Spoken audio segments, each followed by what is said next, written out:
what? How many bullet trains do we have today? Honestly, in public lobby, they won't really be as bad. Because at least with planes, you're probably still most likely going to get them blown up. But it's okay. I'm going to fast forward here, show you guys how much money you can make and how much you could have made if I did this on public lobby. Alright, so here we go. We've got the 3 planes, and all you're going to need to do is deliver all of these. Now, you could have a different solution to this, though. You could be lucky, like I said, getting anything you want. You could get motorcycles, you could get pretty garbage trucks. It's always different. I'm going to try and do this just to show you how long it takes. You see, there's 33 minutes almost there left on the timer. Let's see how long it takes me.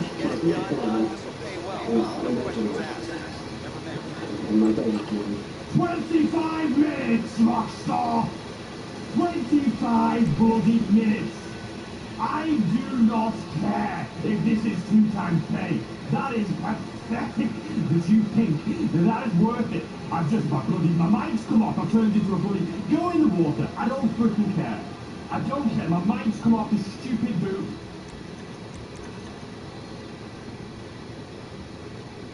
This planes, you're probably still most likely going to get them blown up.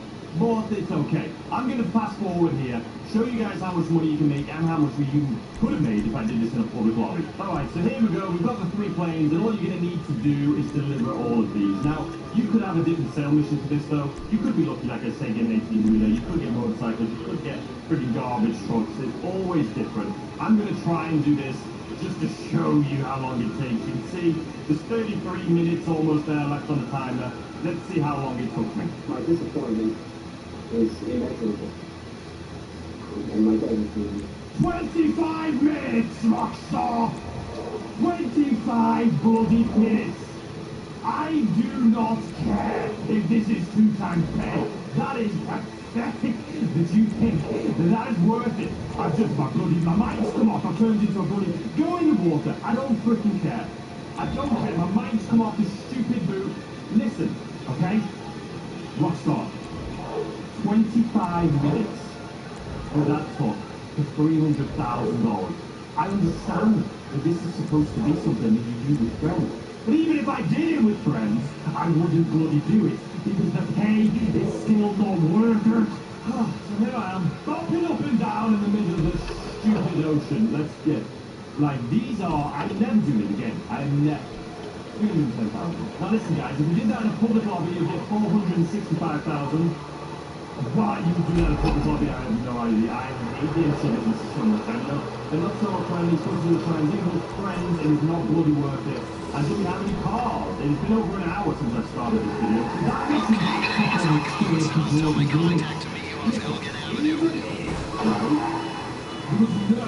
even if you didn't have to wait for it to go through the supplies and fill up, right? Even if the product, even if you could sell that at 300 grand, I could go back right now and do it again. I still wouldn't do it. I still wouldn't do it. Because even then, you're looking at like 620 grand an hour, which is still absolutely awful for what you're doing. And that's just 2 times pay. Even if you could constantly do it back to back to back and actually control it, normally, that's still only going to be $310,000 you'll get an hour. Please, just understand that I've done this for you. You don't have to. Do not waste your money. Don't waste your money upgrading that something that isn't for itself. Don't waste your money buying supplies for it. Don't waste your money doing it. It isn't worth it. Now, though, if we did have another car here, that would be great, because I would actually get 150. I'd make more money on what? I would make more money from these 3 cars than that sort of thing. But we do need to do one more car, but obviously it is not 20 minutes, it's not 40 minutes. I don't know how long this is taking to go back up, to be honest with you. But all I need to do is one more this week anyway, so I'm definitely going to have more, and that's $100,000 extra in the weekly challenge. So in doing what we did today, you're looking at around $876,000. That includes if we had a third car.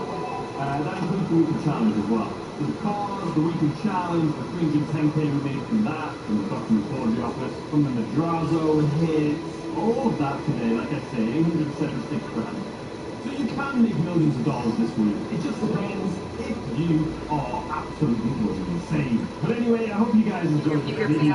It was torture for me, and hopefully it helped you out to decide what it is you want to do this week. Highly recommend the cars, highly recommend the Mugazo hit, highly recommend the HSW race, maybe not the regular time trial. Don't recommend document 4 the office, and find this benefits for you, even if it's watching like paint job. If you enjoyed, hit that like button, subscribe to turn on notifications, so you know when there's more videos like this, and I'll see you tomorrow. Otherwise, I'll see you tomorrow.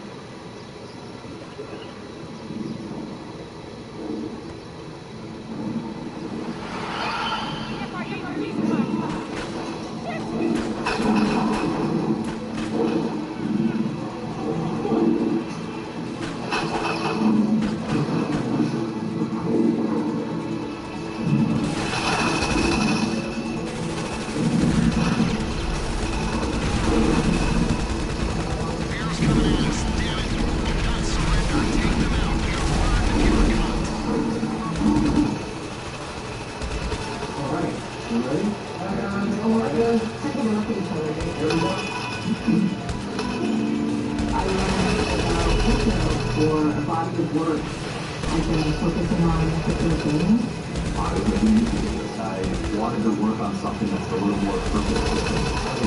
You need to clean up these agents. They're chasing a few, and they will keep coming. So crypto became my way to connect with people.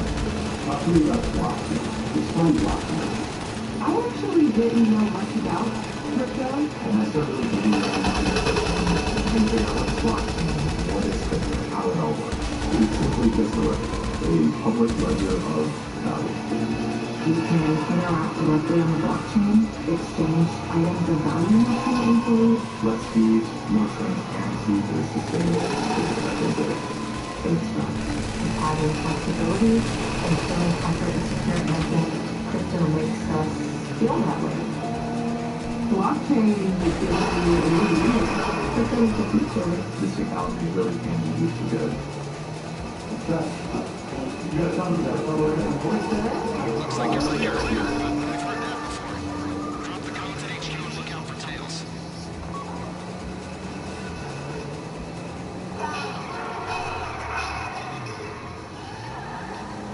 Good morning, afternoon, evening, ladies and gentlemen. Hopefully you're all having a fantastic Sunday today. I'm going to be completely honest with you. I just finished the heist with these random people. That is why I'm standing here at the end of the heist. I recorded like an hour's worth of footage that I'm not going to put in the video because it was me trying to get this heist. It took over an hour. Originally today I wanted to do the assault on Cayo Perico, and I spent like 40 minutes trying to get into a lobby and I couldn't get in. I think the only time, if you ever wanted to play assault on Cayo Perico, the only time to do it is when you literally, when the game mode came out, because now it is impossible. You can't find lobbies. So anyway, I had a little bit of fun doing other game modes, but I was like, this is just rubbish, man. So I decided I want to do assault, so not assault, I wanted to do a Cayo Perico heist with randoms. It took me a while to get into the lobby, but now we've completed it. And what a roller coaster it was. So without further ado, let's jump into it. Alright guys, I'm not holding my breath, but we've actually joined. I don't have any armor, that's always I don't have any snacks either. If we don't make this one, which is the furthest we've come so far, we'll go and get snacks and armor. Launch the job, that's a positive. That's a positive. You can tell by my voice I'm not too excited though. It's been about 35 minutes of trying to just play or join a random KO, man. I'll take 15 too, I don't care. You can give me 5 if you want. Like a sucker. West Beach? Nah, surely not. Surely not. Surely bloody not. Is this man playing spin the wheel? West Beach? Mate, you've done West Beach, not drainage tunnel. There's no way there's no way he's being serious. Or she, I don't know. West Beach? I just hope, it's a pink diamond as well. I just hope they haven't messed up and then they launch it and realise they did it wrong and then they back out and break the whole thing. And they kick me out. Because they chose West Beach instead of drainage tunnel. Oh god, we're going to the West Beach. Oh god, we listen though, I don't care. We're joining a randos, just a random person's Cayo Perico. You know what I mean? I'm just excited to be, I'm just happy to be here. I'm just happy to be here at this point. It has been way too long trying to get into this random Cayo Perico. I have no armor, except for the one I just purchased. I have no snacks. I probably have about 10 snacks, to be honest. But I don't know. I like his little panda, or Shamu, his little orca submarine. Alright, well, let's figure out what we're going to do here. And, alright, I don't know where we're swimming to. I guess, where are we swimming to? You know what, I'm going to follow this guy, because I don't know if this is the leader, but they're moving rapidly. So let's speed this part up. Because if we're swimming all the way to the drainage, it could be because they don't have the drainage tunnel on their... maybe they haven't scouted it? That's what I'm going for. And they haven't scouted the drainage tunnel, so they couldn't do it there. That's what I'm guessing. Alright, let's speed this up. Hey, if we are...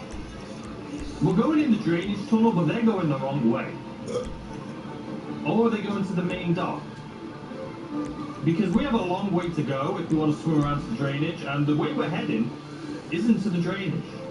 Are we going around to the drainage, or are we literally just going to come up here? What's the plan, my friend? We're literally swimming to the drainage. Is that what's happening? Someone needs to get that bloody boat, is what needs to happen. You know, this is ridiculous. I'm going to be honest. Everyone's going... Which way is everyone going? Are we really... Which way?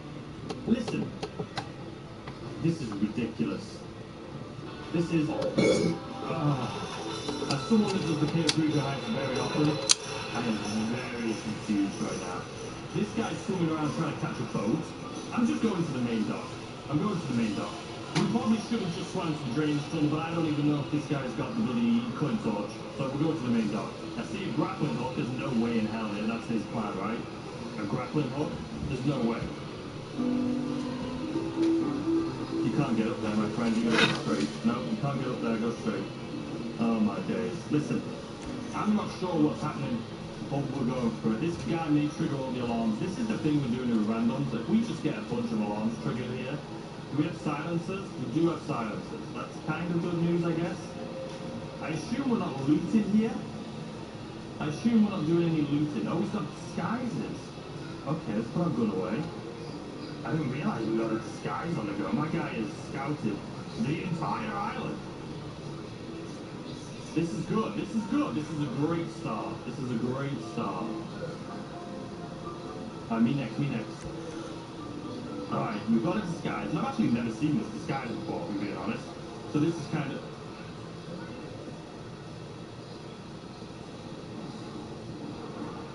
What on earth just happened? How did I get teleported? Give me this. No. No. Why are you teleporting me into the middle of the ocean? I think we have a hacker in here or something. How the hell did this happen then? Give me the boat. Give me the boat. Give me the boat. Give me... No, I'm not alright. Get out of your boat. Get out of your boat. Don't you ride around in circles on me. No, you bugger off then. This is fantastic. Give me your boat. Totally wiped out. You ran over me with a boat, you sack of potatoes.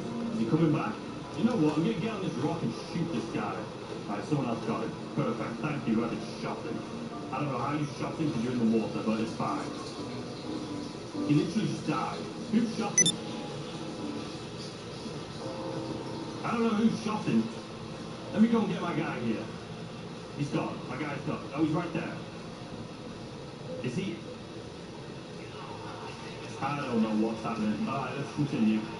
Let's get... This is the weirdest KO run I've ever done in my entire existence. And I have a feet. He's in the boat with me. How did he get in the boat with me? Come on, my guy. Hop on in. Hop on in. Alright, the other guy's just gone for us. I don't know how we all ended up in the water, but we have disguises up, so I'll take it. I don't know what bloody happened here. I'm going to be honest with you. This is a weird one. This is a weird one. Alright, let's do this.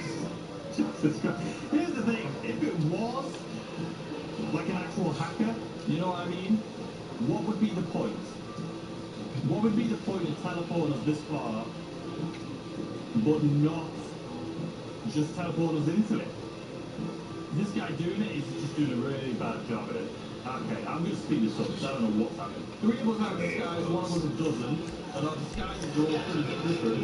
Maybe I've just never done disguises with a group before. And I do need some snacks. There we go. Should we put armor on too? No body armor available. Of course not. Oh my god. It took about 3 years for that guy to open that. That's all I'm going to say. About 3 years to be exact.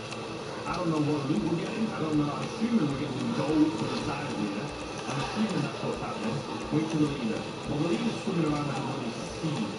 I was what is it? Seal. That's the word I was looking for. It's swimming around like a bloody seal.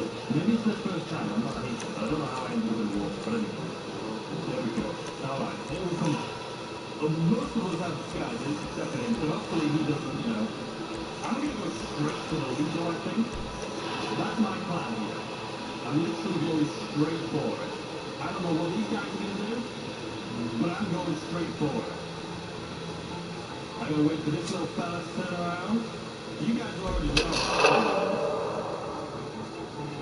Guys, don't walk past me. Don't walk past me. Do not. Do not.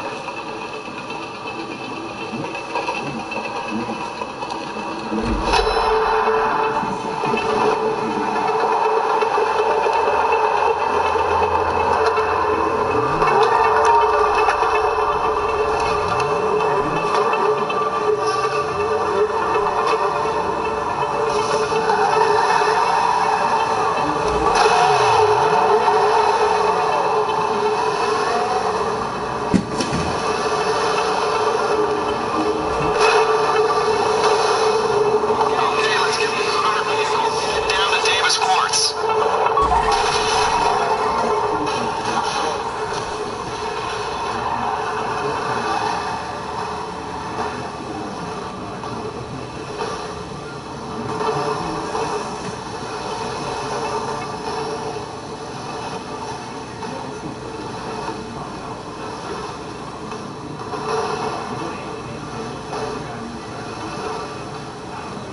They are going to release me. Make sure we get these things in one piece.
freaking motorcycle, man. I don't want to be in the car with this guy.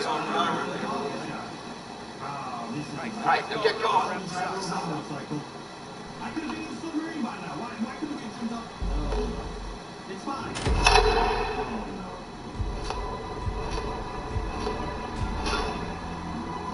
Oh, no. I mean, this is delay. So, we crash and then don't crash and then don't crash. I should have driven myself, though. I could have gone there. It looks like we did all of the missions, though. Because there's no helicopters chasing us, there's no cars around either, to be honest with you. Maybe he thought I was the rookie. What are we doing? What are we doing? Oh, God, we're getting the boat. We're getting the boat. We're getting the boat. Okay, you know what? This is fine. He's fine with the onto the boat. So I don't know what his plan of action is, but I guess we're just grabbing the boat. I'm grabbing the boat. I'm grabbing the boat, Mr. Friend. Why have you picked up bolt cutters?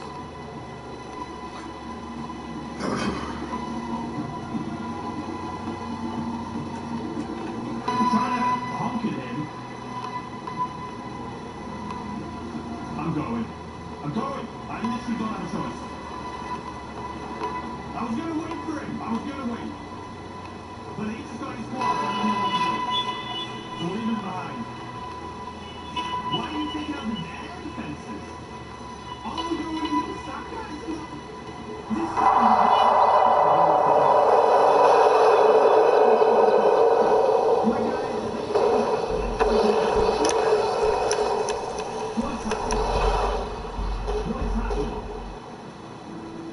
My guy's in a plane. Am I supposed to be getting in this plane with him? Or am I just going into the Kasaka? Alright, are you going to let me get in this plane? He's literally flying. Okay. There's probably another plane. Can you see another plane right here? Can you guys see another plane? I'm just going to go to the Kasaka, I think. This has been weird, man. If I go to the Kasaka, though, is he going to say wait for everyone else to get to the Kasaka? Do we all have to escape the same way? Alright, I'm at the Kasaka. I'm at the Kasaka. I'm doing what the job is. Something just shocked me. I'm literally at the Kasaka. But now the yellow marker's back. I have an attack forward above me. It looks like everyone's got a jump.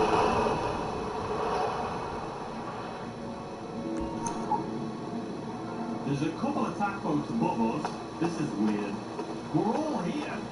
Gang's all here. We're literally at the Kasaka. What's the holdup? The guy above us is in a boat, which is kind of annoying. What is he doing? I think he just jumped out. Let's go. He needs to swim down here. Come on, all the way down. I think that's it, right? All our operators are on call right now. Please try later. We're done. What an adventure. What an absolute adventure that was. Oh man, that was an adventure. That was like a roller coaster. That was like an absolute roller coaster. The thing is, everyone seemed to know what they were doing, which was good. Like, it wasn't disguising, no one really ran out when the red coat guys were there. So I think everyone did their job pretty well. It took a lot longer than typical, but when you have a bunch of random people, it does take a little bit of generally do it really well. But we got 629 cases. We ended up getting full bags, I think, for everyone. So that was good. Let's see what the final results are here, though. Just a few lines over the next little cheers after a hard day's work. Alright, what's the final standard? Let me see it. Ice pass. Alright, so we got, what, 629? 755, 377. Whatever. I was happy. I was happy to give you 5K cut. I just wanted to play along with you guys. So anyway, let's wait for this to work. Let's take it out. Alright, there we go.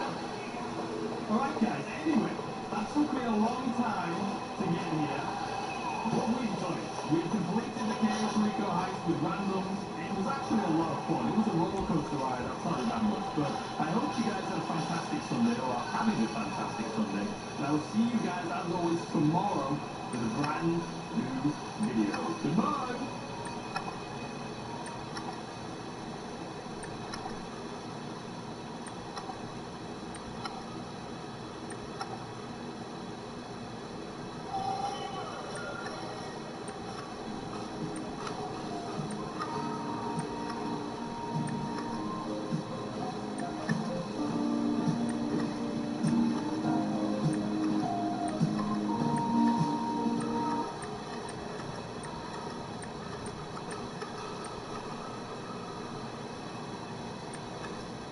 Perico Heist, still to this day one of the best, in my opinion, the best way to make money as a solo player in GTA 5 Online. Now in today's video we are going to be doing another GTA Online Perico Heist guide from start to finish. I have done these in the past before, and not too much has changed to be completely honest with you, but we do have like 250,000 more subscribers than we did back then.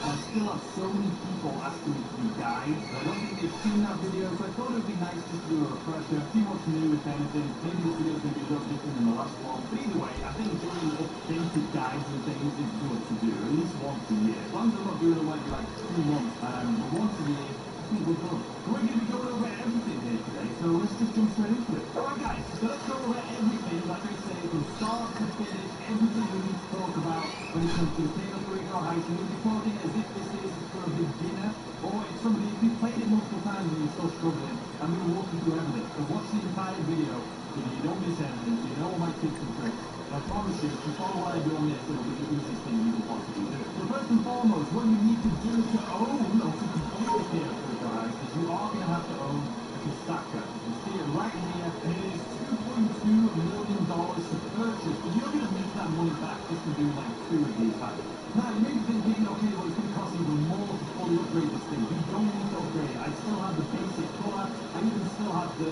free flag that comes with it, the Scottish flag. The only reason I have the sonar station, the guided missiles, the weapons workshop, all that stuff, you do not need. The only thing you need to purchase is going to be the really cool vehicles. You want to get the Sparrow. The Sparrow is going to make your life so much easier, not just doing setup missions for the guys. In general, like when you're flying around or when you're doing other missions or you need like a helicopter really quick and you need to stop, and it's just super easy to spawn, and it's also got a buffering system, so it's much stronger than it used to be. 100% you need a Sparrow. If you're thinking about these other things, don't do it.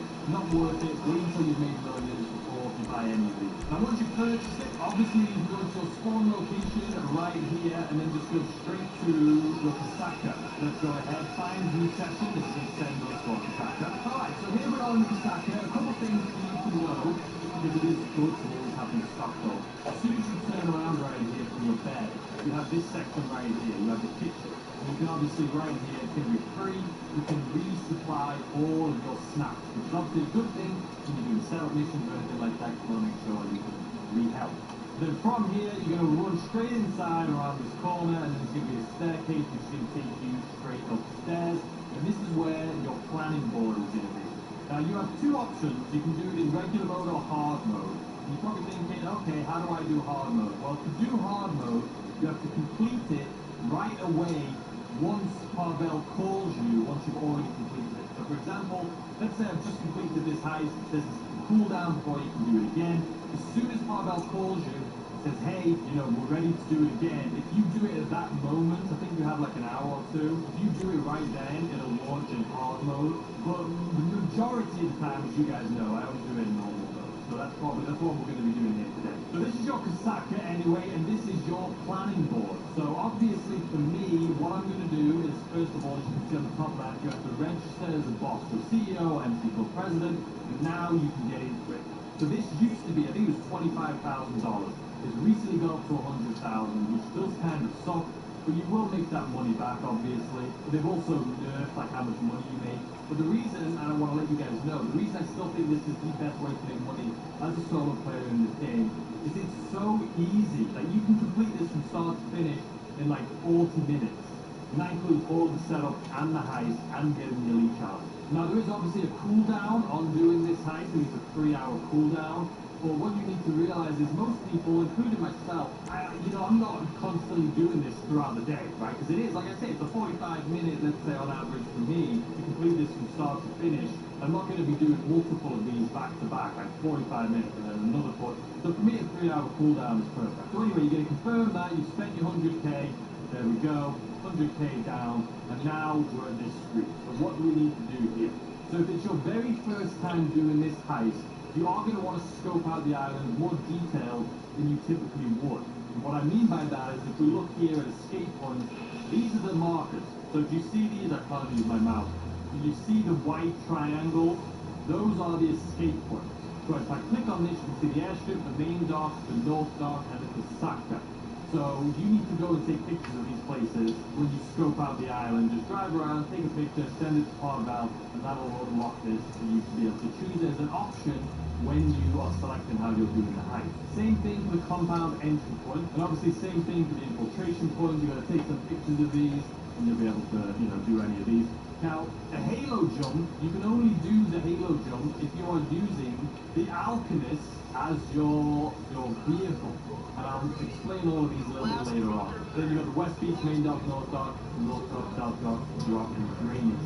So I don't want to confuse you too much with any of those, so we're just going to move on here. So the thing you're going to want to do, first things first, for everyone, even if you've done it a million times before, or if you've never done it before, you're going to have to gather intel. As soon as you click gather intel, it's going to tell you, you can see right there at the bottom, go to Grapeseed. So what I would do is go into your map and see exactly where that is. You can see it's here. Sometimes maybe your Saka's going to be all the way at the bottom of the map, and you think you have to go all the way up here to do it, and vice versa. So what we're going to do, this is where we need to go. We're going to move on to Saka, which just so happens to be up here, just a little lower down. So to do that, you're going to go to your seat right here, and you're going to sit down, and this is, we're fairly close, but we want to get closer, but most of the time you spawn down near the airport or the beach. You're going to go to fast travel, and you can see on the mini-map down there our location. You can see this is the best location, it's the closest to right where we are. 2 grand, we'll do it, destination confirmed. Now this is going to fast travel us to that spot. Alright, so now as you can see, we have landed, or we have submerged, or emerged from our submarine in the location that is closest to where we need to be. So this is where, like I say, the Sparrow comes in super handy. You have to buy the Sparrow.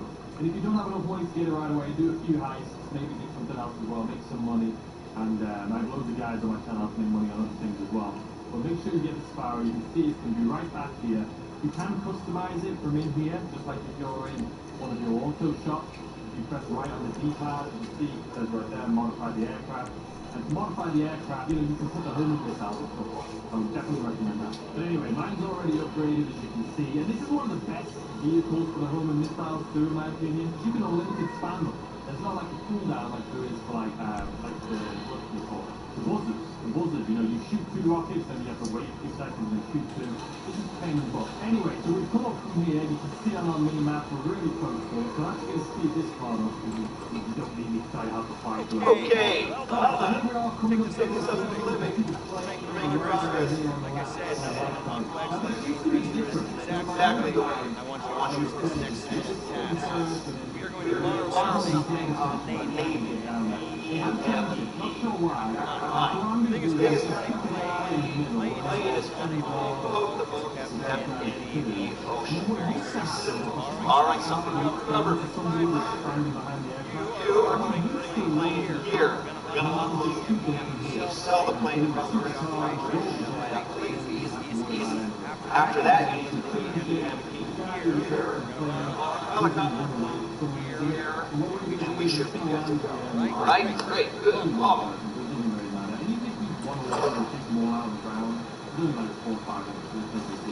We're just going to take him out, get in the plane, and this is arguably the most boring part, so I'm going to fast forward here.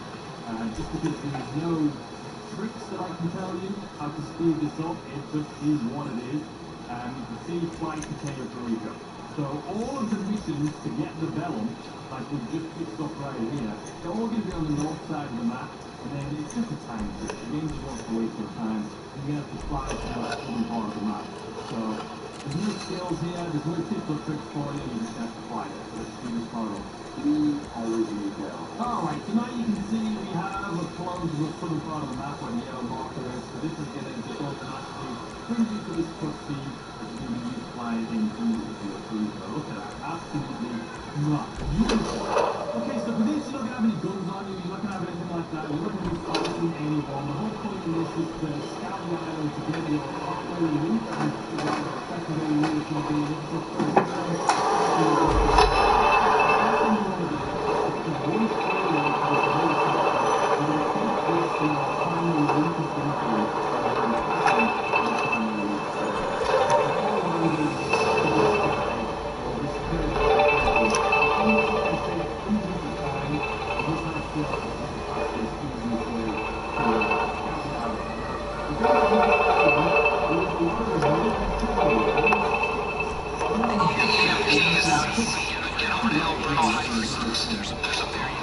This is Tinder.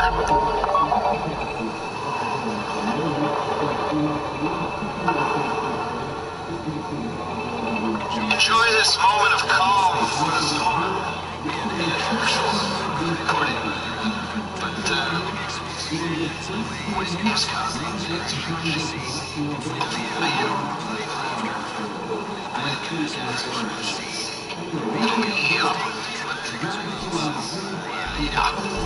Enjoy the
coming up on the boat, everyone.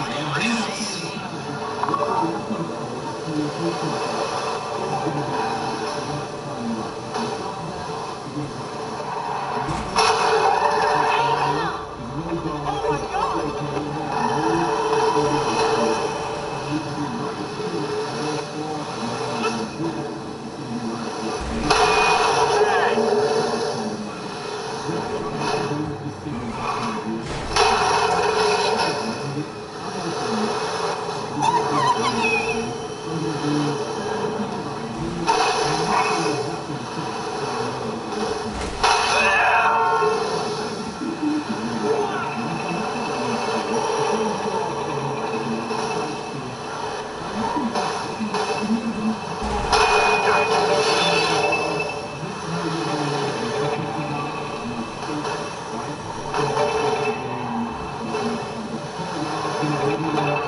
Now, the Isles of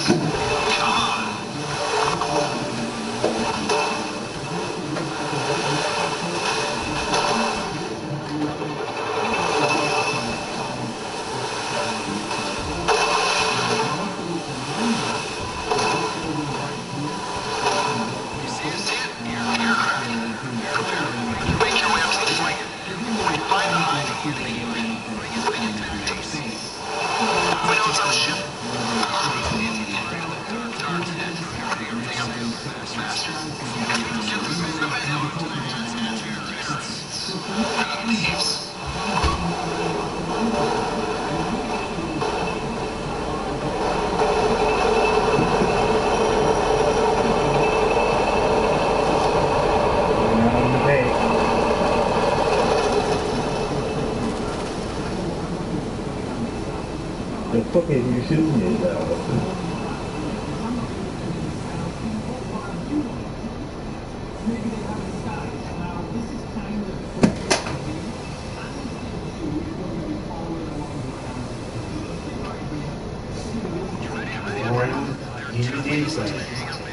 One door in front of you and another up a flight of stairs. Make your way through the hangar and take some more stairs up to the flight deck.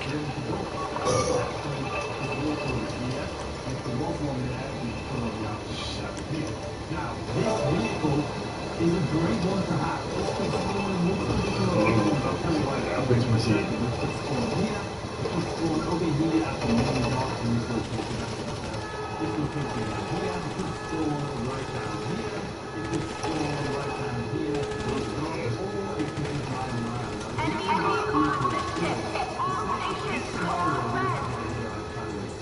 Put in a mayday signal and keep pushing and get to the jet.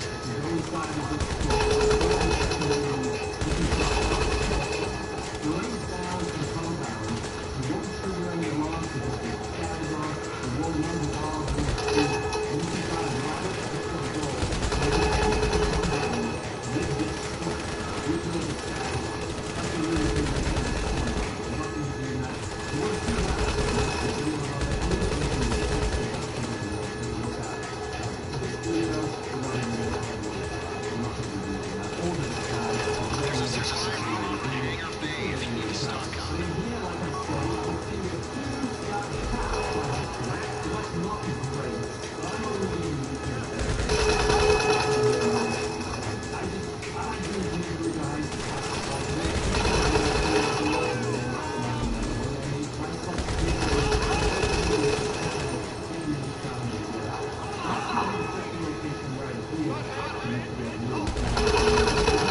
Behind us at the far end of the flight deck. It has vertical takeoff and landing capabilities, so whoever's flying better know how to get airborne.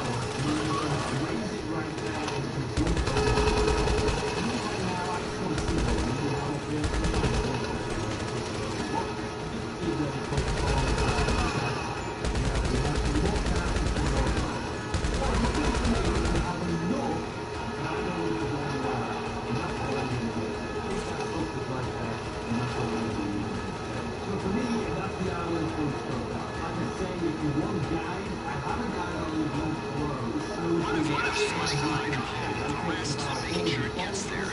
Don't disappoint me.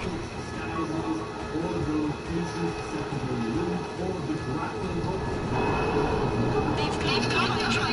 Scramble jets! Scramble jets!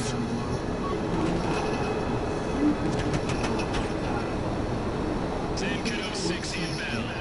We'll get our plane.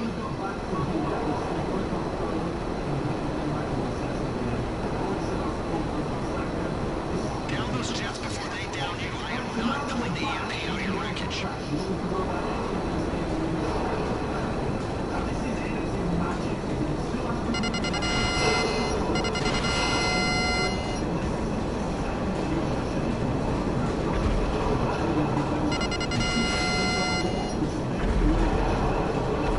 You got one.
defunded that EMP. But this is the one that is going to become like a little bit easier. Now again, for me, if you do know how to do the job role, I think I don't know the job role for this now, but honestly, it's not. It's just very difficult. We're all going to be able to do this, no problem. We can turn this thing around, and then for this location specifically, we're going to back this thing up. Now, it could be any of the PlayStation problems now. Just that in mind, you know what's going on that has right here. We're just going to back this thing up, right, and turn it around, and on out. Now, when you drop this off, it's always going to be in the exact same location. No matter what. There are two ways to do that right here. So you get out, you go down here, and you can go to this location right here. Map, let's start driving over. Now, if you want to try to move the truck before you get there, but honestly, I just like getting as quick as possible. That's what I'm doing. Let me fast forward this a little bit, just until we get there. Because honestly, after the middle skill list, I'm looking at this driving into the market that I can show you. Alright, now once you get to the location, I think it is easier just to slash through right there on the left. You can see we're losing the truck already. Oh my god, I'm saying that. We're looking at that. It's not even easy. The really intense zone. There it is. Let's go through here, parking right here, see if I can see so that's the location where it needs to be, right? So if we just go with these customers for just a second, we'll go around the corner. All we need to do is get back in the truck and then we'll go already that's the exact spot. That guy's phone is so bloody big. Alright, there we go. We lost them. We're just running around the corner just here a little bit. Now, like I say, this trailer should be in the exact spot it needs to be in. Now we can just jump back in and it'll be mission complete. Let's see how actually I want. It could be like an inch further forward. Let's see what we do here. How far am I? Come on. Where's the yellow marker? It was at the end of fellas. We were right in it, baby. We were right in it. Okay, so that's picking up this. Like I say, there is ways to jump over things like that, but this isn't that difficult, so I don't even worry about the outcome. Yeah, so Okay, so same thing here. If we go to the new section, invite only. I know everybody know how to fly a plane. Now, as far as you feel like one of the people who's like, you know what, I really want to do this on the patrol boat or the Yeah, all the motherfuckers need to be in the plane. I am going to redo those like tail videos as far as let's say doing the development stuff. Doing the outputs and stuff.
Really, fellas.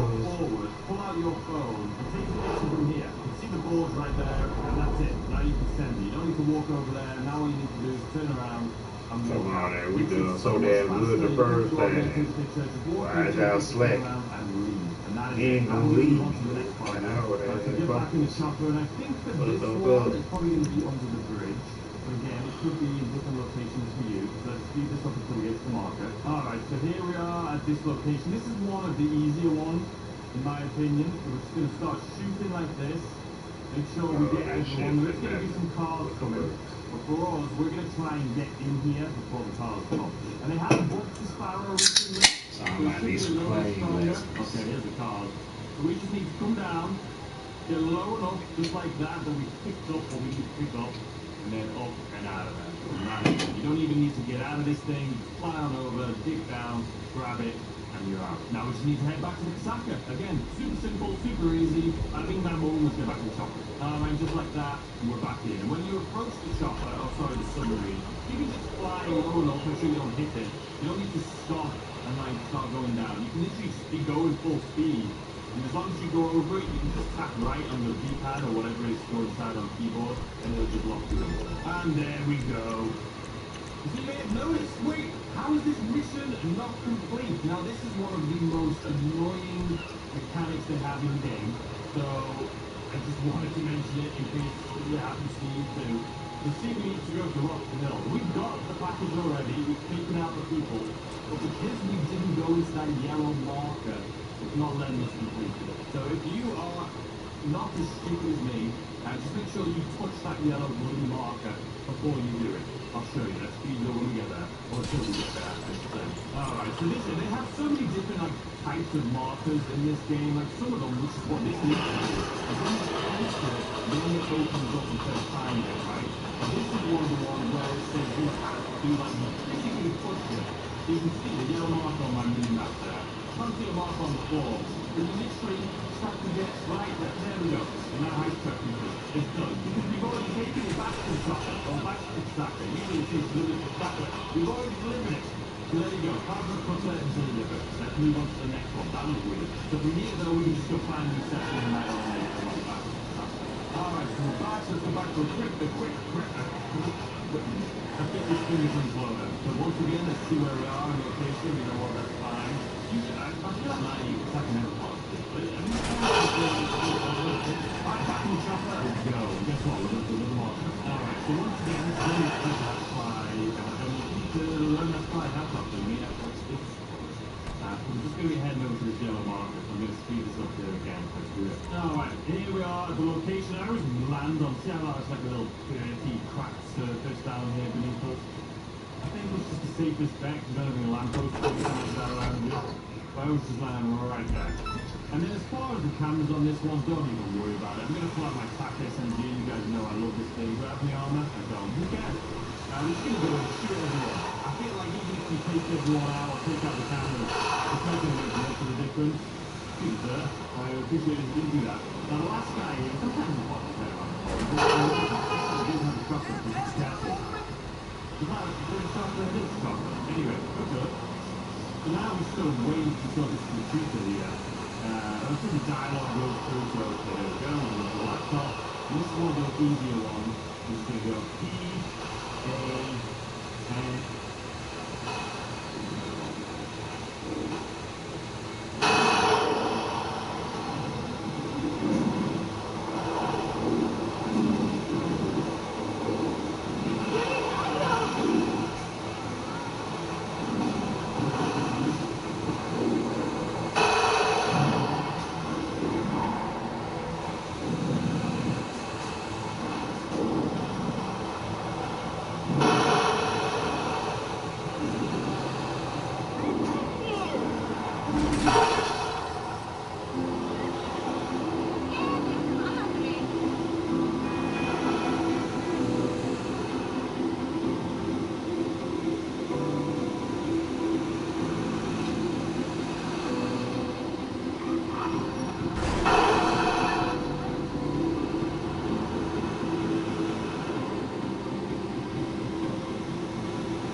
I was going to leave. Now this could be under the bridge, it could be over near the big shop, it could be over near the pier. It looks like this is the one over near the pier. Which, you know, if our cycles parked over there, this could be a little bit quicker, but it's not, but it doesn't matter because we're only going to save yourself like 30 seconds. Anyway, let's speed this up until we get to the pier. Alright, here we are at the pier. Now for this one, we're just going to be landing right beneath the pier, not actually on the pier.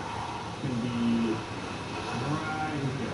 Now for this one, we don't need to take out the cameras. I always take them out just from habit. Just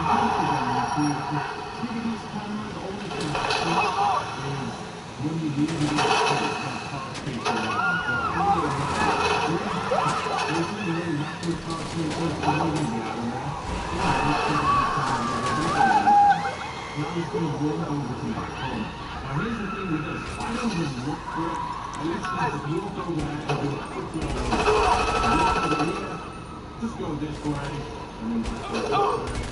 Nowadays you're gonna piss it off. That's just what I do. It's just the easiest way to do it. And then we're gonna leave. Alright, so like I say, at this point, if you did trigger the cameras there, this it wouldn't even be here yet. It'd probably be up on the pier there. We're gonna have to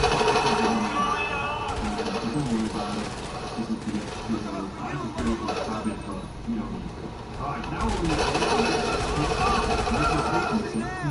so like I was saying about entering the track with the airport there, if you just get low enough, like this, you can keep going forward, and as soon as you get to it, you just press the button and you'll drop right in. You don't need to slow down and get low onto it. Just fly over, boom, you're in. Just like that, ice track complete. Now this is super quick, I'm gonna have to see how long this took, because I know Richard said I was gonna do that any or anything like that, just to see exactly how long it takes. So I know I've been putting in a little bit, so I apologize. But it's probably about 40, 45 minutes. Okay, anyway, now we have to do equipment. The last one is the cooking sauce, because we are going to be coming in at the bottom through the swamps, the drainage swamps, and we need the cooking sauce back. We don't have the cooking sauce, and we're going to be able to get into it. This one's easy. You're going to have to go to one of three cooking sites, small, medium, or large, which is a house, a small building, or a skyscraper, all three of them are super simple and let's see what we can get there. We're going to say too far away from the gas. I would say, the looks of it's not going to be in the building. I'm going to guess it's a house, actually. Back in the building this direction, I think it's going to be a house. Alright, so I was right, it is indeed a house. So for this one, you don't need to shoot anyone. We're just going to land on the street. Which are like a little bit easier. And when you start seeing that done, you're going to have more waves of people coming. It's just not worth it. So as soon as you get out of the helicopter from here, this house location, the house is going to be right here. If you're not at the house, it's going to be right near the entrance. You'll see the house. Once you get the house, it's like having a sky going. It's very free, so you can just run past all of these guys. So we're just going to be looking here for the two boxes. I know where they all are. I'm supposed to be the first one right here. It is first one. I'll take it. I don't even think taxes are this way. I don't care. We'll just jump into our helicopter and get out of there. So we're just going to run out of the way now. That's it. Super fast, super simple. And all we have to do literally now is turn this to the tracker. That is it. Now, if it wasn't in that box, there is going to be like 3 upstairs and 3 more downstairs. So we have to look around a little bit. I got very little bit of that. So that's it though. Let's get back to the tracker and move on to the next thing. This is going to be the weapon. And here we are back on the tracker. Done and deal, ladies and gentlemen. So for me, the way I'm going to be getting my loot, by the way, of this island, I'll talk about it more when we get in there. I don't go scouting the island looking just for like Coca-Cola, right? Because that's the most expensive secondary loot you can get as a solo player. So a lot of people like to spend time trying that. That way they feel like they're getting the most out of it. I'm not one of those people. I like to get in, get whatever I need. I don't care if I make $200 more or $200 less. That's just how I do it. I think the time I save by doing it that way is worth more than looking around the map for it. If you're just relaxing, if you want to do it like properly and you don't care about time and just want to have fun, then definitely go scout and look for the best loot. I have a lot of videos on my channel showing you where all the locations are, where all the equipment is. I'll leave that link in the description because that's such a really good video that I feel like not a lot of people watch. It's super easy. Alright, so weapon loadout. Now for all, we're just going to choose it. It doesn't matter, but if you're following this guide yourself, choose whatever you want. I'm not really going to be using too many weapons here today. I would recommend it.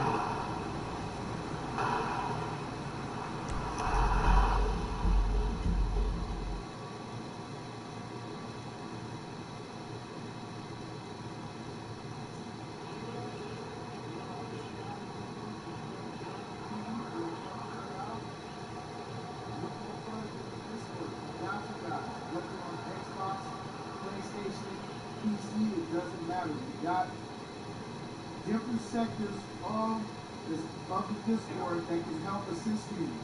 So if you're on Xbox, we got people on Xbox that can help you. If you're on PC, we got people. Hello? Dallas hip-hop has always carried tension, but when MO3 was taken out on I-35 in broad daylight, the whole city froze in disbelief. Nobody thought the story would twist the way it did, and now, 5 years later, prosecutors are saying Yellow Busy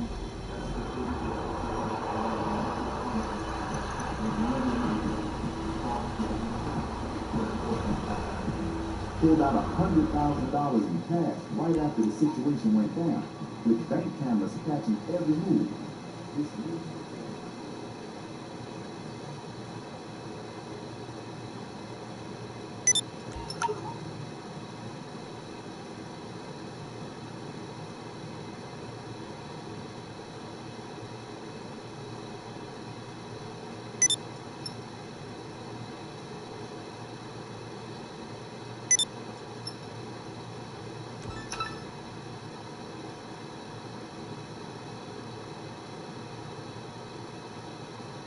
Ladies and gentlemen, it's that time of the week once again, time for your GTA 5 Online, a weekly update. Unfortunately, it's kind of a stinker. There is a few new things, but we have some new missions or new jobs coming out next week. That's right, guys. Just quickly, the new jobs. Rockstar did say in the newswire at the beginning of the month that we are getting 3 new jobs at the end of this month. I thought maybe we'll get it today. We're kind of toward the end of the month, but there's still another weekly update this month that is coming on the 29th. So on the 29th, we're getting 3 new odd jobs. Now, we already know what those are. There's the new firefighter, truck missions, where you go and put out fire.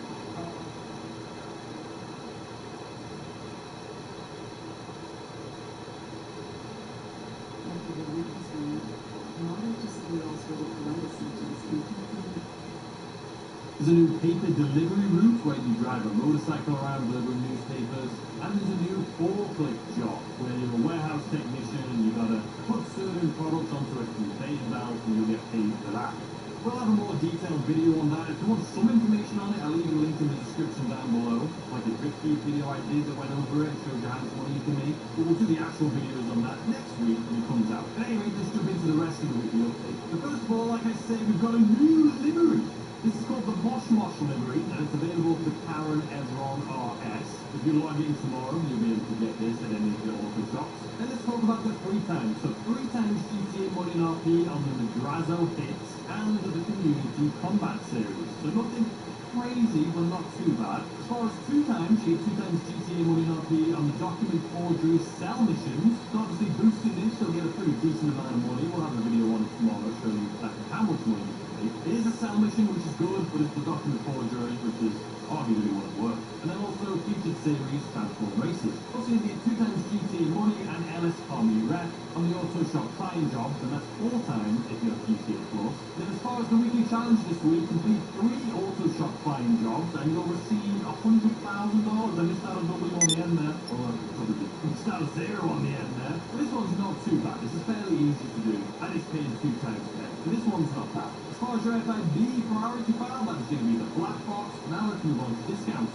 40% off this week, we have the Auto Shop properties, including all of the upgrades and modifications. As well as that, we have the document forgery office, as well as all of the upgrades and modifications. So I definitely recommend the Auto Shop. It's a great business. If you're a low-level player, you can unlock some liveries and paints and upgrades that you can't typically get unless you're a higher level. And it's arguably my favorite garage in the game. Moving on to vehicles, we have the Firebolt ASP. This is 30% off. All the vehicles are 30% off this week, and there's only 4 of them. Typically 1.8, almost 1.9 million on sale for a little over 1.3 million. No trade price on this, and it's not a new vehicle. The Trevade Z-Type or Z-Type, typically 950,000 on sale for 665,000. No trade price and also not removed. The Fiesta 811, typically 1.1 million on sale for 974,000. No trade price. This is not removed. Sorry, I put removed there. It's not removed. This vehicle used to be removed, it's not anymore. And then the Classic Broadway, typically 925,000 on sale for 647,000. No trade price and also not removed. And if you do 50 taxi jobs, you can get a taxi livery on this vehicle. Alright, and if you're still pinching pennies over in the gun van this week, which if you're watching this video right now, the day it comes out, it's 30% off the Railgun starting tomorrow. But it's currently 50% off today as you're watching this. If you're watching it the day it comes out.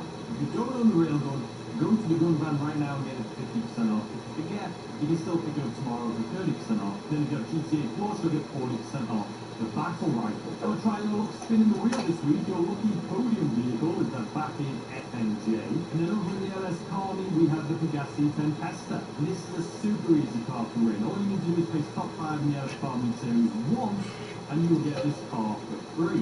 Speaking of races, your premium race this week is going to be at the races. Your time trial is up Chiliad, and your HSW time trial is East Vine, what's the best beach. And your premium test ride this week is the Grotti Brioso RA. Over in the test track this week, we have the Inverto Coquette. This is a removed vehicle. If you want it, it's going to be full price. But also, if you want it, you have to come to the test track to get it, because you can no longer purchase it with your phone. The Nagasaki Hot Rod Blazer, also a removed vehicle. If you want it, you have to come here to get it, but it is also full price. And the Western Demon, also removed and full price. Over in luxury autos, we have the Grotti LSCM, which is a Los Santos Carmi Cheetah Classic. This is just a wide body variant. This is full price. And the Overclock Estrella, also full price. Over in Premium Deluxe Motorsports, we have the Dinka Burris. This is a removed vehicle, but it is full price. But if you want it, you're going to come in to get it. You can't buy it through your phone. The Karen Evron RS. This is full price and not removed. I'm assuming it's here because it's going to have that new livery on it. The Overclock Entity XF, also full price and removed. The Pegassi Esky, full price and removed. And the Regal Dynasty, also full price and removed. Moving on to the salvage yard, we have no claimable vehicles this week, but your low tier vehicle is going to be the Albany Cavalcade XL, and that's the Gangbanger Robbery. Your mid tier is going to be the Maibatsu Penumbra FF, and that's the Podium vehicle, or the Podium Robbery, sorry. And the Fiesta Astron is your top tier, and that's the Duggan Robbery. And that is it, ladies and gentlemen, that is your weekly update. Kind of a stinker, in all honesty. If you don't have the auto shop, definitely pick it up on sale. If you don't have the nightclub, pick that up right now. You've got today, the last day to get it. And then the document forgery is also on sale. But there's nothing too crazy. There's actually also nothing great as far as vehicles on sale, is it? Just 4 vehicles. Usually we get like 8, 9, 10. This week just 4. But we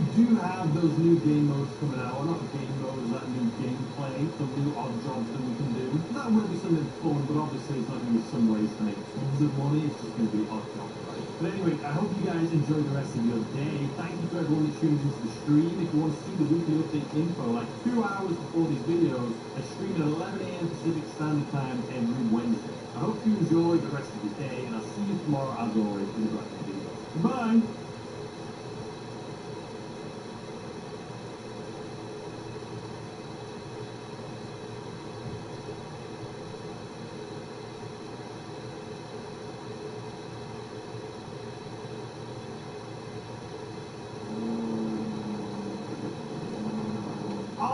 It's just music to my ears.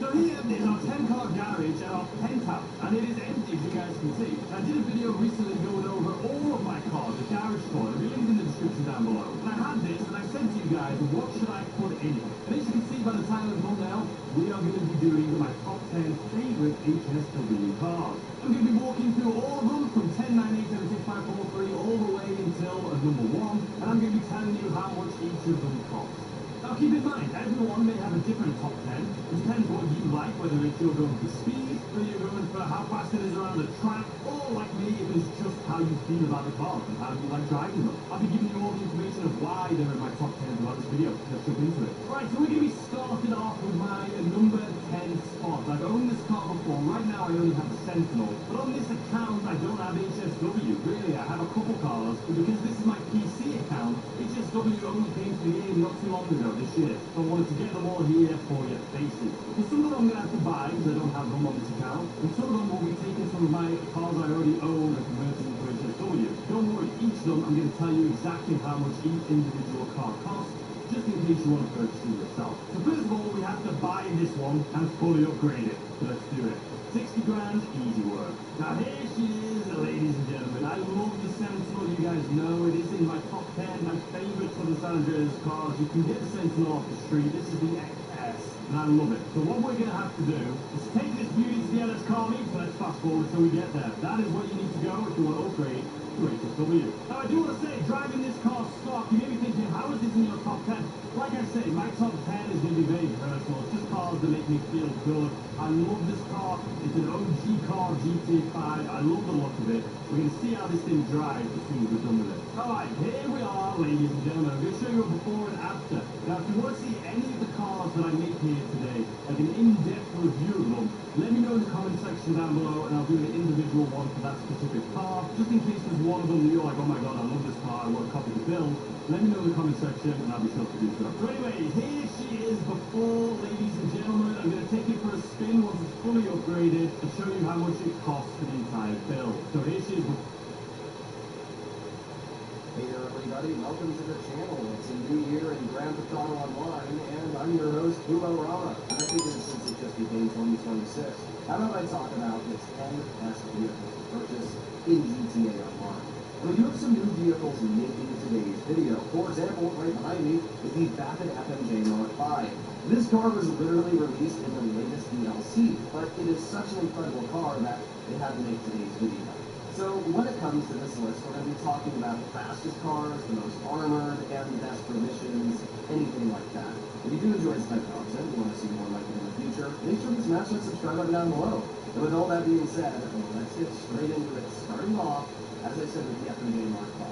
Whenever I make one of these lists, I love to add a car that is just there for sheer speed and overall handling. You gotta have a car that's great for missions, that's great for getting from point A to point B. And if you ask me, the FMJ Mark V is that car. It is the fastest supercar in the game, going in at a top speed of 155 miles per hour. Not only does it have the highest top speed, but it also features the best handling in the supers category. So you literally cover both bases with this vehicle. It's got handling and it's got speed. Not only that, but it's also just one of the nicest looking cars in the game. I love the customization, the liveries, and the overall appearance that this vehicle gives. So yeah, in general, the FMJ Mark V really just wins in every single category. So if you're looking for a car that is just the best in terms of speed, this is probably what I'd recommend to go for. Yes, there are some HSW vehicles like the Banshee GTS and even an Ione that can go over 160 to 170 miles per hour, but they don't feature nearly the handling capabilities that this vehicle does, nor do they have the acceleration. I mean, you can see just how fast this car gets up to its 155. It's pretty crazy. So yeah, let me know what you guys think is your favorite HSW vehicle, but for me, it's definitely going to be the FMJ Mark V. The next two purchases I recommend to make are pretty obvious, and that's why I wanted to get them out of the way in the beginning of the video so I didn't waste too much time. And that would be the Oppressor Mark II and the Sparrow. Now, both of these aircraft cover a very similar capability and role. The Oppressor Mark II is a really just versatile little fighting vehicle, right? You can fly it around, it has a rocket boost which you can use and recharge, it has homing missiles, it has flares. All of this is great because it allows your Oppressor to be a super useful defensive tool, offensive tool, and it just makes it great for completing missions. And that's usually what I end up using my Oppressor for, is I'll register as a motorcycle club president, request my Oppressor, and spawn it immediately. There are some downsides of the Oppressor though. First of all, it is ridiculously expensive. To get your hands on this vehicle, you're going to be spending over $10 million. You need to own a terabyte, you need to own a business to store the terabyte, and then you need to buy the Oppressor. You add all that up, that's like 10 to 12 million. So it's kind of crazy how much money you're going to be set back to purchase this one vehicle. And that's why, as I always recommend, the Sparrow instead. If you're a beginner or you don't own the Oppressor Mark II yet, I would honestly just stick with the Sparrow for most of your grinding. The thing is, the Sparrow has, sure, some downsides to the Oppressor. It's not as maneuverable, right? I can't just turn around immediately. I gotta wait for momentum to stop and then I can turn around. But at the same time, I have flares. And not only do I have flares, but my flares recharge a lot faster in this helicopter. Unlike the Oppressor, which has a limited amount of homing missiles, the Sparrow has an unlimited amount of homing missiles. I can also request the Sparrow whenever I want just by going into the interaction menu and spawning it in. And not only that, but if it gets destroyed, I don't have to then call my mechanic or NMI to get it back. I can simply just wait 2 minutes and my Sparrow will automatically be returned. So because of that, I personally find the Sparrow to be a bit more useful than the Oppressor, especially because the Sparrow is quite a bit faster. The Oppressor can be flying around 130 miles per hour, and the Sparrow can go around 170. So that means any mission that is a decent distance, you're actually going to be doing a lot better with the Sparrow. I'm sure that there's going to be people saying that the oppressor is better, and for certain roles it is. I would much rather use the oppressor for offensive and defensive capabilities. But if we're just strictly talking about grinding and ease of access, I'm always going to be going with the Sparrow, especially because it's going to be a lot cheaper. The only thing you need to do to purchase a Sparrow is own a Kosaka, which is also one of the best ways to earn money. But even if you exclude the Kuiper guys, you're going to be looking at $4 to $5 million to get a Sparrow fully upgraded versus 10 to 12 to get an oppressor. So quite a big difference. But I would honestly recommend, if you're a fairly experienced player, that you want to have both of these in your arsenal, because as I said, they kind of do different jobs. The oppressor is good for more defensive stuff, and I would definitely say the Sparrow is better for just grinding. We need at least one armored vehicle in today's video, and that is the Buffalo STX. This isn't just an armored car, but it's a do-it-all car. First of all, it has a non-executive abilities, and we can see that here on the side. We've got armor plating, and that means that this vehicle can survive 4 sticky bombs, 4 RPGs, and 10 homing missiles. I've said this in the past, I have yet to die in an Amani-Tech vehicle in a public lobby. But this Amani-Tech vehicle is special because it's one of the OGs, which means it also features semi-bulletproof glass, which none of the new Amani-Tech vehicles have. That's a huge advantage, and it makes it great for completing missions. But the other great part about the Buffalo STX is that it's fast. It can go upwards of 126 miles per hour, making it one of the fastest Amani-Tech cars in the game. Not only is it fast, but it also features great handling, and it's a 4-door, meaning that it's also fantastic for missions. So if you add all this together, and yeah, the Buffalo really does capture every single area. There are vehicles which are more armored. For example, the Ocelot Virtue can survive 10 sticky bombs, but to be honest, who's throwing 4 sticky bombs on your car? Not many people. And not only that, we have some other vehicles like the Yuko Death, which don't get me wrong, I love the Yuko Death, but it's not nearly as fast or maneuverable, which means that completing missions or making it from point B or point A to point B in one piece, it's going to take longer, which also means that you're more vulnerable for a longer period of time. So yeah, in general, I think the Buffalo STX is an amazing purchase, and if you're going to go for any armored car, this is probably the one to go for. But I do want to add that, honestly, it doesn't make too much of a difference. All Amani-Tech vehicles are great. And the Ocelot Virtue you can get for absolutely free just by completing the last of those missions. So I don't really think that there's any best Amani-Tech vehicle. It just depends on what suits you or needs the most. But this would be my pick. Continuing the topic of armored vehicles, we have by far one of the most underrated purchases in the game, the Ruiner 2000. Now some of you might be thinking, what the heck are you talking about, dude? Why would I ever buy this vehicle? It can't survive any explosions, and sure, while the homing missiles are super dangerous, you only get 8 of them. What gives? Well, it's actually very simple. You see, the Ruiner 2000 has a special ability, which takes it from a pretty weak and exposed vehicle to something that is virtually indestructible. And that is something called fully loaded. If we go to Secure Serve, and then we go over to specifically VIP work, you will see a mission called fully loaded. If I start this mission up, you will now see that the game wants me to enter a Ruiner 2000, which is located over at my waypoints. Now, if we are to make our way over to that Ruiner, that is actually a armored Ruiner 2000. With homing missiles that you can lock on to other online players, but more importantly, it has an armor buff for the mission. And that armor buff allows the vehicle to survive upwards of 30 homing missiles or RPGs. I'm not even exaggerating. It is that indestructible. And that is why I consider the Ruiner 2000 to be one of the best purchases in GTA. Because let's say that you're in a public lobby, and somebody's messing with you, or you're getting briefed, and you don't want to deal with that. Well, starting up the fully loaded mission and pulling out a fully armored, infinite missile Ruiner 2000, well, that's definitely an option that's high on my radar. And yes, you heard that correct. It also has unlimited missiles. I mean, we can see the car here, and I can just spam homing missiles at it and blow myself up, but the Ruiner 2000 itself is fine. And even my testing, as I said, it's on 30 homing missiles. And it also has the most overpowered missiles itself. So anything that's on the oppressor, it's not really going to be able to dodge it. Because of this, I do consider the fully loaded Ruiner 2000 to be pretty dang busted. Next, we have one of the most important vehicles to get your hands on in the entire game, and that is the Acid Lab. Now, the Acid Lab is amazing for a couple of reasons. First of all, it's a business, right? And it's a business that earns a lot of money. And the latest update of the game, we got mansions. And mansions allow you to boost the amount of income that your Acid Lab makes upwards of $500,000 every hour. which is kind of wild. Not only that, the Asimov sail missions are a single vehicle, and it's on a super fast motorcycle, so what's there not to love? But it gets even better than that, because the Asimov itself is a super armored tank. That's really the best way to describe it. I legitimately drive my Asimov around just as an armored vehicle. If you're a beginner or even an experienced player, this thing is kind of like an Amani-tech vehicle on steroids, especially in a public lobby.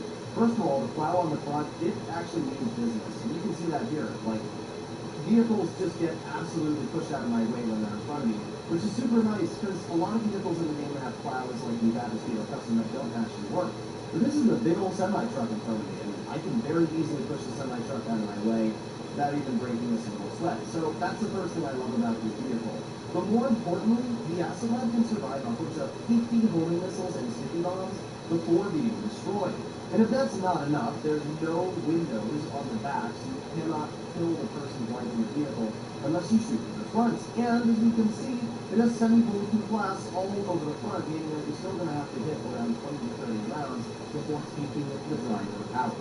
You add all this together, and yeah, I think the Asimov is an incredible vehicle to drive around and mess around with. A lot of people just get the Asimov to earn money, but I think that a lot of players are forgetting just how useful of a vehicle this could be in terms of just how amazing its armor and survivability is. Out of all the vehicles I'm talking about in today's video, if I told you there's one purchase that you really have to make, it would be the Terabyte, which is right behind me. Now, to make the Terabyte super effective, you need to own the garment factory. To be honest, you can't own the Terabyte unless you own a nightclub or garment factory, but you specifically need to own the garment factory. And the reason why is because owning the garment factory allows you to specially upgrade the Terabyte. And we can see that here. I can press modify the Terabyte and specifically Eurotech. This is only available in the garment factory. And the only upgrade that we really care about is this, the Master Control Terminal. Remotely manage a variety of owned businesses from the Terabyte Specialties computer. So if we hop out of the Terabyte and now we get inside of the vehicle, well, this is where things get really important. First of all, we press on Mark 2, we store in the Terabyte, which we can see right here. This is obviously really nice. And if you do ever plan on owning an oppressor, yeah, this is a very important purchase to get there. But more importantly, owning the Master Control Terminal allows you to access every single business in the game. You can increase your nightclub popularity, right? You can see right now my nightclub popularity is literally 0. But if I simply go to Resident DJ and I look the DJs back and forth, there's 1 DJ, 2 DJs, 3 DJs, and then we go back and we go back on, you can see that my nightclub popularity is now like 30%. So it's really easy to increase your popularity. You can access the bunker, all of your motorcycle club businesses, everything you want to manage right here. And that is incredibly nice, especially because you can request the Terabyte whenever you want, just by calling it through the interaction menu.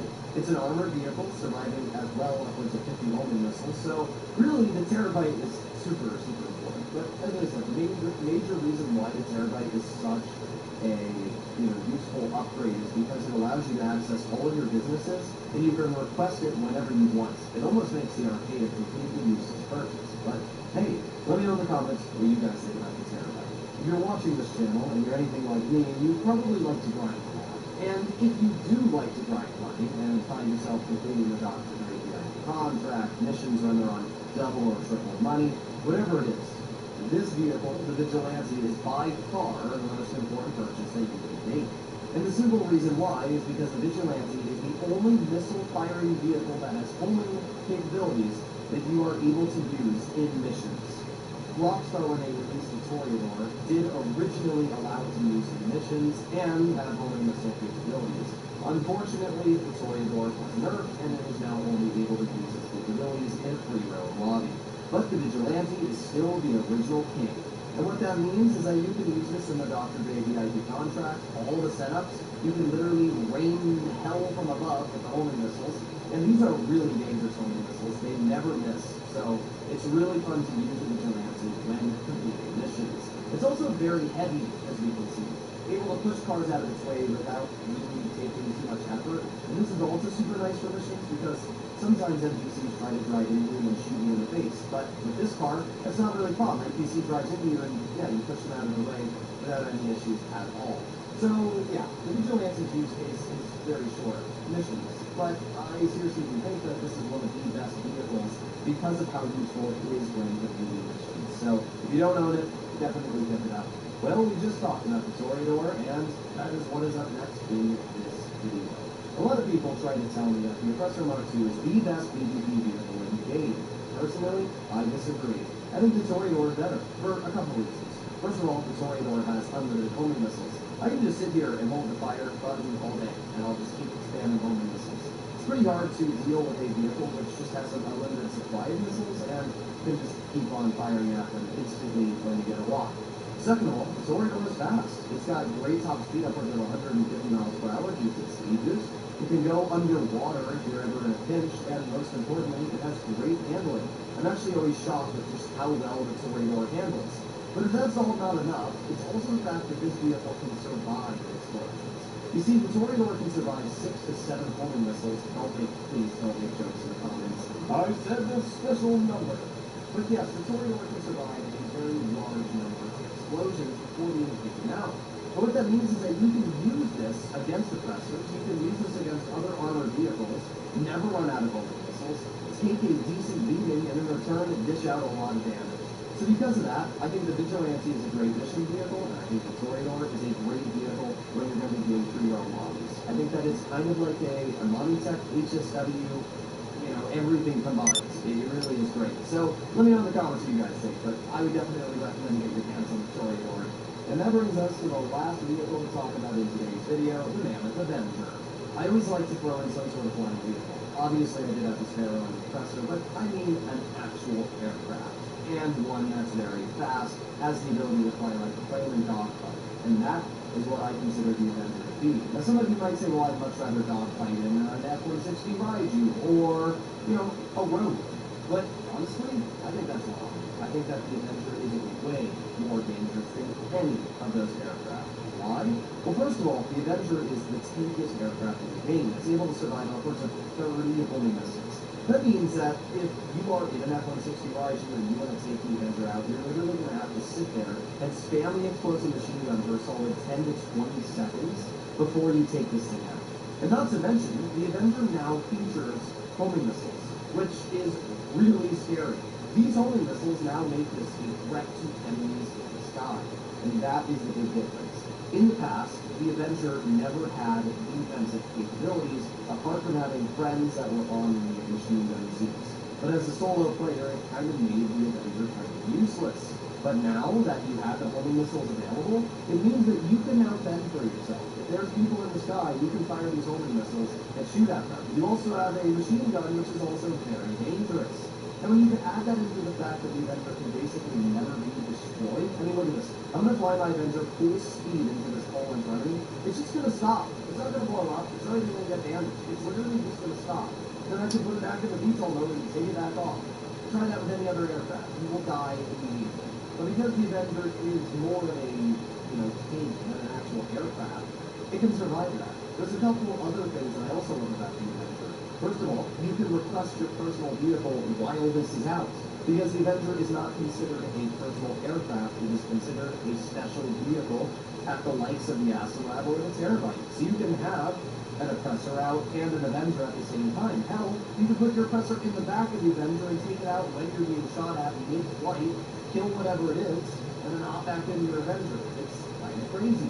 So you add all these things together, and I really do consider the Avenger to be such a fun and dangerous aircraft. And when you do have friends and they are able to get on those machine guns, oh my god, is this thing scary. So let me know in the comments what you guys think.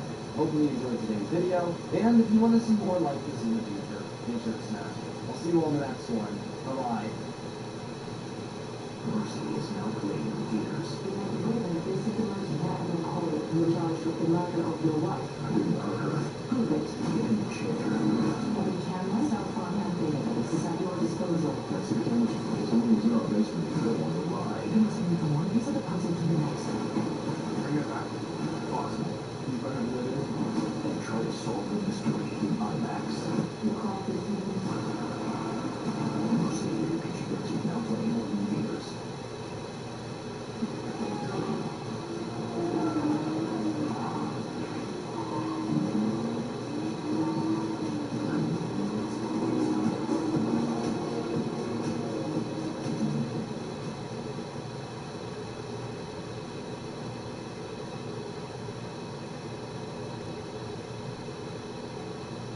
Hey there everybody, welcome to the channel. I'm your host, Rama, and in today's video, I'll be showcasing how you can earn over $650,000 in around 30 to 35 minutes of work by doing the new Avi Schwartzman heist storyline in Grand Theft Auto Online. Now this is not clickbait. I've tried to do these as fast as possible. I've timed myself multiple times on the channel. I've even done them on live stream, and my best time is around 33 minutes for completing all of these. In 33 minutes, I've been able to earn over $650,000. And obviously, I don't expect every player to complete this quick.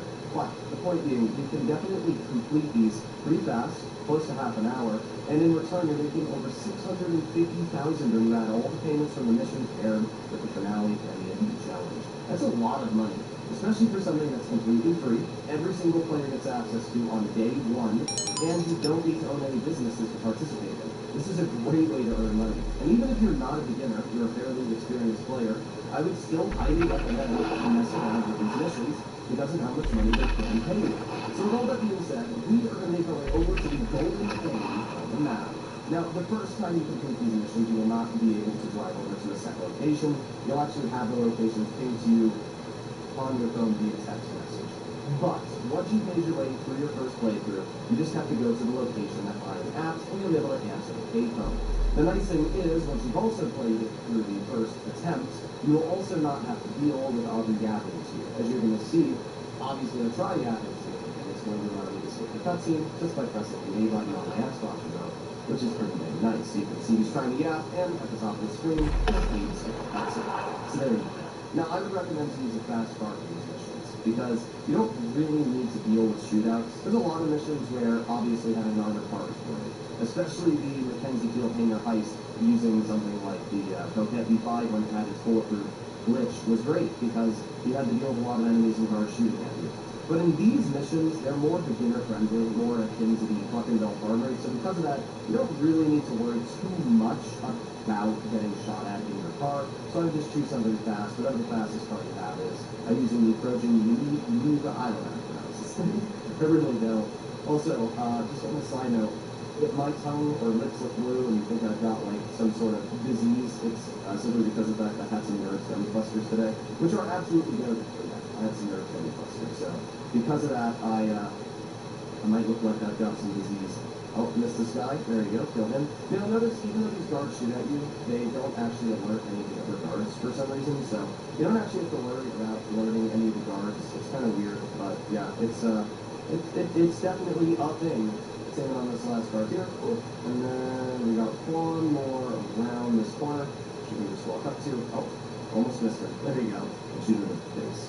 So just like that, we completed the first part of this mission. Now, once we kill these guards, what you want to do is destroy 3 out of the 4 cars. So there's 1, there's 2, we have a third car here, and then you do not want to destroy the 4th car. You want to leave this one where it is.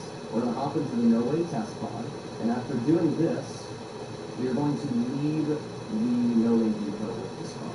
Doing this, we now have to do whatever the mission says. So we have to maintain a speed of 50 miles per hour for 15 seconds. That's pretty easy. Let's do that first. Let's reach 50 miles per hour. We have to cause 5 high-speed collisions with vehicles and knock over 10 traffic signals. So, yeah, let's do the speed first, as I said. This one's pretty easy. Already at 8 seconds, and I think we should be good just driving down this road here. 13, 14, and 15. There you go. There's, I guess that wasn't a high-speed collision, but now what we have to do is destroy some posts. So let's do that right now. We got another sign right here. There you go. There's 1 high-speed traffic collision. Let's do another. There's 2 rate of speed. And this right here should be good. So now that we've done that, what we can do is exit the no-way path, just like this. And once we exit this, we can then leave the building by walking over to the white circle, just like this. So we just press right on the D-pad and we leave the building. So now what we have to do is what the mission says. Usually you have to destroy some signs, so you can destroy these and destroy some of the no-way taxis. So we'll just set our waypoint over to these destinations we have to go to. So go around this corner, squeeze through here. Yeah, this is why the mission is actually super easy to complete. The first time you do this mission, it's kind of a drag, but once you realize that you can literally just drive your car around and destroy these signs, it makes completing this so much easier. Because you don't have to waste time, you can just destroy everything super fast. So We just have to go over to this first billboard over here, and let's destroy this one. Some of these billboards are really annoying as well because you have to like do a jump to get to them, but as you can see, just use a sticky bomb, place on the billboard, boom, that billboard is destroyed already. So we just drive up to the car, throw a sticky bomb on it, and then we can drive away, boom, vehicle disabled. So now we have to go to the next billboard, and you can see how easy this is. I mean, we're only at like what, 4 minutes on this mission, and we're almost done with it. And this is definitely the most time-consuming mission I can go on the mode. And there's the billboard, and you know what? Just run the car there. Might as well, right? Yeet, and boom, billboard destroyed. So now we can destroy all the last railway tracks, and that's it. So we head back this way, and we can head over to my taxi. Here we go. I don't know why I tried avoiding that cop, because it doesn't really matter when I blow up this taxi and that cop's on me anyway. But now let's go over here, and our taxi is right around this corner, so we throw a sticky bomb on it, drive away. There you go, taxi destroyed, and now we just have to lose the cops. And while we're losing the cops, we want to make our way over to where Audie Schwartzman is, which is over in this area where I just set the waypoint. So, as you can see, we currently have a 3-star once a month, and if I'm not mistaken, we might be able to put on a mask. If we go to appearance, accessories, and the masks, yes, we can put on a mask, which does lower our wanted level by 1 star, which is obviously quite nice. Lowering our wanted level by 1 star means that we don't have to deal with helicopters now. So always put on a mask, it's going to be a lot quicker. And now we're just going to drive our way over towards the No-Way Depot. The easiest way to do this is follow the train tracks, just drive right onto the train rails, and nobody's really going to be able to follow you here. And you can see we already lost the cops, so like I didn't even need to really worry about them. Just avoid them by driving on the separate roads and stuff like that. Especially because you put on a mask, instead of having to wait 2 minutes to lose the cops, you only have to wait 1 minute. And now all we have to do is head right over to the block, and we're done. We can also see that I made $16,800 when completing this mission. And if we add this money with the actual finale, we actually make a decent amount. I'm going to add up all the money that we make throughout these missions and see just how much we get. For this next mission, Inside Job, I would highly recommend to use a armored vehicle, specifically the Death or Armored Kuruma. These 2 vehicles are going to make your life a hell of a lot easier. Because at the end of this mission, you're going to be dealing with a bunch of enemies. And instead of fighting those enemies, which wastes time, just hop into your armored car, ignore them all, and make your way over to the drop-off, which you'll be seeing. I personally think the Duco Death is a better option, just because it's a little bit heavier and it's better at pushing enemies out of your way. So the first part of this mission is kind of boring. All we have to do is meet the No-Way contact. We're going to drive their car over to the kind of hideout, and then we'll go through everything. So let's do that right now. While driving No-Way contact, we need to make a quick stop over at the downtown cafe. He's going to place a sticky bomb under one of the taxis like that. And then we just need to drive away so it can blow up one of the taxis. We're also going to get cops on us when he does this. The good news is that losing the cops is really easy. So as you can see, taxi blows up, and we get a 2-star once again. But that's no problem, because all we're going to do is make our way down this road, and we are going to lose the cops just by going into the mountains. So we'll just follow this route here, and yeah, okay, this cop will see us, but that's fine. As I said, we're just going to go into the mountains, so we're going to drive around where this cops are, and climb up into the mountains here. The cops can't follow you, so just wait like a minute, you'll lose the cops, and then you can head over towards the cops. As you can see, we've lost the cops, just sitting on that little bridge right there, and now we can go towards the No-Way. Now it's nice is that your personal vehicle is spawned right outside once you complete this little gunfight. So we're going to hop inside the building, and basically we have to fight a bunch of people. So once we're in this meeting room, we're going to be compromised in just a team bit, and that's when we have to kill everybody. So you're going to see it's going to say, "You've been compromised." So I'm just going to pull out my minigun and start blasting everybody in this room, just like this. Pretty easy stuff. Minigun is definitely my go-to when it comes to murdering everybody, just because it is so incredibly easy to kill everything in front of you with a minigun. Kill all these guys, and then got this guy over here, got this guy, and then we got 2 more people, 1 and 2. That's as easy as it is to kill everybody with a minigun. So a lot of people that say easy assault shotgun. I just think the minigun is always the easiest way to deal with everything in front of you. And now we're going to hop into our car, and we're going to drive over to the data center. This is definitely where the mission becomes a bit more fun. As I said, the first half kind of boring. You just drive around, sit in the meeting room. But now we actually get to deal with enemies. We get to, attack some people. So we're going to drive over to the data center. There's going to be 3 guards outside of the data center that you'll want to kill before entering it. And then once you actually break in, there's going to be a bunch of people on the third floor that we're going to want to kill. So let's head over there now. I do like that the Duke of Death is fast. It's the one reason why I usually prefer it over the Kurma, is especially in straight lines, it's quite a bit faster in terms of top speed. So let's head over here. You gotta kill these 3 people. So kill you, and kill you, and kill you. Okay. So now that we've killed these enemies, we're gonna turn our car on. I don't remember if we spawned the car on the location, but we're gonna leave the door open just in case, and we'll face it towards the exit. Now we're gonna hop into the data center. Once again, just pull out the minigun. We're just gonna walk through here, pull out the minigun really quickly, and this is going to allow you to kill just about every single enemy in front of you. There you go. Pretty basic stuff, right? Decent stats. This is where I would pull out an assault shotgun. So we can kill all these people in close quarters combat in front of us. Yeah, assault shotgun's really good for this close quarters style fighting here. There you go. So we have to find the hard drives. Usually they're in like each corner. So we got one hard drive right here. So grab that. That's 1 out of 3. And now we have to make our way over here. There should be another hard drive somewhere in front of us. Yep, looks like there's one hard drive right here. There's number 2. And eat some more snacks. Put on some armor. And we can kill this guy right here. And then we just gotta find the last hard drive, which is probably in one of these corners. There we go. Put an hard drive, grab, and go through. So now that we have the hard drive, so we just need to make our way back outside the data center. So we go the same way we came in. Go all the way over here, and we run towards the exit there. So now that we're leaving the data center, we're going to hop back into our car. As I said, leave the door open. We can hop right into my car just like this. And we can ignore all of these enemies. You might want to try and kill the guy on the machine gun, but it doesn't really matter. We're in a Duke of Death. They're not going to blow up my car. Why waste my time doing it? I can literally just hop in the Duke of Death, not worry about it being blown up. There's going to be a little convoy of enemies here. Again, we're in a Duke of Death. You just drive right through it. Easy peasy. This is why, at least for this specific mission, you definitely want to use an armored car. It makes the finale so much easier, so much faster. I've seen a lot of other creators say, fight your way through that, but why? Why bother fighting your way through those enemies when you don't have to? So just like that, you're now done.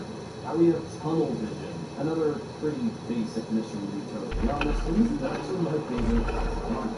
So what we have to do is bring our car over to the unside terminal, and we're going to basically steal a tram. It's pretty cool in that regard. It doesn't really matter what car you use for this, because it's a very, very short amount of run. We're just going to drive our personal vehicle down the stairs here, hop out of our car. We're not going to be using my vehicle anymore. Now what we're going to do is pull out a suppressed weapon, because we're going to have some enemies here, as you can see. So we'll kill this guy, kill this guy. That's 2 enemies already taken out. Make our way up a little bit further. We got this. Oh, I missed him in the head. Too bad. You're still dead. Okay, keep on going again. And we got 2 more enemies here. Oh, and boom. Both of these guys are dead. Keep going. We got an enemy over here. Kill him. And now we head down the stairs. So we got 2 more enemies here. Oh, I missed him. Too bad for you. I have plenty of more bullets. Kill all of you guys. And 1. It doesn't really matter if you do this stuff, because once they're all dead, it doesn't really make a difference. So we have to hack the controls to start the train. So you gotta head all the way back here, and this is the same hack that you have in the Kayaker device. So we need to get to 66. So 5 goes to the 10, this goes to the 2, and 2 goes to the 0. And just like that, we did basic math. Ooga booga. If you're struggling with the math part, I'm going to tell you. Okay, so we've completed that, and now we literally just sit in the train, wait for it to go to the ambush point. We'll eat some snacks while we do this, and put on some armor, because why not? As we can see, the tram is right in front of us, so we are just going to use our minigun and kill all of these enemies inside the train. There you go, and then the target is somewhere over here. Oh, is he dead? There we go.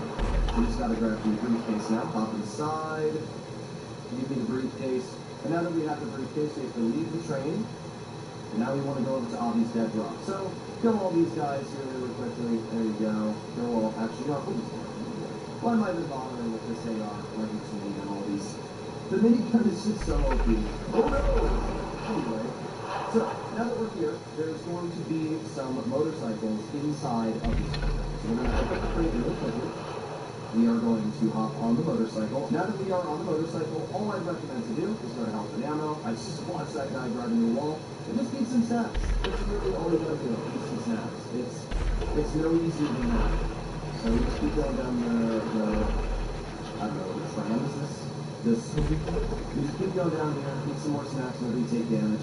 The Reaver is incredibly fast. Actually, this isn't a Reaver. I think this is a power surge. Yeah, we just gotta bring the motorcycle down the tracks here, jump off this ramp, and just like that, we are done. So now we just have to head over to the dead drop, and that's literally it. So this isn't even a 5-minute mission. I literally completed this in 4 minutes and 30 seconds. That's pretty fast, especially because I probably could have done this a little faster if I was, really trying to. This next mission is definitely the most tedious of them all, because we need to steal a garbage truck and then put garbage in the back of said truck. Yes, I know. Truly an exciting mission. So we are just going to do this. I didn't want to run into that cat, but it's definitely not with us anymore. So now we can head over to the No Way office. Now, I've seen a lot of content creators, I think TGG said you want to do this stealth. Personally, I wouldn't. I think that killing the enemies and just speed running this as fast as possible is always going to be the most efficient route. Whenever you're doing missions, you get snacks automatically equipped. Like, you always have full snacks. So, might as well use them, right? Just spam your snacks when you get low on health, kill the enemies with the minigun, and just get them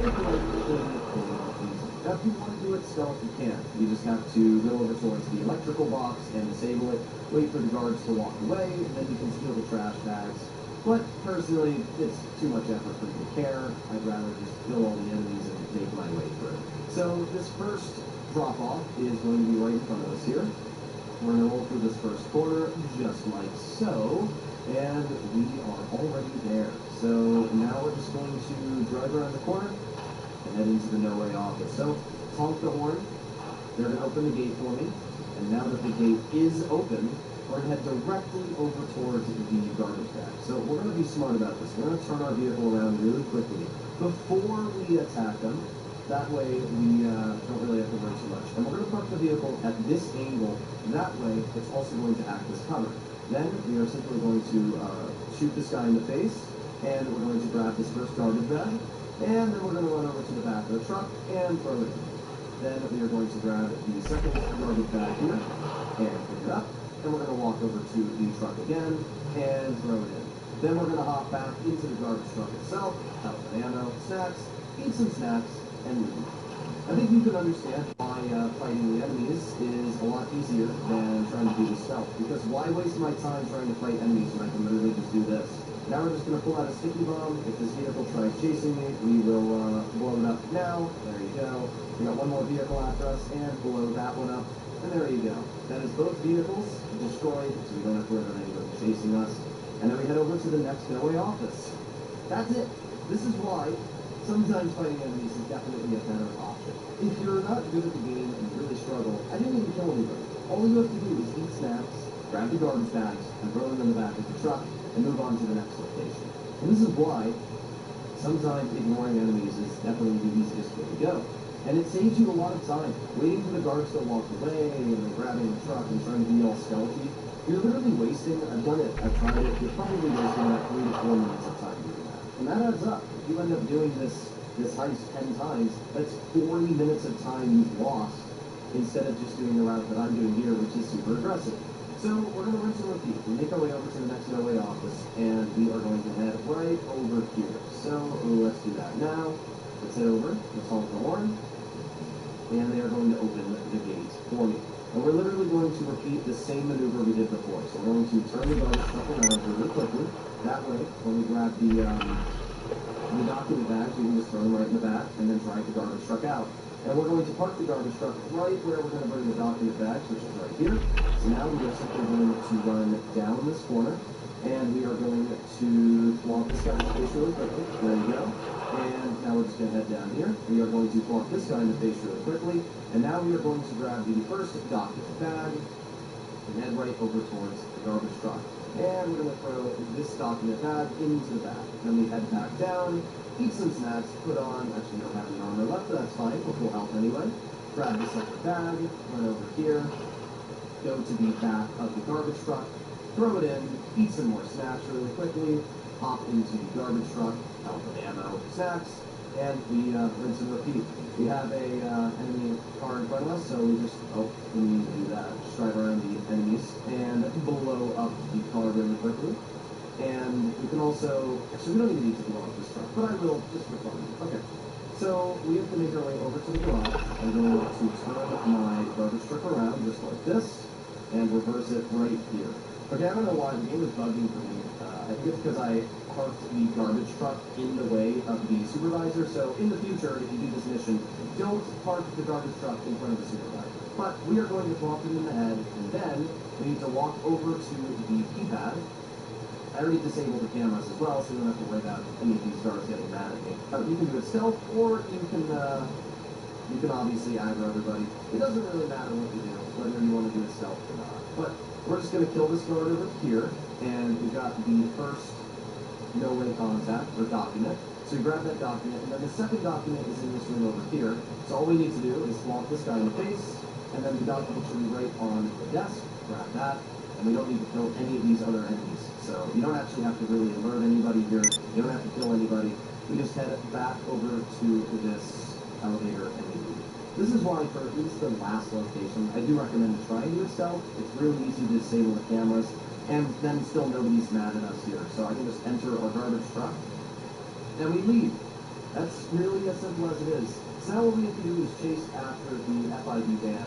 And you can see the van is already right in front of me, so we're just going to follow the van really quickly, try and roll around the corner, and my recommendation is to shoot the driver of the van. It's going to be the easiest way to disable it immediately, so there you go. Van has been disabled. It's going to drop the 2 document bags. We are going to then go grab these documents. There's one. Run to the back. Oh, I didn't want to drop it. Let me grab the document bag. There you go. And then we can throw it in the back of the truck. And then we can grab the second document bag right here. Pick this one up. Thank you.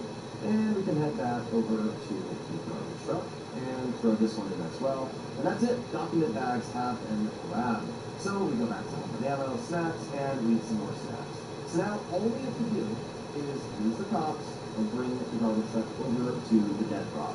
That brings us to the finale. Now this is the most important mission because if you complete it fast enough and get enough headshots, you will get the Elite Challenge, giving you instead of $525,000, $625,000. So in the beginning of this mission, we will grab the hacking bonus. Now what we're going to do is run over to the FID. They're going to stop their vehicles right in front of me. And then once they get out, I'm going to bust all over. Oh, wait, no, I'm going to get busted. So once we get busted, they are going to bring us into the FID headquarters. We go through a little interrogation, and then we are able to get out of here. So you'll see there's a pen on the desk. There will be a booklet behind him in the shelves, and then what we're going to do is we're going to John Wick our way out of here. So we're going to grab the booklet, see which of the 3 wires corresponds to the unlock icon. We're going to use the pen, and then we're going to unlock the door behind us. And you'll see that in a moment. So we got to wait for this guy to leave the room. Once he leaves the room, we are then able to get out of the interrogation chair. So you got to wait just a teeny bit here. Alright, there you go. My character's finally standing up. And we are able to walk back here and read the emergency booklet. So as you're going to see, we need to use the blue wire because that is the unlock icon. So we don't care about anything else. Blue wire is all that matters. Now that we've seen that, we need to grab the pen, which is right in front of us. Grab that. Now with the pen, we want to make our way over to the door. And we want to cut the blue wire. So access the keypad, bring in this, and as I said, blue wire. So blue. That's it. Now we are just going to walk up to these guards and we're going to, well, hit them with our hands. So let's do that right now. Let's punch you. Alright, and then we'll run over to this guy. Oh, okay, that's not what I wanted. Bro, what are we doing? There you go. Thank you. And then we just gotta run to this last guy, hit him in the face, and grab our weapons. Now that we've grabbed our weapons, we need to get 35 headshots for the elite challenge. So we're going to count. Here is 1, 2, and that is 3. Eat some snacks really quickly. Alright, that is 4, 5, 6. Okay. 7, and then there's one more guy all the way back here for number 8. Okay. Now we're going to hack the FID database. So that's 8 headshots. Let's do this really quickly. Boom, and boom, and boom. There you go. And this goes down, this goes up. Perfect. Okay, that was pretty easy. Now once we're done with the hack, I just need to remember how many headshots we have, because we need 35 in total. So let's head over here, and we're going to go through the door. Now we're going to kill all these guys. So let's head over here, up the stairs, go to the roof. Okay, and we go over this way. Alright, now we kill some more enemies. I'm going to pull out my ballpark rifle, because I think it's a little bit better at getting headshots. So that is 9, 10, 11, 12, 13. Okay. Come on. Show me your work. Yeah. 14. Looks like there's some more people around us here. But I think we have to actually go to the roof to get these final kills. So that's 14 headshots. Let's go through here. And that is 15. That guy's already dead. 16, 17, 18, 19, and 20. Okay. Let's see. Oh, you're not dead. Alright. Now that's 20. And then we got one more guy over here, so let's kill him as well. Unless he's not over here. Where is this guy? Oh, I guess he's just not here. Okay. Let's hop into the helicopter. That's 20 headshots. So we have to get 15 more kills before we finish this mission. So let's hop into the helicopter. Now we have to fly over to the... Oh, that's not what I want. Ooh, okay, we're good. I mean, it doesn't matter if you damage the helicopter because you don't really need a helicopter for anything anyway. You need a mission. And as you can see, there's quite a bit of enemies here. So we should have plenty to get our 15 headshots that we need. So here we go. Come on, how can that be so slow? There we go. Alright, so let's head down this little path here. And let's see, that is 21, 22. Come on. Let me hit this guy from here. 23, 24. Oh, didn't hit him in the head. We'll just wait for this guy. 25. Alright, keep going over here. And 26. Come on, 27. Got this guy. Come on, 28. Nice. Okay, reload. And then we have... Okay, wait, we gotta take the helicopter out really quickly. And boom. Okay. So we have... I don't know. I'm just gonna headshot all these guys and we're fine. There's plenty of enemies here to complete this mission with headshots, so we're just gonna do that. Eat some more snacks really quickly. Okay, there you go. Headshot you. And I don't think we headshot that guy. But I don't think it matters too much either. Headshot this guy. Come on. There you go. He's headshot. Eat some more snacks. We got 2 more enemies left, so we got this guy. We're gonna kill him with a headshot. Let's see. Can we kill you? Oh, bruh. I'm trying to headshot him. Alright, let's get you. There we go. And let's get you. Okay. That is all headshots complete. And here we are at Avi Schwartzman. So we just returned the hacking device to him, just like this. Well, didn't mean to do that, but I think we're done either way.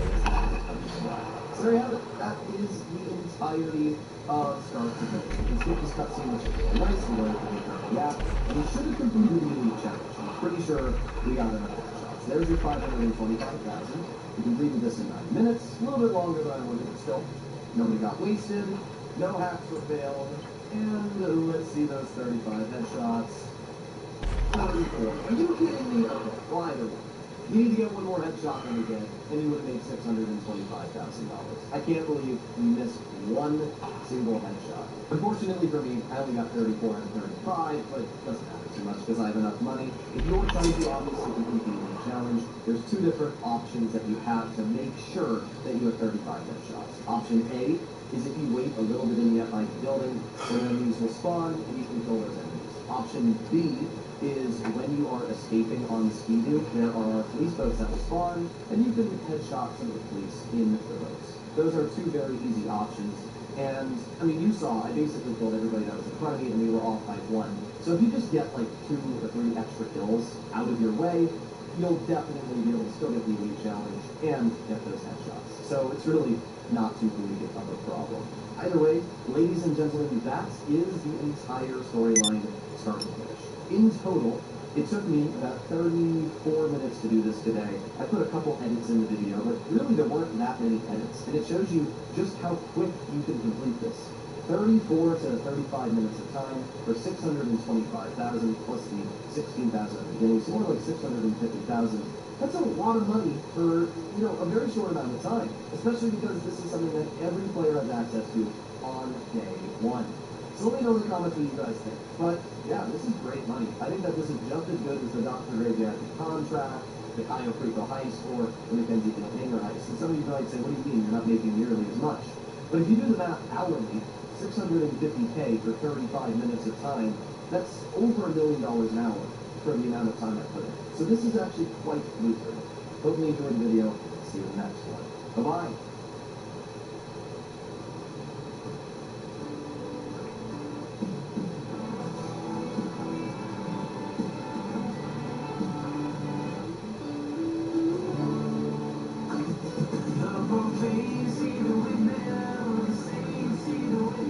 All the songs you love are here. Only 18 megabytes let you listen offline without worrying about storage or data. You can also import local audio. Track the music through one tap. Only on TikTok Live. Small app. Bigger fun.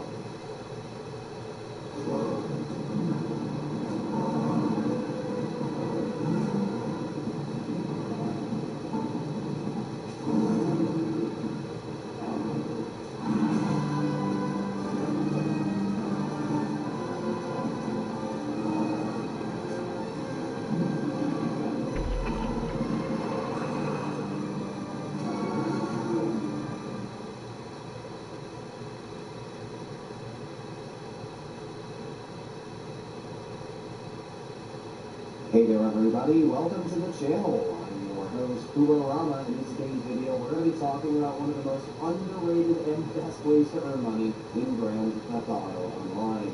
Almost every single player, when it comes to earning money, focuses on the Cayo Perico heist and the Dr. Dre VIP contract. Well, today we're going to be talking about the Oscar Guzman Flies Again. I'm going to be showcasing every tip and trick on how to complete this storyline as fast as possible, and how it can actually be better for earning money than the Cayo Perico heist. So as always, if you enjoy videos like this and you want to see more content in the future, make sure to smash that subscribe button down below. You won't see videos like this anywhere else. And if you have any suggestions on the ways that you want to see to earn money as fast as possible, make sure to let me know in the comments down below. But with that being said, we are going to get straight into it. Now, the first thing you're going to want to do is own a vigilante. You can see my personal vehicle is parked right outside, and it is a vigilante. If you don't own one, I would definitely recommend you use maybe a Duco Deck or Armored Puma if you're a beginner and you don't have a lot of money. The vigilante is nice just because of the fact it has homing missiles, and completing the first mission using homing missiles is very easy and super quick to complete. So we are going to hop onto this motorcycle here, and we're going to head over to the mountain where we need to shoot the transmission tower. This first mission is one that a lot of people waste time on, and you're going to see it is so incredibly easy to complete. Literally all you have to do is park your motorcycle at the top of this mountain, and while you do that, request your personal vehicle right here. Doing that, it's going to spawn my vigilante behind me, and we're going to hop into the vigilante once we destroy the transmission tower. So let's pull out our explosive sniper. You don't need to use the explosive sniper. You can use the base sniper. But as you can see, the explosive sniper destroys the transmission tower, just like that. So instead of climbing all the way up and fighting the mountain lines, that's it. Then all we do is hop off the motorcycle, and we get into my custom vigilante. And the reason we're going to do this is because we're going to use the homing missiles to destroy the streamer 216 that's going to spawn in just a second. You can see the plane right in front of us there, so we're just going to stay behind the plane. We're not going to use any homing missiles yet. Let's just get behind the plane, and once we get a lock on, we can start firing these homing missiles. So there's 2 missiles. As you can see, we've already dropped a crate. Let's just keep firing those missiles. And as we shoot these missiles, the plane is going to continue to drop these crates. So there you go. I think we need to hit it one more time. Yeah, okay. And we have the final crate just like that. Now, we can just put that guy over at the motorcycle. But now all we have to do is make it to the destination. Now, I like to kind of just ramp up the mountain. I find that to be the easiest way. So I just get my vigilante right up to the edge of the mountain, and I just ramp it off like this. As you can see, it gets me right over the mountain range with very little resistance. And now we can just head right over to this little cliff here. And once again, we can launch ourselves up into the air. And look at this. Perfect. Our vigilante is going to land right to the fire. You can see this first mission alone is honestly pretty easy. I mean, once you learn the pathing, there's not much time you're going to need to waste on these missions. Of course, my vigilante's flipping out over here, but that's fine. Let's just turn it and that's it. Then all we have to do is hop on the motorcycle, which is going to spawn next to us, leave the area, and the first mission is done. That took me less than 3 minutes to complete. In fact, completing all of the Oscar regional storyline takes me less than 40 minutes now, and it pays me $750,000 upon every completion. Now, the Kaiserville heist at worst is going to pay you around $1 million, but there's a big advantage with this way to earn money versus the Kaiserville heist, and that is the fact that you can complete this in 40-ish minutes, and then in 48 minutes start it again. The Kaiserville heist, even if you're doing the back-to-back method, has a 2.5-hour cooldown. So even if you do it back-to-back by swapping characters, you're still going to have to wait an additional hour and a half before you can start the Kaiserville heist up again. Which means that this is a fantastic way to earn money while you're waiting for that cooldown. And even then, as I said, every 48 minutes you can do this. So if you're doing the back-to-back method with this way to earn money, you can go one Mackenzie heist, the other Mackenzie heist on the second character, and by the time you completed it on the second character, you've already finished the cooldown for the first account, and you can just go back and forth. And you can understand that this is incredibly efficient, and it's why I consider this to be just as good, if not better, than the Kaiserville heist. There's so many people that, only focus on Kaiserville, and if it's not the Kaiserville heist, then they don't care about it. So that's why today's video is titled A Better Way to Earn Money, or something like that, than Kaiserville. Because people really do need to mess around with other ways to earn money, and I also think that this is a very, very fun mission set. A lot of people didn't like these missions because they don't understand how to do them properly, but as I said, once you're through today's video, you will understand how to do this very easily. So now we're going to start off the second mission. This is the mobile mission. This one is definitely the more tedious of the two, but still more tedious of all the missions, but it's still very easy to complete. A side note that I want to give people very quickly is how to purchase the Mackenzie Field Hangar. Make your way to Maze Bay Foreclosures, and if you go all the way to the top of the map and you press Mackenzie Hangar, you'll see it right here. One of the biggest advantages of this property is how incredibly cheap it is. The Mackenzie Field Hangar is only going to cost you around $1.5 million to get your hands on. The Kosaka is going to cost you around $2.2 million, and you're really going to need a Sparrow to make the Kosaka profitable. You don't need a Sparrow. In fact, you can't even use a Sparrow for any of these missions. So if you're a beginner, I would easily say that the Mackenzie Field Hangar is probably one of the best beginner ways to earn money in the game, especially if you pair it with the Cluck and Bell Farm Ring.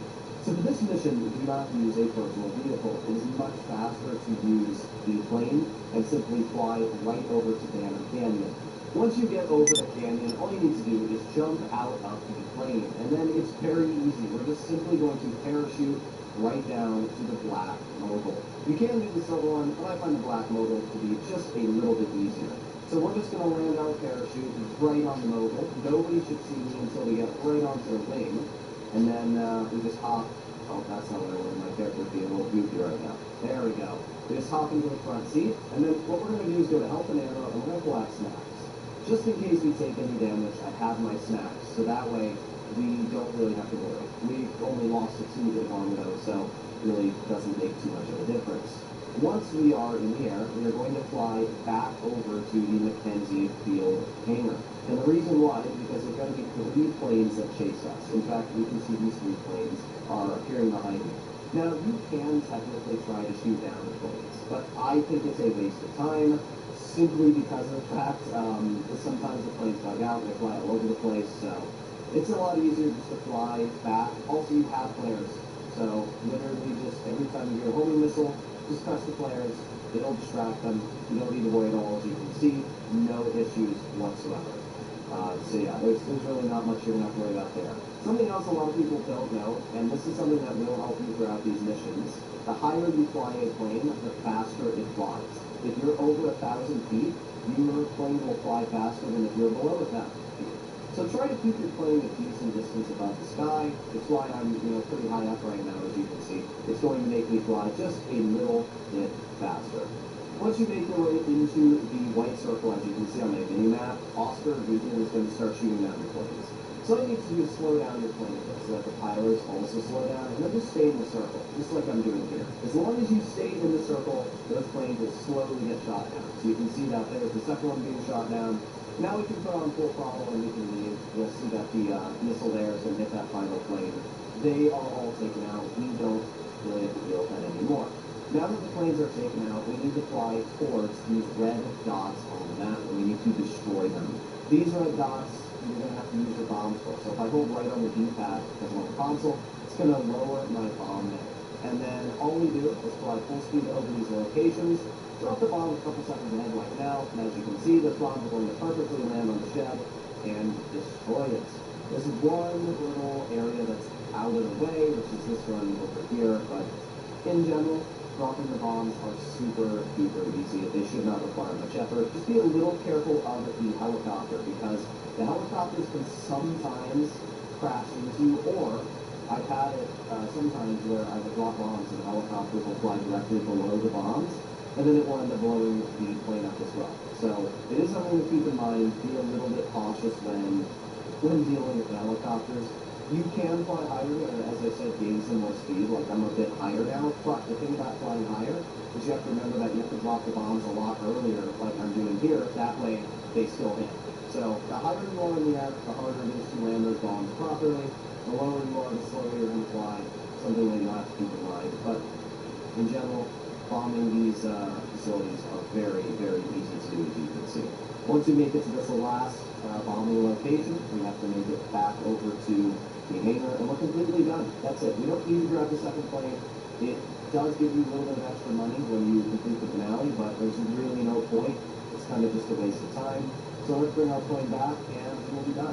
This next mission is Intel, and it's probably the least favorite mission for most players. I actually like this mission, and it's because there's a complete skip to the whole swimming part that a lot of people don't realize, and it makes the most painful part of this mission actually the easiest. So to start this mission, we can make our way into the drone station. We gotta swipe our card, and then we'll be able to actually hop into it. The drones are pretty easy to use, honestly. As long as you take out like 2 guards, you don't have to worry. It can be a little tricky for your first time using the drones, but after that, it really shouldn't require too much effort. So let's hop onto the drone. And once we do that, we are going to go fly over to the 4 different drone consoles you have to have. I usually like to fly the drone through the roof of the building here. It's pretty easy to do. And then you can just bring it directly down to the server in front of me. Once we start hacking the server, there's not much to it. We're just going to sit still, let the hack complete. You can see it filling up on the bar there. And just like that, the first hack is done. Pretty basic stuff. The next hack is up in this room over here. There's going to be a guard in front of us, so, oh, I didn't mean to do that. But again, it doesn't really matter. Just take out this guy, and then we start hacking this one. Even though the guards did detect me, you'll notice it doesn't make a difference. And I'm actually glad they did, because it'll still show how easy this is to complete. So here we go.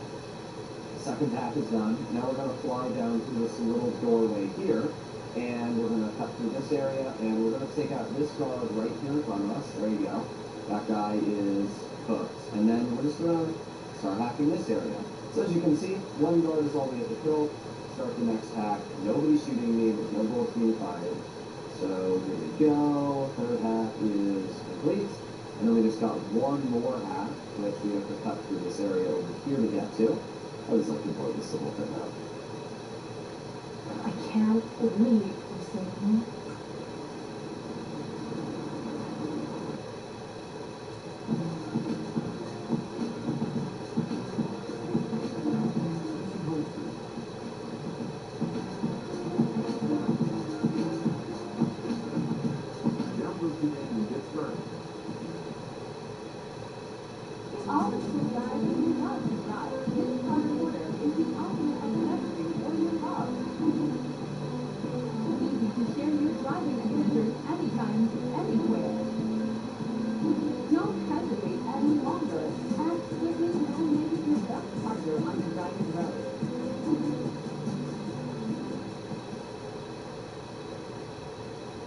It's pretty easy to do. But yeah, now we just have to make our way through here, and this is the final one. Again, as you can see, nothing's really able to shoot me in this little corner, so it's fine. That's it. Once we do this hack, we don't need to use the drones anymore. We just back off. So there you go, hack complete. Now we back out of the drones, and we leave the trailer, get back into our vigilante, and we can head over to the water. I don't know why my game was lagging so much, man. I wonder if it was the lighting or something. I don't know if you guys saw that. My game was running at like 10 FPS. Alright, so let's head over to the shipwreck. Now, you don't actually have to shoot any of these people here. If you simply drive around them, they don't go aggressive on you, as you can see. They don't have field of vision. They just don't get angry at you. So ignore all of the enemies there. The only two people you're going to have to kill are these guys at the base here. So I usually like to use the suppressed weapon, just in case, and then we kill that guy and kill that guy. That's it. I don't have to worry about anybody else. Then we can just hop on the Speedo, and we make our way over to the shipwreck. I don't even know if those guys are angry at us up top or not. But yeah, you don't really have to worry about the enemies shooting at you. And the best part is with this drowning method that I'm going to showcase here, you don't have to fight anybody on your way down either. So the most challenging part of the mission is really the easiest. So what we're going to do is we're going to go kind of towards the left portion of this circle, right around here. And then we're going to hop off the Speedo. Now you'll notice that I did not grab any diving equipment or any rebreathers or anything like that. And the reason why is because we actually are just going to use snacks to keep ourselves alive until we grab all 4 crates. You have to be a little careful because there are sharks. Obviously, you don't want to mess with the sharks. So you can see the first crate spawns here. There's 2 different crate spawns that you can get. So you do need to know which spawn.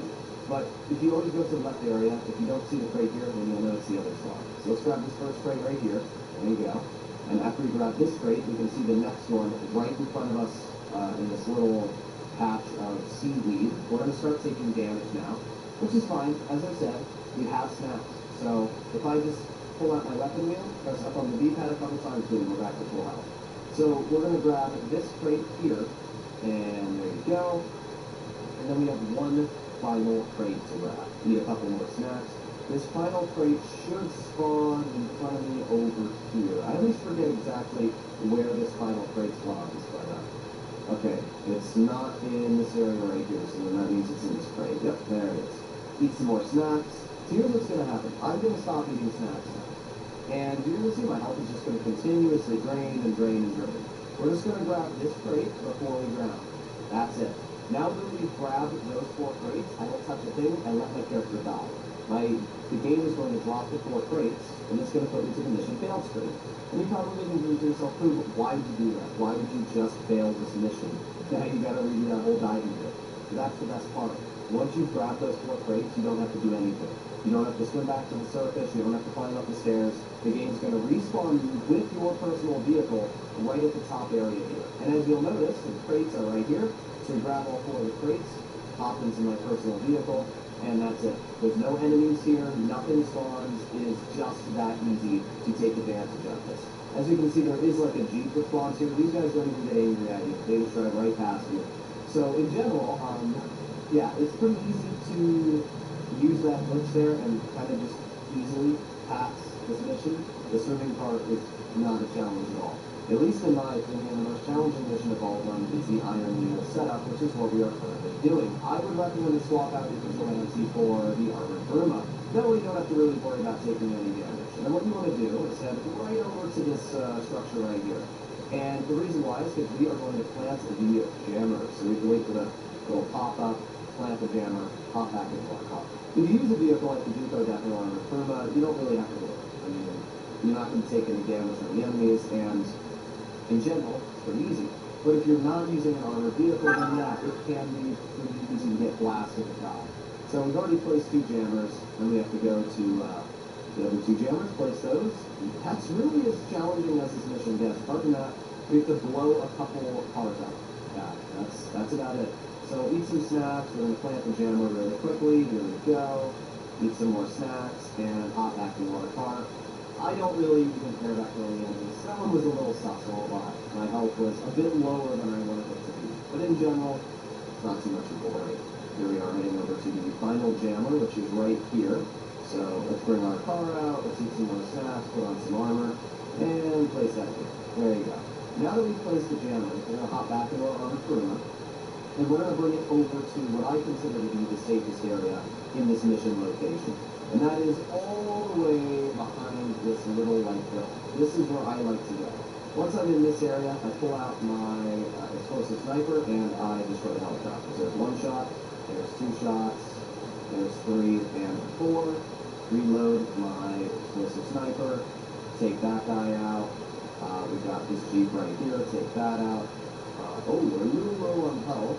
You always got to be a little bit careful, as I said, but it's fine. Oh, I missed that shot. There we go. Blow that Jeep up. Blow that Jeep up. As you can see, the enemy's bar is going up as we blow more vehicles up. Now we're just going to eat some more snacks. We're going to blow up 2 more helicopters. You can see one over here. There's 1 shot, 2 shots, and then we got another helicopter over here. There's 1, 2, and we can hop back into our car and make our way over to some more Jeeps that we can blow up. So we'll just head over this way really quickly. And as you can see, there's 2 Jeeps over here. So let's just head over to these Jeeps, eat some snacks really quickly, pull out our explosive shotgun. There's 1. Oh, I missed that. There's 2. And that should be enough to fill the enemy's back of iron wall.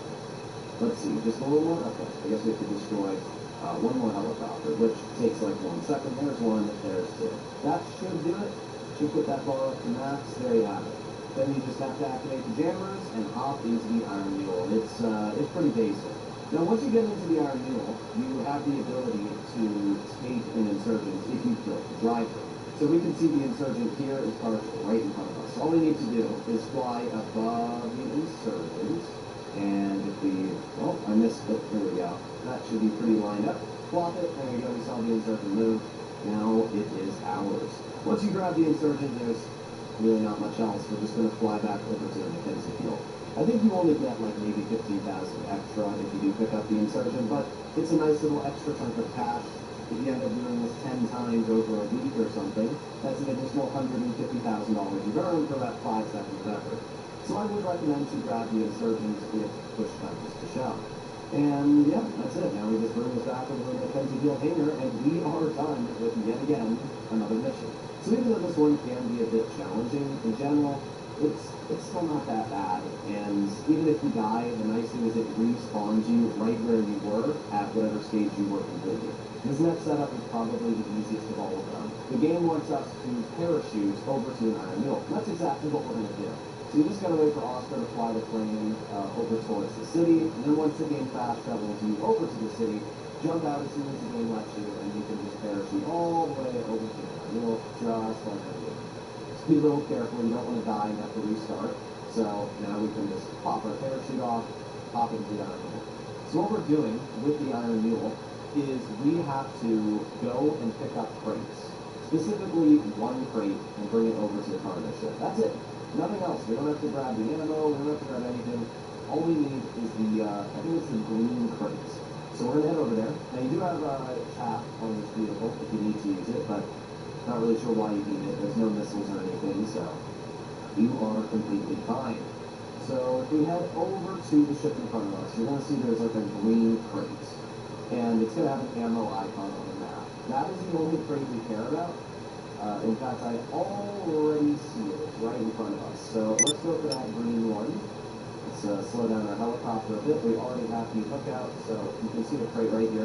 Be careful, because if you accidentally fly into a different crate, the game is not going to let you pick this one up. There you go.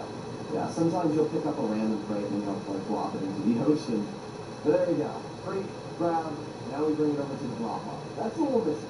Literally, that's the whole mission. It should not take you more than 2 minutes to do this from start to finish. It is that simple. And because of that, I actually like this one a lot. So once we fly the ammunition to the drop-off, all we need to do is just drop it. It doesn't need to land on the container or the truck.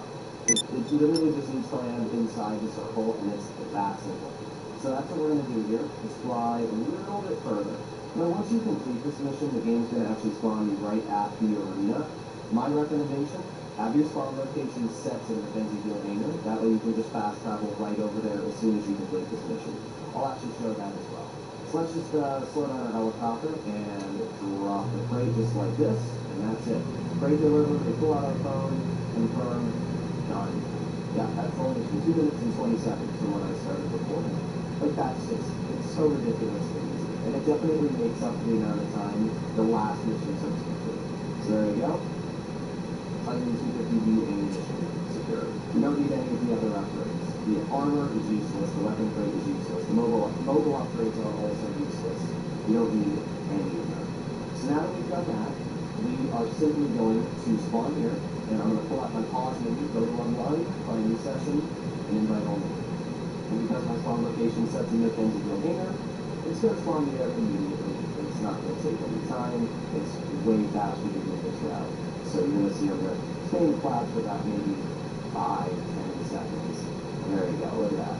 We've already fast traveled across this. It's by far the fastest way to go to the hangar. So that would be my recommendation. Now we have the finale. Now the finale is really easy. When it comes to the finale, I'm going to showcase a way to get the laser to spawn at the military base. And it's very simple. All you do is go to the pause menu online and read GTA Online. Now you do need to have access to story mode. I know some people that play GTA Online only have the online version for enhanced. And if that's the case, then you're just going to have to destroy the Titan 250's engines the normal way. But if you are playing on, enhanced and you have access to story mode, or you play on Legacy Edition like I am right now, you just want to go into story mode and then go straight back into online. For some reason, this causes a glitch with the game, and it allows lasers to spawn at the military base. Now, Rockstar did patch a lot of the ways that you could get two mobiles to spawn, which would have allowed you to just fly the mobile right over to the military base, hop into the mobile, and then you could immediately get into the laser.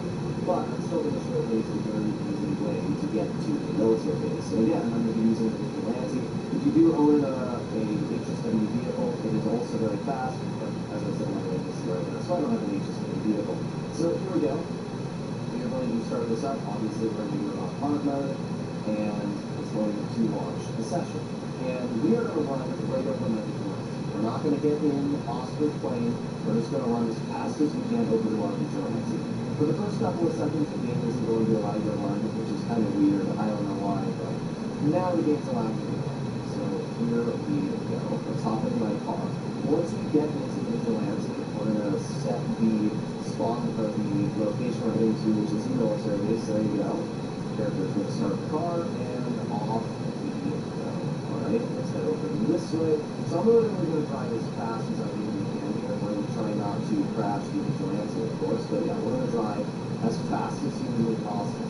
As I said, this is because we are simply heading over to the military base to steal a plane. And we have to try and do this quick because the longer we take, the faster the time it gets away from us. So there we go.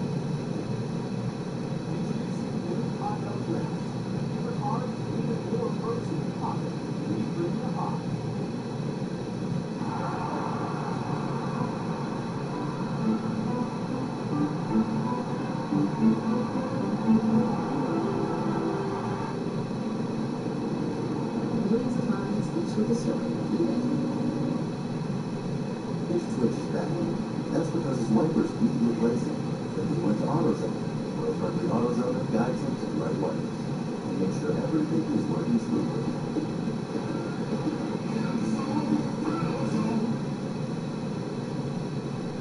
as a money-type vehicle, so we go upwards of 160 miles per hour when using the rocket boost, which is pretty dang fast. It's just you have to be a little careful when driving it because it's very large, and if you hit a car while you're rocket boosting, it's very easy to just, kind of spin yourself out, which I don't think anybody necessarily wants. But we're getting there. We've got 2.4 miles left to go. You can see Oscar in his plane, and we're actually quite a bit ahead of the plane right now. The Vigilante does fly faster than Oscar.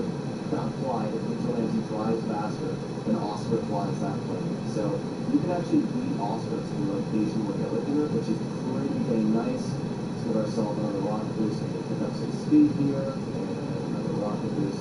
So we've got 1.4 miles left to go.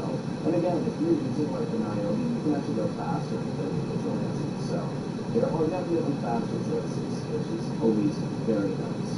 So let's head over here, and we just got to do one last rocket boost, and now we roll around the corner. Now, the military base gates are going to be closed.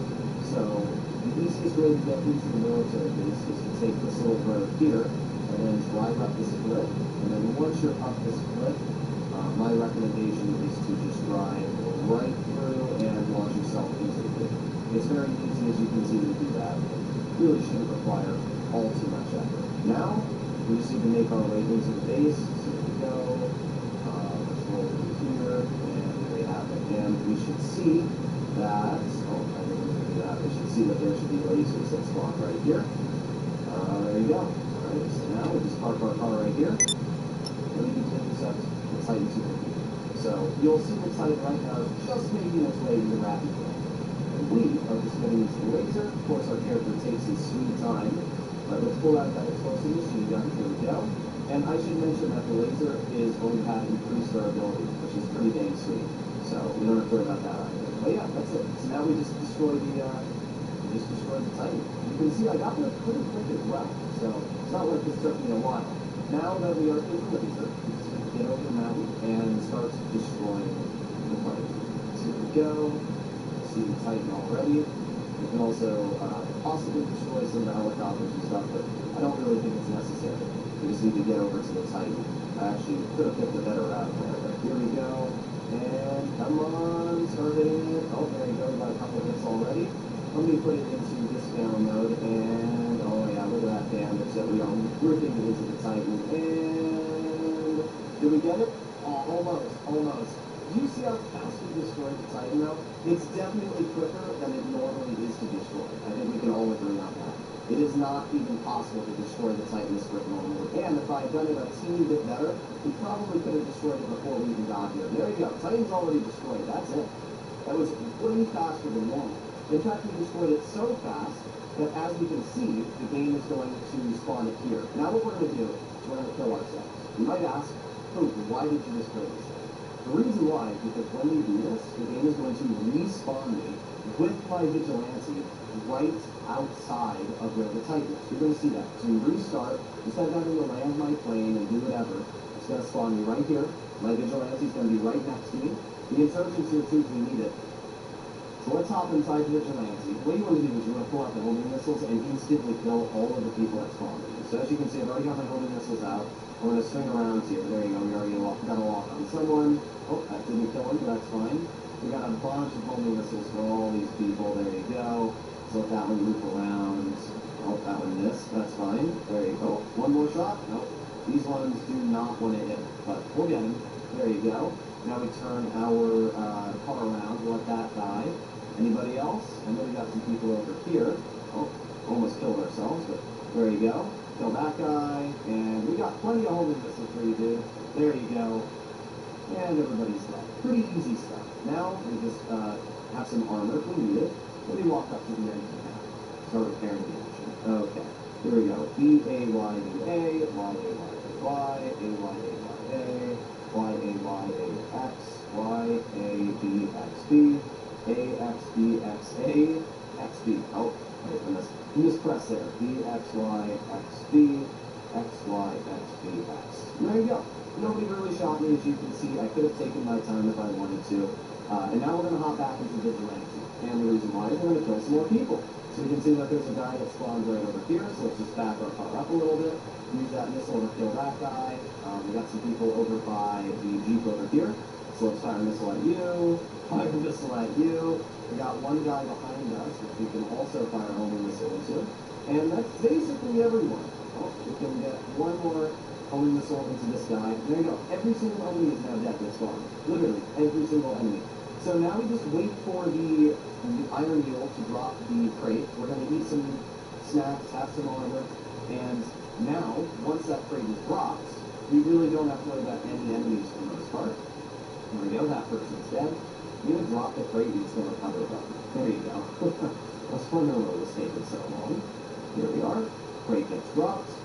And then we can head right over to the Iron Mule. Nobody's here. There's no enemies. Literally none. Let me put on some more armor. I usually recommend to put on full armor for this part of the mission. And the only reason why is because, there we go. You might have some enemies that'll spawn on you. As you can see, there's 2 enemies right now. And while they're not going to do an insane amount of damage to you, they still will damage you. And I would rather be safe than sorry, right? That's as simple as it is. But we've already put about half the shells on. I think it's almost like 7 or 8 shells. Took a little bit of damage there, but they haven't even gone through my armor yet. Now they've just gone through my armor. Oh, taking a little bit more damage. Let's keep on going. I'm getting all these shells in. I'm not stopping until they are loaded. Keep on going. Is that it? We got one more shell, and then we are done. Here we go. That's it. So now we can pull out our snacks and eat some snacks. Hop into the plane. Pull up the interaction menu. Eat some more snacks if we need to. But that's it. We're basically done. So, as you can see, this mission on paper is challenging. And if you don't know what you're doing, yes, you might die a couple times. But if you follow these tricks that I've showcased you, getting the laser and using the vigilante to kill all the enemies, and restarting as soon as you complete the first part, it takes what is a challenging mission and makes it incredibly easy. This normally would take people like 15, 20 minutes to do, but for me, I can shave it down to 10 minutes just by, paying attention. So these final parts of the mission are super easy. All you need to do is use the explosive machine gun on the side of the Titan 250B to destroy enemy assets. So this first over here, we need to destroy the Mobile Operations Center. So let's just bring our Titan down to the ground a little bit, and let's hop into the gunner camera. We just came down a little bit. We're going to see the Mobile Operations Center heading down the road. There's one shot, and there is 2 shots. And we can just reload the cannon. Always make sure to reload the cannon. Now we have to make our way to location B, which is the submarine that will be over the ocean. I always recommend to fly really low if you're flying. As I said before, the lower you fly, the slower you fly. So if you fly really, really low, your plane isn't going to be too fast. And then what we're going to do is we're going to aim on the Kosaka, 1, 2, 3, 4. Hopefully, we are going to... Oh, I messed up. I forgot to shoot the 5th one. Oh well, that's my fault. I was going to say, if we shoot all 5, we should be able to destroy the 7. That's fine. We just do a quick loop around, as you can see. Our weapons will be reloaded, and then we can just go back into the gunner and blow up the 7. Yeah, that's on me. If you do it properly, you can shoot all 5 at the submarine, and then you have to reload once, and you can destroy it before having made a second pass. But it really doesn't matter. The second pass took me an extra, 5 seconds to do. Now we have to destroy the train. And then we're done. Then we just land the Titan 250B, and we've completed everything. So, let's head over to the train. Now, the train can be tricky if you don't know what to do. I recommend to fly behind the train, and then you can destroy all the cars as it's moving, and then destroy the actual power itself, and then it's done. So we're going to try and do that here. We're rolling up behind the train now. I can see it in front of us. So let's do that. And we're rolling up behind it. Alright, so now I'm going to let go of the throttle. I'm also going to try and slow down as much as I can. Let's keep the Titan in a straight path, and let's start destroying these containers. There's 1, 2, 3, 4, 5. Oh, I messed that one up. But that's fine. We're going to reload. And we should have just the reload to take that out, and that out. There we go. The train is done. I hope that even though we crashed there, because we already took out the train, it's actually going to work in my favor. Respawn me at the airstrip, and then we'll be able to fly right to the Mackenzie Field game. If we get really unlucky, it won't have counted me as destroying the train. We're going to find out. We should be good, though. Let's see. Please tell me that I don't have to destroy the train yet. Please enter the Titan 250D. And what do we have to do? Let's see. I think it's done. Yep, perfect. That worked out so well. We got a little lucky there. So, for those of you that don't know, I was actually going to kill myself after destroying the train so that we would respawn here and fly back to the airfield. But I was a little worried that we died just a teeny bit too soon, and because of that, the game was going to, say, oh, you didn't destroy the train, and make me go destroy it again. But it looks like even if you destroy the train a second before you die, it still works. But yes, as soon as you destroy the train, you want to kill yourself. And the reason why is because it's going to spawn you right next to the hangar, and then you just have to fly the Titan right over to the hangar. So in total, that mission took me about 10 minutes to do. It's pretty dang quick. And that's it. We are now done with the Mackenzie Field hangar. So, as you can see, it's pretty dang easy and should not require all too much effort. I would highly recommend to mess around with this. It's just a great way to earn money. And there we have it. Mission passed. Let's take a look. There it is. $757,500. We made an additional $7,500 from grabbing the Insurgent pickup. And that's it. It really is not that challenging. And yeah, it took me 40 minutes in total, start to finish, to complete everything.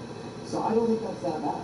I really don't. And for the amount of money you make, it's pretty dang good. So you guys will know, you can in the comments. But I really do find the Mackenzie Field hangar to be one of the best ways to earn money in the game. If you don't own this property, get your hands on it. There's only a 48-minute cooldown. It's super easy. If you take advantage of these little tricks and, skips, these glitches with the laser, and being able to grab the crates for the swimming and diving mission, it's just so much easier. But let me know in the comments what you guys think.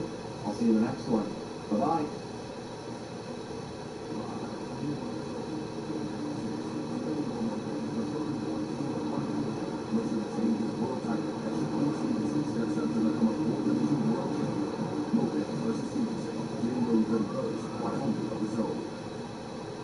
At Raising Cane's, we hand batter every chicken finger, mix every cane sauce, butter every Texas toast, stir every slaw, and salt every fry. Because when you do it right, you can taste it in every bite. Raising Cane's chicken fingers, one love.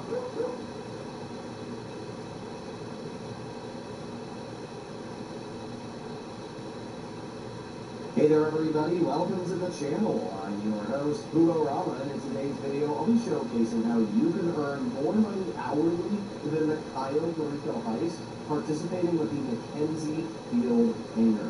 In my opinion, this is one of the most underrated businesses and ways to earn money in GTA Online.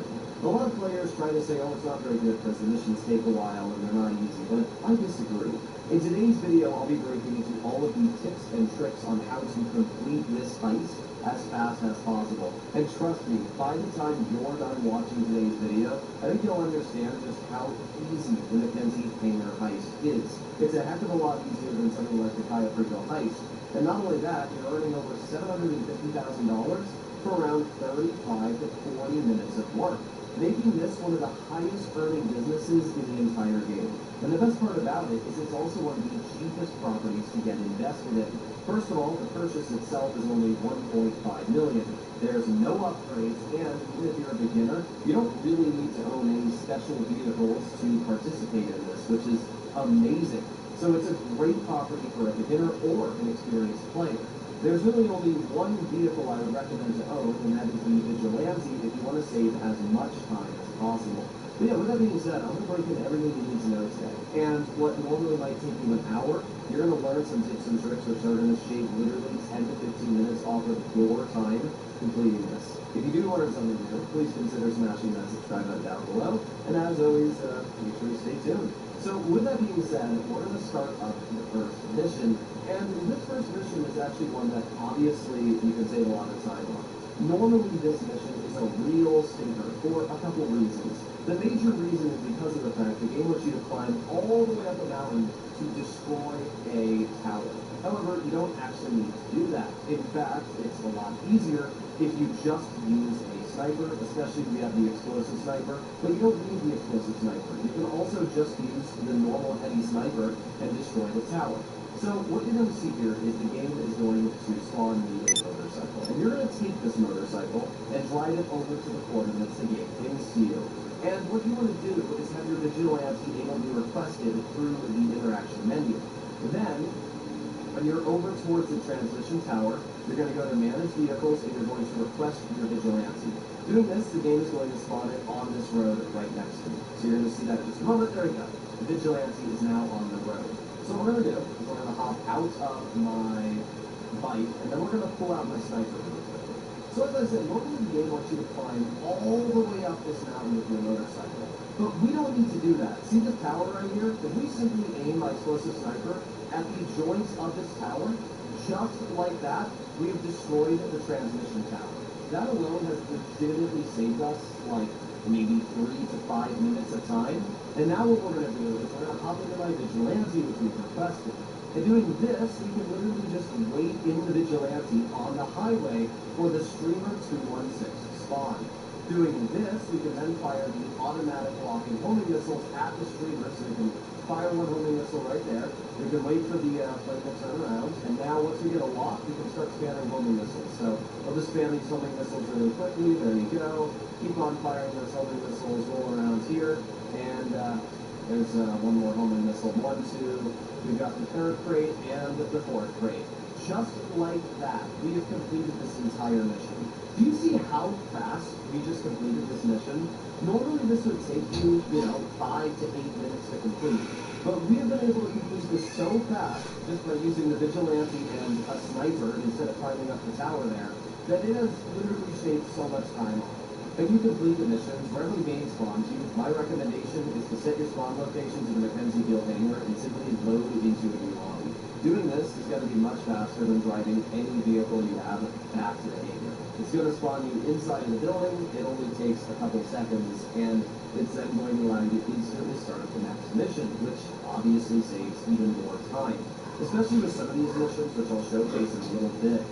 One of the missions spawns you all the way in the city, and it's just so much faster to set your spawn location here, and then just hop onto the computer, start the next one. And that brings us to the next mission, which is the mobile. But this is actually a very easy mission to do, and if you follow the steps that I showcased, you're really not going to be spending much time at all on this mission. So first things first, we do need to take the, spawn plane over to Bannon Canyon. This is by far the fastest way there. You might think, I'll take my car there. No. The fastest way to the canyon is using this plane by far. So let's fly over to the canyon. So we've made our way over to the moguls. All you want to do is jump out of the plane and parachute down. This is by far the quickest way. It doesn't actually matter which plane you take, as the bugs that originally existed were patched. So what I usually like to do is I will just parachute onto the wing of the black plane.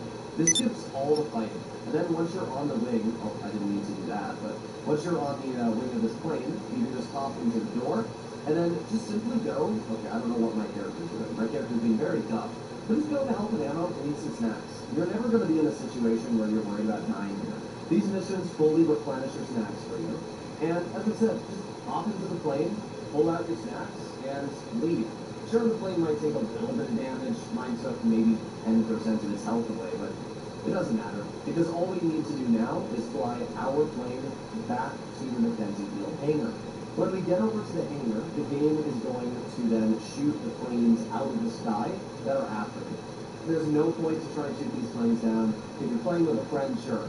But if you're playing solo like me, all you gotta do is fly back over to the hangar and you're fine. Also, you have flares. So if you simply just spam the flares, you don't have to worry at all about the Everhard jets hitting you with their missiles. So you can see here, I'm just gonna stand still and they literally can't do anything. Just keep launching the flares and the missiles that are hitting me. Oh no! So let's get over to the Mackenzie Field hangar. So as you can see, we have finally made it over to the Mackenzie Field hangar. And doing this, once the planes actually enter this white circle we're flying in, they're all going to be shot down. And you can actually see this if you look behind. There you go, one plane gets shot down. And then the other two as well will also be shot down. So we don't need to waste our time on these planes at all. They're going to get shot out of the sky, and we can now move over to the second part of this mission. The only other part of this mission is just dropping some bombs on Everhard bases. It's pretty easy, as you can see. Just fly in a straight line, drop some bombs, and call it a day. There's 5 bases in total. It shouldn't take you more than a minute to 2 minutes to destroy all the bases. Just be a little careful because there are helicopters that spawn at the bases. And if you fly a little bit too low, it's possible to accidentally crash or bomb the helicopter, and then that explosion radius might actually blow you up. I had it happen. Some of you might know what I'm talking about. But once you destroy this last base, you just need to fly the mogul back over to the airstrip and you're done. Now you can obviously go back and get a second mogul if you really want, but it's completely pointless. The extra money that you make from getting that second mogul is not worth the amount of time it takes to go all the way over there. So my recommendation is to steal just one plane, call it a day. So that brings us to mission number 3, Intel. The mission that most players tell me is the reason why they don't like doing the Mackenzie Deal heist. And honestly, I think this is one of the easiest missions, especially if you take advantage of the crate skip glitch, which I'll be showcasing in just a moment. But the first part of this mission is really easy. All we need to do is take a little drone and fly over to the Everhard base. You just need to kill a couple people with the drone, hack a couple servers. This first portion is very easy to do. To the Everhard base, all you want to do is fly the drone right through the roof of the building like this, and then you can make it directly to the first tower. And just like that, you're already hacking this first tower. That's as easy as it gets. You don't need to press any buttons. You just fly close to the tower and it's hacked. So there you go. That's the first one already completed. And then we have the second tower, which is inside of this room. And this is where I would definitely recommend to pull out the gun, so you can kill this guy right here. But that's it. None of the other enemies get alerted from shooting that guy. And now we start hacking tower number 2. Same thing as before. Once we finish hacking this tower, we then fly over outside of this base, and that's really easy to do. We can just fly the same way we came in, right through the roof, and then we can boost over to this third tower. We don't need to kill this guard here. We can completely ignore him, fly right around, and start hacking this tower. You can see just how easy this first part is. And once we get this third tower hacked, we fly into the final building and start hacking that tower as well. So here we go, tower done. Now we fly out, and we go over to the final building. You can see that we haven't alerted a single guard yet. So now we're just going to use the boost, fly right in here, and we are going to go right to this tower, and that's it. That is all 4 hacks completed.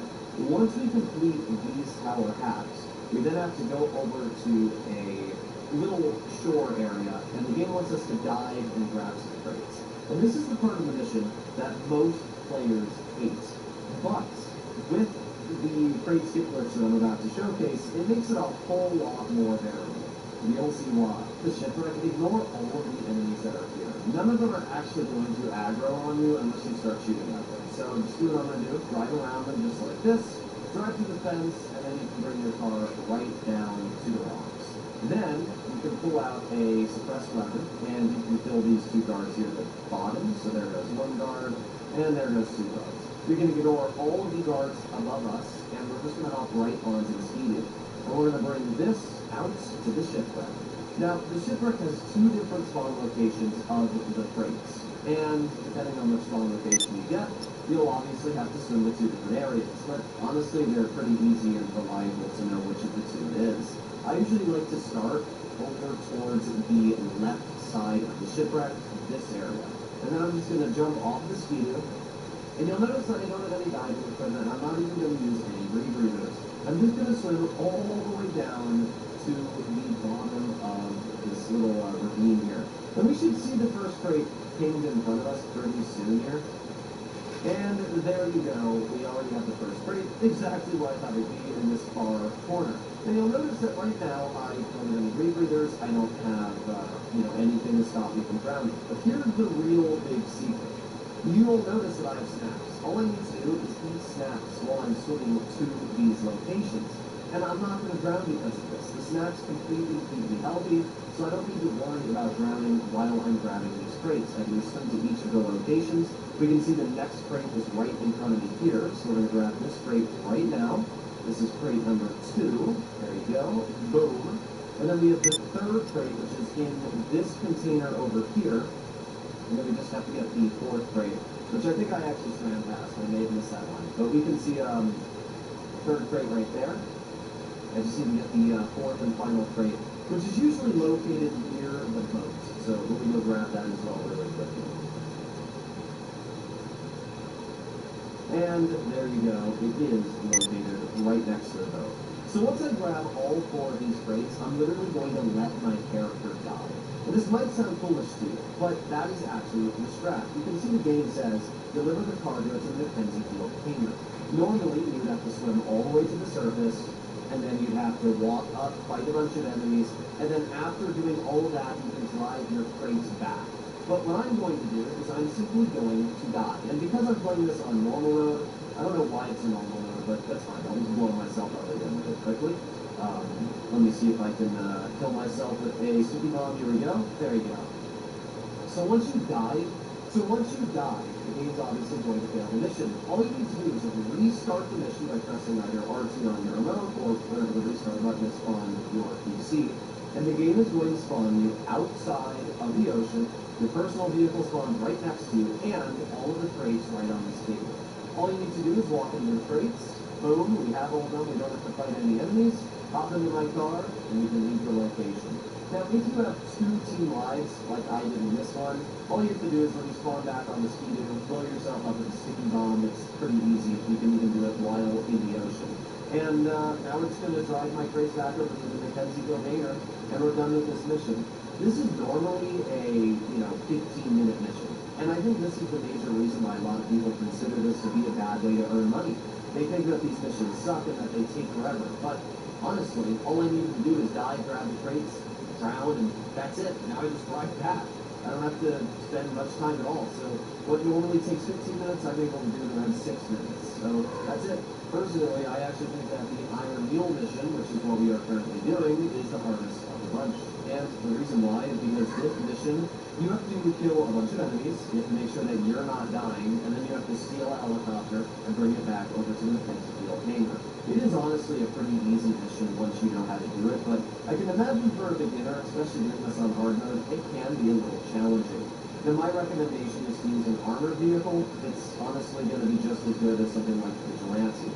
What we're going to do in the beginning of this mission is we are going to park our car right next to this first area here.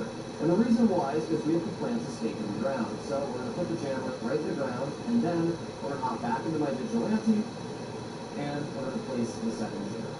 I wouldn't waste your time killing enemies in the first portion of this mission. Run them over if you have to with your car. It's pretty easy to get kills running them over, especially with something heavy like the Vigilante. But really all we're doing right now is we're just planting these jammers in the ground so that we can steal the helicopter. So that's the second jammer there. Then we are going to hop into our car once again, and we're going to make it over to the next jammer. Do not blow up any of the Jeeps. And the reason why is you actually need these Jeeps to increase the backup level, which will then spawn the helicopter sooner. So again, we're just ignoring all the enemies. As you can see, I'm not really taking much damage. This is why you don't need the Vigilante for this mission. It's nice because you can blow up the Jeeps once the second portion is started, but it's definitely not mandatory. And I would definitely say that if you're a beginner, probably stick with an armored Corona, maybe a Duco down. Those are pretty solid. So now that we have completed the first half of the mission, now all we have to do is destroy the Everhard assets. And this is really easy. We're just going to use the Vigilante, and we're going to bring it over to this corner here. Now, we actually need to hop out of the Vigilante pretty quickly because the helicopters that are in the sky will blow my Vigilante up. So what we're going to do is we're going to pull out the railgun, and we are going to this helicopter. Let's try that again. We're going to take the helicopters out with my railgun really quickly. There you go. And then we're just going to hop on top of this crate, and we're going to destroy all of the Jeeps. Destroying these Jeeps is going to increase the backup level, and then, well, it will make my life a lot easier because we want to kill as many enemies. So, destroy that Jeep, we got some over here, destroy this one, and this one, and there you go, that's it. Just like that, we already have the backup level maps. So, eat some snacks, put on some armor. Now we just have to wait for the Iron Mules to arrive. So they are going to start flying in, and once they get here, we just need to activate the jammers, which is then going to ram them right in front of me. So I'm just going to fire some homing missiles at the enemies that are going to try and kill us while this is going on really quickly. And this is where the Vigilante is pretty nice. You can just kill all the enemies around you with these homing missiles and not really worry too much. Didn't actually mean to fire a homing missile at that iron wheel, but shouldn't make a difference. As you can see, the iron wheels are now going to land. So what we're going to do is we're going to hop out of my car. We're going to wait for this iron wheel right in front of you to land. Then you're going to see some enemies are going to pop out of the iron wheel. This enemy right here. So we're going to kill this guy. We're going to kill this guy. We're going to hop into the iron wheel myself. Deactivate the jammers. And then that's it. Oh, I didn't even hop out. I don't know why my character did that. Hop back in. We'll go to health and ammo. Eat some snacks. We're fully stocked. Turn it away from the insurgents. That's the whole mission. Now you can grab the insurgent if you want to get a little bit of extra money, but it's only like a few thousand extra, and if you want my personal opinion, it's not really that big of a deal if you don't grab it. We are now just going to fly the iron wheel back over to the Mackenzie field. That's it. Mission completed. So again, this is a really quick mission. I'm at 4 minutes on the clock since this started. So it really should not take you a lot of time to do any of these missions. The average one for me takes less than 5 minutes. One of the easiest missions is ammunition. This is probably the fastest one to complete right up there next to the first mission. And the reason why is all we're doing is hopping into our helicopter that we stole. We're going to fly that helicopter over to the cargo ship off in the distance there, grab a crate, bring it back, we're done. So that's what we're going to do. Let's start off by hopping out of our rebellion, and we are going to parachute right down to the iron mule. Try not to die, of course. I'm going to pull my parachute now, just because I don't want to risk it and look like an ape in the videos. There you go. Drop our parachute. Now we'll hop into the iron mule. So once we're in the iron mule, as I said, we are going to go over to this cargo ship, and we're going to seal the green crate on the map. That's it. There's some like optional objectives. Ignore all of the optional crates. And the reason why is because we don't need them. The finale is actually easier to complete without doing any of these things because we're going to steal a jet from the military base, as you're going to see. But we're going to start by flying over here, and we just got to look for the green crate. So let's see. Yep, green crate is already in front of me. Just make sure you don't hook onto the wrong crate accidentally. So let's just land right here, and let's bring down on this crate. Boom. Done. Grab. That is the ammunition. So now we just fly back to the drop-off. That's the whole mission. That's literally it. I'm at 1 minute and 30 seconds on my recording, and that's about as simple as it gets. Do is bring this crate over to the drop-off. You don't even need to land the crate on the truck. You can literally like fly a helicopter at full speed like I'm doing here, bring it down close to the truck and drop it just like that. And you can see that I landed it in the zone. Now I just go on my phone, press confirm, done. Mission completed. That is how fast and easy this mission is to do. So out of all the missions, I would probably say this is the easiest. It should not require any effort. Once we've completed this mission, the game is going to spawn us outside of the arena.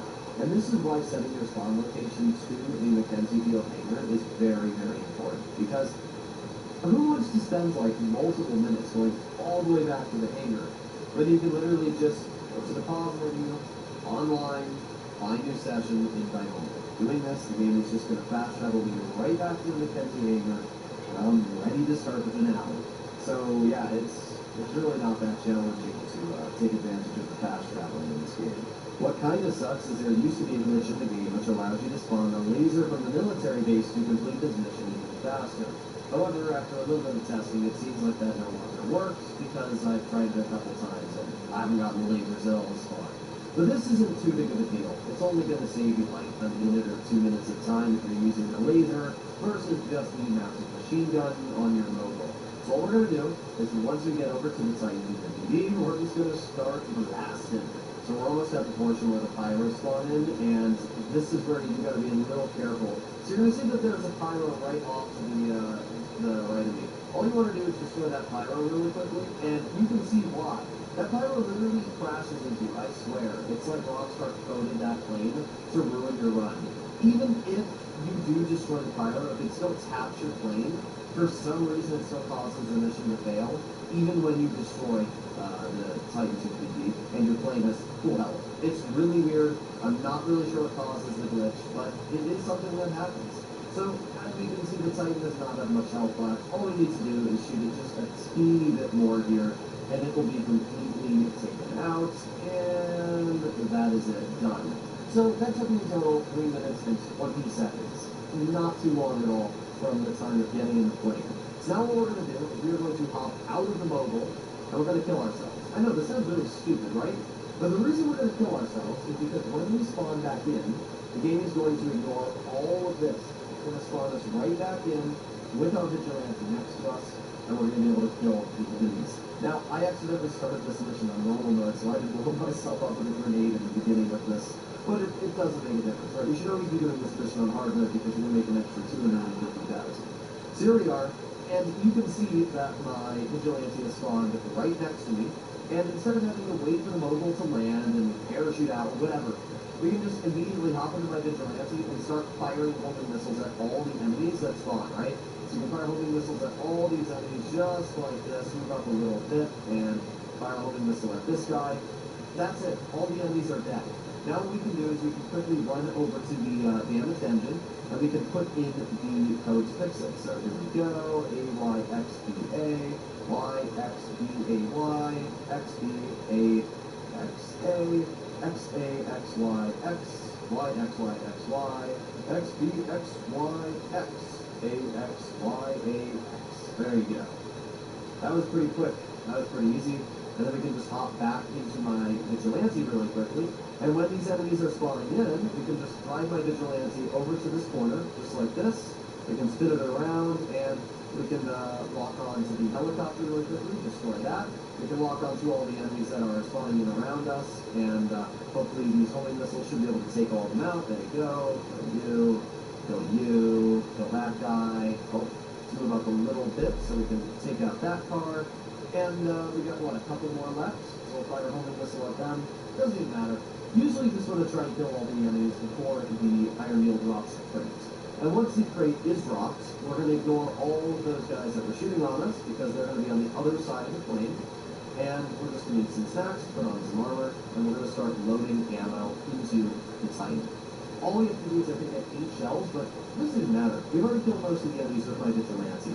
And this is why, as I recommended to use the vigilante for this mission, because it does make life just that little bit easier. So we're just going to keep placing these shells in here. As you can see, these enemies, they don't really shoot you much. Even if they do damage you, for some reason they're like stupid and just run away. So I don't need to care about them at all. We're just going to keep loading shells into the Titan. We've already done almost all of them. Here we go. Just a couple more. Boom. And I think it's just one last shell we need to do. Yeah, it's just this last shell here. And done. There you go. That's it. So we've done all the shells. Now I can just eat some snacks and we can hop into the Titan. That's it. That's literally the hardest part of the mission completed. We use the vigilante, we cargo bomb them, and we go on for the rest of our day. Now all we have to do is use the Titan to indeed destroy some of the targets that are around the map, and all the day land it back at the hangar, and we're done. So this is why I do consider this to be one of the best ways to earn money in the game. So let's go destroy those targets. The first targets you have to destroy are the mobile operation centers in front of you here. So all we need to do is wait for them on the highway to appear, and then we can fire one explosion at you, and we can start reloading with my 40mm cannons. Now we can just turn our plane over to the Kosaka, which is also already located on the map. So that was the first of the targets destroyed. You can see already how easy this is going to be. I would definitely say that the submarine is the most tricky of the bunch. If you line up the Titan correctly, you can destroy the submarine in one flyby. But if you don't line it up correctly, then it's going to take you 2. I mean, it's not that big of a deal. It does take 2, but it's always, satisfying to get it done in one pass. So we are going to fly the Titan in here. If you fly low, your plane will slow down a bit, so that's a bit better for taking out the submarine. Now we're just going to hop into the weapons cam, and we are going to start shooting it. And 1, 2, 3, 4, 5. And now we reload. And will I be able to destroy it? Come on. Yes, we will. Just like that, we've taken out the submarines. Now what we're going to do, we're going to hop back onto the weapons cam. We are going to reload our cannon once again, and now we are going to fly over to train. And that's it. I mean, that's the whole mission. So let's destroy the train really quickly. Now, the train is really easy. And the reason why is all you need to do is let go of the throttle, let the Titan basically coast next to the train, and you should be able to destroy it as it's moving, and then destroy the conductor cab last, which will take out the whole thing. So that's what we're going to do right now. We can already see the train, so we're just going to fly next to it, and let's leave our Titan at this angle here. Should be totally fine. All right, let's hop on to the camera and destroy that, and there we go. And now we're just going to reload our weapon really quickly, and we're going to aim it here, boom, and boom. That's it. Train's destroyed. Didn't have to do a second pass. Didn't have to do anything. So, we just fly our Titan so we can be back over to the hangar, and we've completed it. So, I don't think I need to talk too much more or showcase too much more gameplay or information.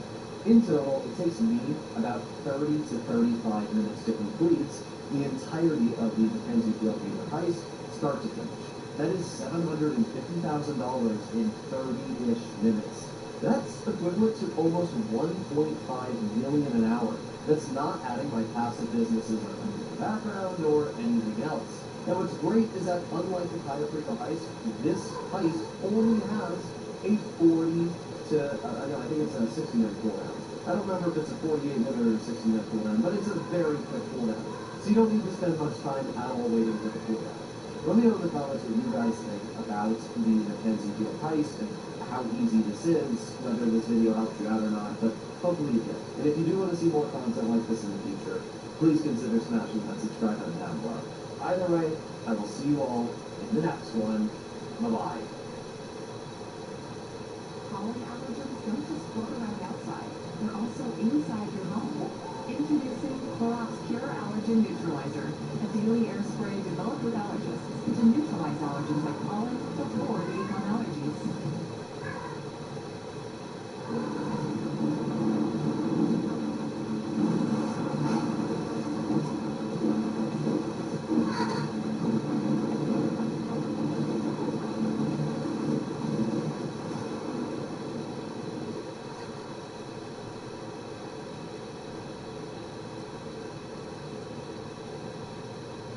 Hey there everybody, welcome to the channel. I'm your host, Rama, and in today's video we'll be doing the Dr. Dre PID contract. I have a stopwatch at the top of my screen. We're going to be seeing how fast we can do the entire Dr. Dre PID contract from start to finish. Because, as many of you know, Rockstar has removed the cooldowns for the Battlefield heist, which makes life a lot nicer. So we're going to be taking advantage of the fact they've removed the cooldowns in today's video. I'm going to see if we can do it under the 1 hour mark. So we're going to call out the agency helicopter. Obviously, I could use an oppressor, but just as easy to get the helicopter requested. Now, what I will say is that we are going to be putting cuts in the video, but that timer at the top is lying. So whatever that timer says at the end of the video is exactly how long it is taking me to complete the Dr. Dre VIP contract. So this first mission, we're going to head over to the nightclub. When landing your agency helicopter at the nightclub, leave it tilting towards the area you're going to leave. And the reason why is because when you actually leave the nightclub, you're going to have to deal with a bunch of NPCs that are spawning on you. So it's always nice to have it facing away from the NPCs and towards the agency that we'll be heading towards. Now, you don't actually have to kill anybody in this first room here. I usually just run right past them, I ignore all of this, and then I just kill this guy here. And then we can actually start killing people in this next room right over here. This is where you're going to have all your enemies on you, so you take you out. In fact, I got lit on fire as well, which is pretty dang nice. Always make sure you have snacks so you can get some extra health back. Let's kill that guy. Now we can climb up here. Yes, sir, could you stop screaming? Okay. We're going to pull out a shotgun just because it's a little bit easier to blast somebody, or not, but you know what, that works. Alright, let's head over here, and let's take you out, and you, oh, okay, both of those missed, but doesn't really matter, they're both dead either way. So at this point, we just steal the security tape. That took us a very short amount of time to make our way through, and now we just leave the nightclub, so same way we came in, we go all the way over here. Then usually what I like to do is I'll run all the way to this side, jump down, eat some more snacks if I need them. There's going to be one guy right here, which you can kill. Make your way through the stairs. Pull out a shotgun of some sort, and the reason why is because you got these two guys that always run through the stairs. So using a shotgun allows you to knock them down, and you don't have to really worry about dealing with anything. Then we're going to run over here, pull out our rifle, we're going to kill 2 of the people in this car, and then we're going to ignore the other car, eat some more snacks, hop into a helicopter, and leave. That's it. The whole mission is really easy. I just love hearing the characters when they burn to death. It's really funny. Yeah, that's it. We're done with this first mission. 3 minutes on the clock. Not too bad at all. Now this mission is the Marina, and this is a really important one that you are able to take advantage of a huge time-saving skip with. The game wants you to head over to the Marina, and when you do this, depending on which side of the dock the boat spawns on, will depend on where you are able to, leave. So we can see that this time, the dock has the, it looks like it's spawning over towards one side of the dock, so we should be able to fly right over here. In fact, I think I see the yacht out in the distance already. Sorry, my brain kind of had a fart. But depending on which side, yeah, we can see the yacht there. Depending on which side of the marina the green speedboat spawns on, and you can actually tell just by looking at the yellow blip on the map, you can either fly over to LSIA past it, and you'll see the yacht, or you can fly right over to the Vespucci Canals beaches, and you'll see the yacht over here.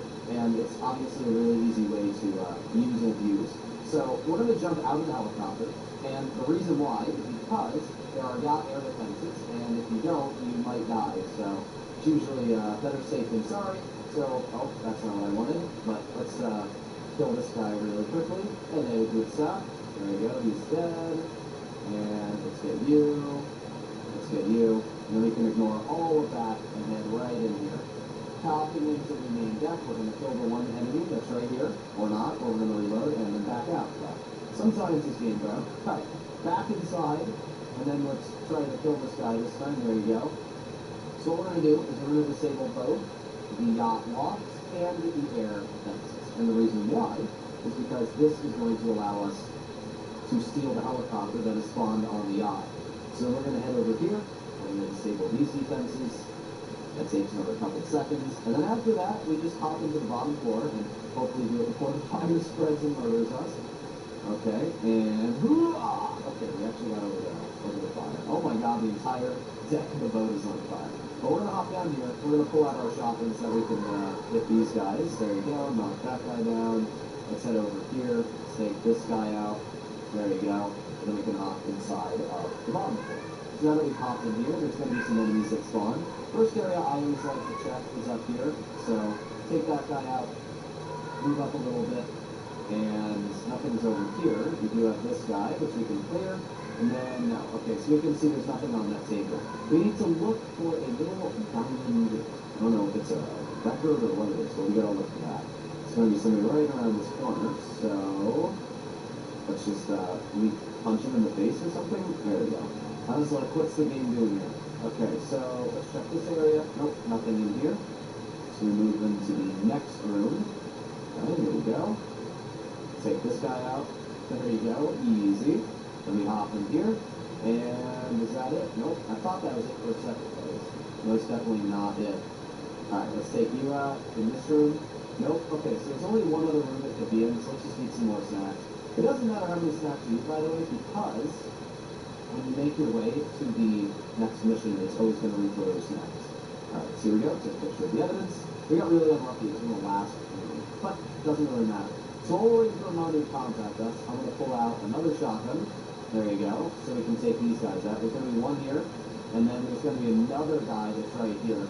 Take both of these guys out. Then I'm going to pull out my minigun because there's going to be 2 helicopters that spawn on us outside. You're going to want to take out these helicopters because they're going to be a pain in the butt if you don't. So we can see the one helicopter right over here. Let's take out the pilot of that one. Eat some more snacks. Got the other helicopter right over here. Take the pilot out on that one. Hop into our helicopter. Pull out snacks. We can eat some skunk if we need to. I always recommend to have your snacks out because you can take a lot of damage sometimes. So all we have to do now is leave the area. Doesn't matter if our helicopter starts smoking or anything.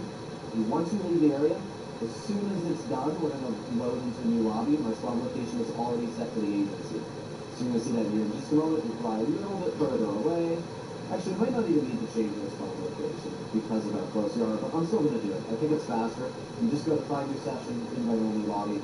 Now the game is going to load us back into our agency. This is definitely faster than waiting for the animation of our helicopter to land, so I always recommend to do this. Either way, we're at 9 minutes and 30 seconds so far, and 2 missions completed. And that's actually pretty good. That's less than 5 minutes a mission. We just gotta hop down the stairs, and we're able to do the next one. Now, this is an actual full-fledged mission, which is why, as I said, you don't have to worry about snacks, because all the snacks have to do is last you through the first 2 setups, and then you have the mission. And then it's the same for the other ones as well. So you're going to see here, hop onto our screen, VIP contract, and this one, we have to break inside of the casino. So we'll purchase ammo, we'll purchase some super heavy armor, we're going to get all our snacks replenished, and let's do this.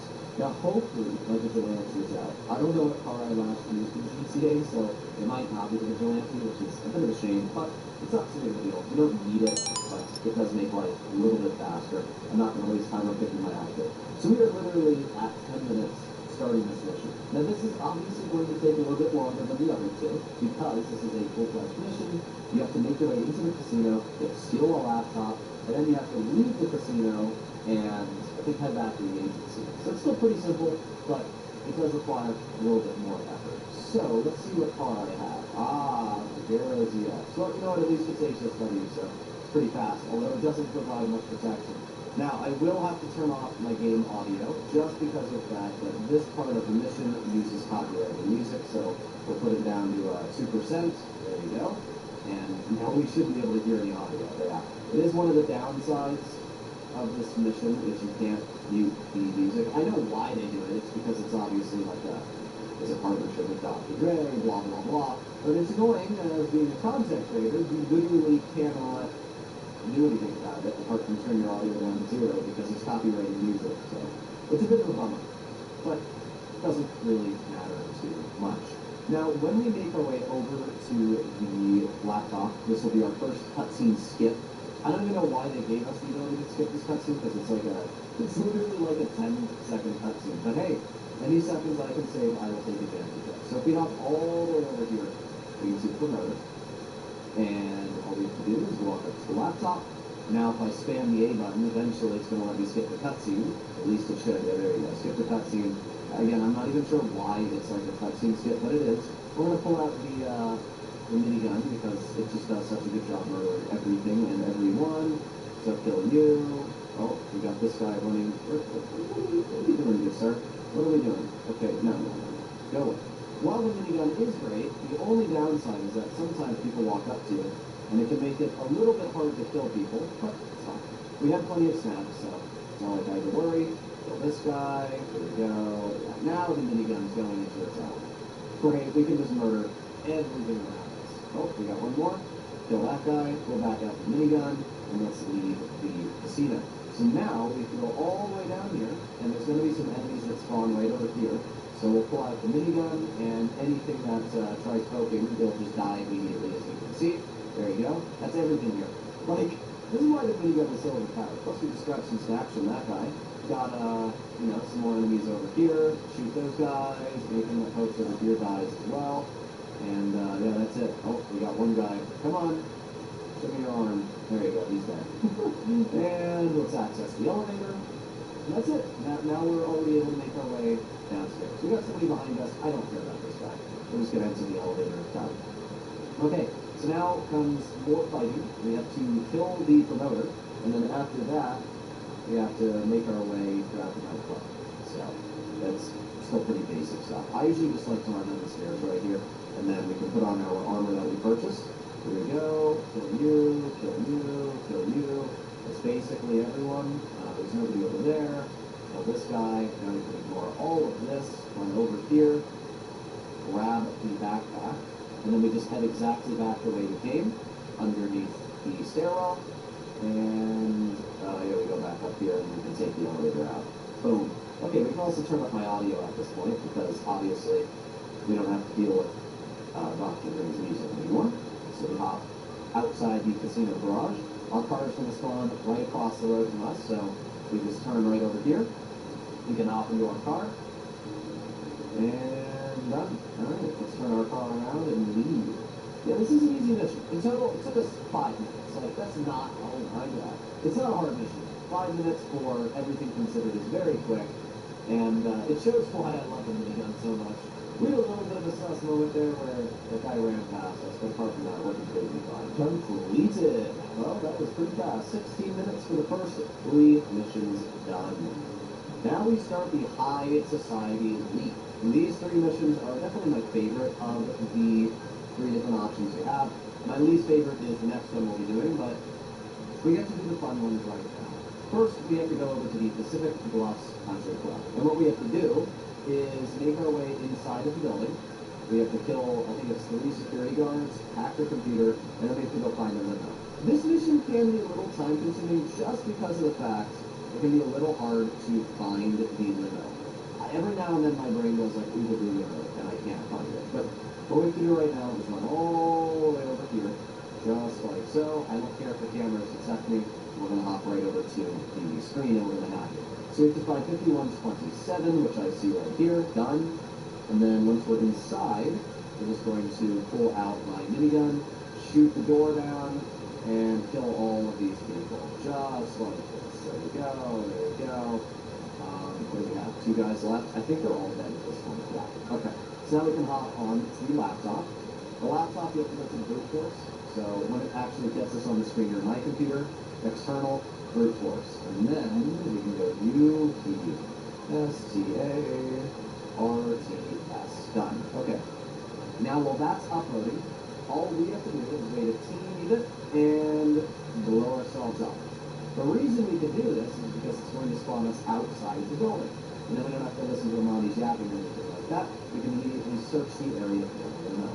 So yeah, always just blow yourself up. It's way quicker. And then we can head right back over to our helicopter and start searching the area. Now again, sometimes my brain kind of dies when searching for it, so we'll see how quickly I can find it. But the limo spawn that was a little bit further away, but we are now at the area where the limo can spawn. Now there are 2 different areas I'm aware of already. Oh, and I see it, okay. One of the other areas is inside that little shopping center that can spawn, but the limo is right here. So, what we're going to do is we're going to land our helicopter, we're going to pull out our gun, and shoot the limo driver, just like that. Limo driver's going to fall out, and now we're just going to steal his wallets. I think that we just have to return the wallet back to the agency. So here we go. We're feeling the dude up. Got the wallet. And there you go. I'm discovering it back to the agency. So this is still a pretty quick mission, right? This is not a challenging one, and then once we get back to the agency, we're done. This next mission is honestly a super simple one. We can make our way over to Lake Vinewood. And what we have to do is kidnap the lawyer. We have to, well, I don't even know what we do with him. I would assume we murder the lawyer, but you never know. All I know is that we get the key codes from him, and then I never see him again until we kidnap him every single time. Alright, so you can see we're at this really huge mansion right here. So what we're going to do is we are going to land our helicopter right here on the roof of the building. And that way we can hop out, and then we can kill everybody with our minigun. So let's hop down here, and then we can, well, we're not going to be able to kill that guy, but we can kill you, and, oh, there's one enemy up here, okay. Now we can jump down a level. Let's see, got you. I see the lawyer, obviously I don't want to kill the lawyer. And then while we're here, let's pull out the stun gun really quickly, and stun the lawyer. Boom, okay. That guy is dead, and then there's only 2 people left, which are right below us, so let's just kill them with the minigun. You're dead, and you're dead. Okay, so now we just have to head back over to the lawyer, pick him up, and put him inside the car. I mean, you can see how quick this one is. Like, it's super quick. So, grab the lawyer, and then it's just going to go through a quick cutscene, which I'm not going to say you might be able to skip. No, I thought you could skip this one. It would have been nice if you could, but looks like Rockstar doesn't allow us to. Big sad. Either way, we're going to hop into the lawyer's car, and then we just have to drive 2 miles. We're at 24 minutes on the clock, and we're almost done with the second mission set. Now, you always got to be careful with these cars here that spawn on you. They're actually really annoying, and they will, like, kill you. I've had it happen quite a few times on stream, so just be careful to avoid the shafted missiles that spawn. Oh, that mission is complete. Now we get to start an interesting one. This is by far the hardest and longest to complete out of the 3. It's still very easy to do, especially because I swapped out my vigilante when I was driving the lawyer's car back. but it is still definitely the hardest mission. I would always recommend it with vigilante because this. So we're going to hop over our computer screen, and we go to VIP contract, and we're going to start up this one. We're going to purchase ammo. Doesn't really matter though, but I always do like to purchase the super heavy armor. Now, depending on what difficulty the game starts you at, will affect how easy this is. And the reason why is because once we have completed the first scare part, we have to destroy the billionaire's helicopter, and then we have to kill ourselves. I know, it sounds creepy, but you'll see, when you kill yourself, it causes the billionaire's helicopter to instantly spawn instead of having to worry about it. So we just head over to the billionaire's mansion, and then we're going to request our vigilante. All we have to do is go to manage vehicles and request personal car, and the game's going to let us follow. And when we do that, we're going to drive the vigilante inside of the mansion instead of the piece of crap car that we're currently in. So let's head over here and cut to the corner. We got 0.3 miles left. And we just got to go over here. Oh yeah. Alright, let's roll around this corner. Alright. So now I'm just going to go to manage vehicles and request the vigilante. We're going to look down so the vigilante can spawn near us. And then use the gate keys. There you go. Gates opened. And now we can leave, grab the vigilante, and hop inside. What do you guys think of my vigilante's color, by the way? I used to have it like an aquamarine blue, but I think this red looks absolutely epic on this vehicle. So now we have this. We just hop inside the mansion. The gate's going to open. And there you go. Now something that you always got to remember to do is shoot this gate. Shoot this thing right here. Because if you shoot that, it'll stay open the entire time. And then you don't have to worry about it when leaving. So, just in case you need to do that, you can. So now, we just have to use our vigilante to blow up all these cars here. So, turn off homing missiles, blow these cars up, there we go. Blow this car up. Keep on making our way through. There we go. Kill you. Kill you. Oh yeah. Easy. Alright. So now, we're going to drive through all of this, get out of here, and then we can head over to this area, so we can blow up these cars as well. We just have to cause as much destruction and damage as we can right here. So we'll throw sticky bomb on you, sticky bomb on you, sticky bomb on you, sticky bomb on you, sticky bomb on you, and then we can blow all these cars up. There you go. We also have to take out the helicopter. There you go, helicopter taken out. Hop back into our vigilante now. We've already done a lot of damage, as you can imagine. Also, the game wants us to search for the source of the music, which takes like 1 second. I'll blow up these cars here, and then all we have to do is like drive right here, and now we found the source of the music. So, now all we have to do is kill a couple more people while we're done. Kill you, kill you. Oh, another one's gone. There you go. There's, I think, one more car left over here. Yeah, let's take that out. There you go. I think that's, oh, there's one more right over here as well. Boom. Okay, so that's everything. Now we just have to kill these people. That's it. And we're completely done with this already. Let's see. You're dead. There's obviously some enemies that are going to spawn all over, which we're just going to shoot. Okay, well, I've already managed to annoy them so much that they're leaving. That was really easy.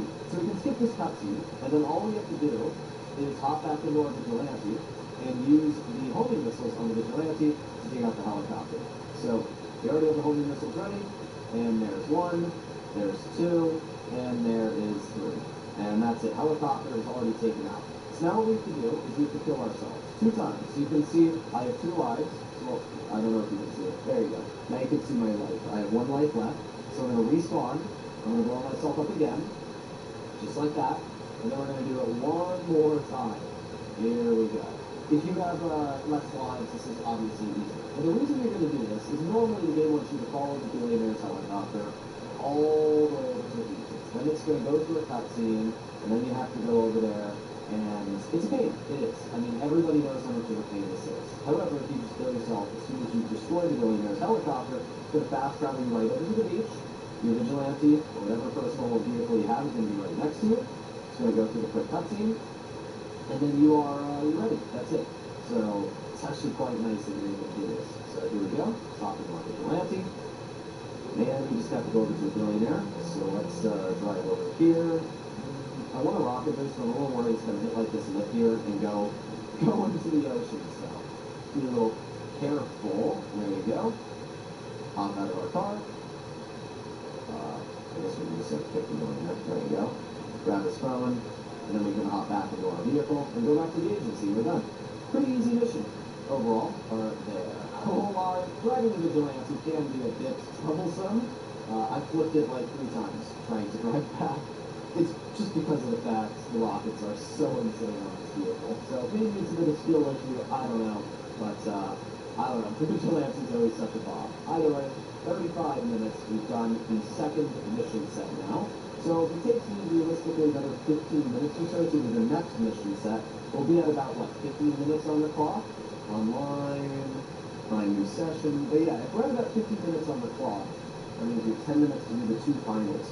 It is possible to do this around the hour mark. I don't know if we're going to do it like under an hour, but even if we manage to do it like at the hour mark, I'll still be quite happy with that. It's just such an insane amount of time to be able to save compared to what it previously was. Out of all the mission sets, this is definitely my least favorite. And the reason why is because these missions are just really boring and repetitive.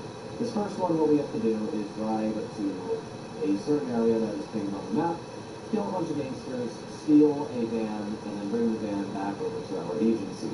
This mission would be fine if we didn't have to wait to lose the cops and the lost MC. Now, losing the cops isn't that hard because you can just use your CO ability to write authorities. But losing the lost MC is really annoying. It takes forever. It's definitely a very irritating part of this mission. The first part isn't too bad. All we have to do is drive here and interrupt the deal, which takes like 1 second. I'm just going to run right over here. We're going to run to all these enemies right here.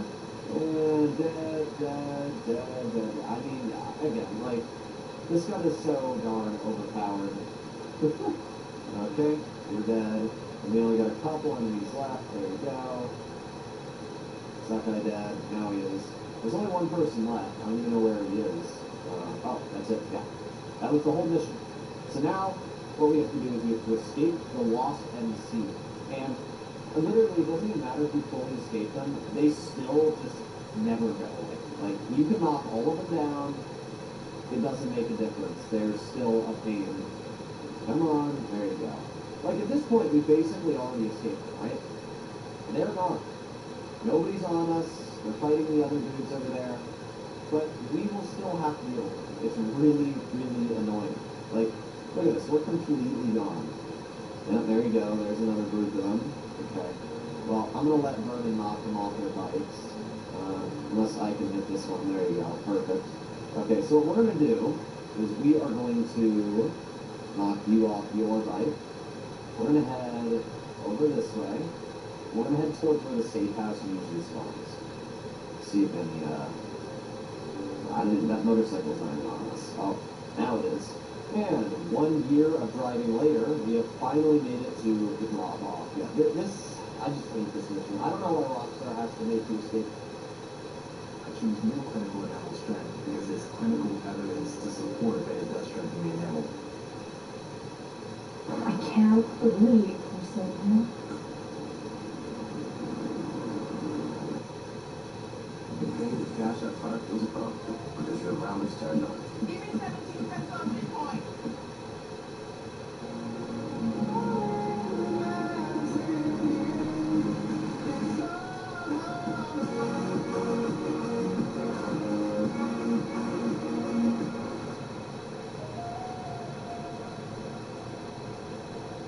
Just remove that part of it, I wouldn't hate it at all, but it just sucks. There you go. 41 minutes, 40 seconds, online, find new session. Now we hop back into our agency, we've got 2 more missions, and then another 2, so totally 4 missions. So I don't think we're going to do this in under an hour, because we have 20 minutes to do 4 missions. And even though this next one is pretty quick, I don't really think it's going to make a difference. So let's head over here and go back down to the computer. This next mission, we have to fight a bunch of gangsters, kill them, and then wait for the cops to arrive, and then we are able to basically finish this mission up. It's not too bad, it's a fairly quick one, but it is still kind of a boring one. So we're going to see that Vernon's Cavalcade, or whatever the heck it is right here. So helicopter is going to land. Our helicopter. Now, I do have a theory, which we're going to try right now. Usually this mission finishes when you call the cops. So I wonder if I call 911 on my phone when we get there, if it's going to skip all the fighting. If it does, then I'm posting a video on that because that's kind of a huge tip to make separately. But I don't think it'll work. Maybe if I kill the cop, because I think I have got cops, and then it'll trigger. I don't, obviously, if the gangsters are cops, I don't think it matters too much. But either way, let's head over here. And we're almost there. We gotta go 0.4 miles. And then you'll see all the fighting.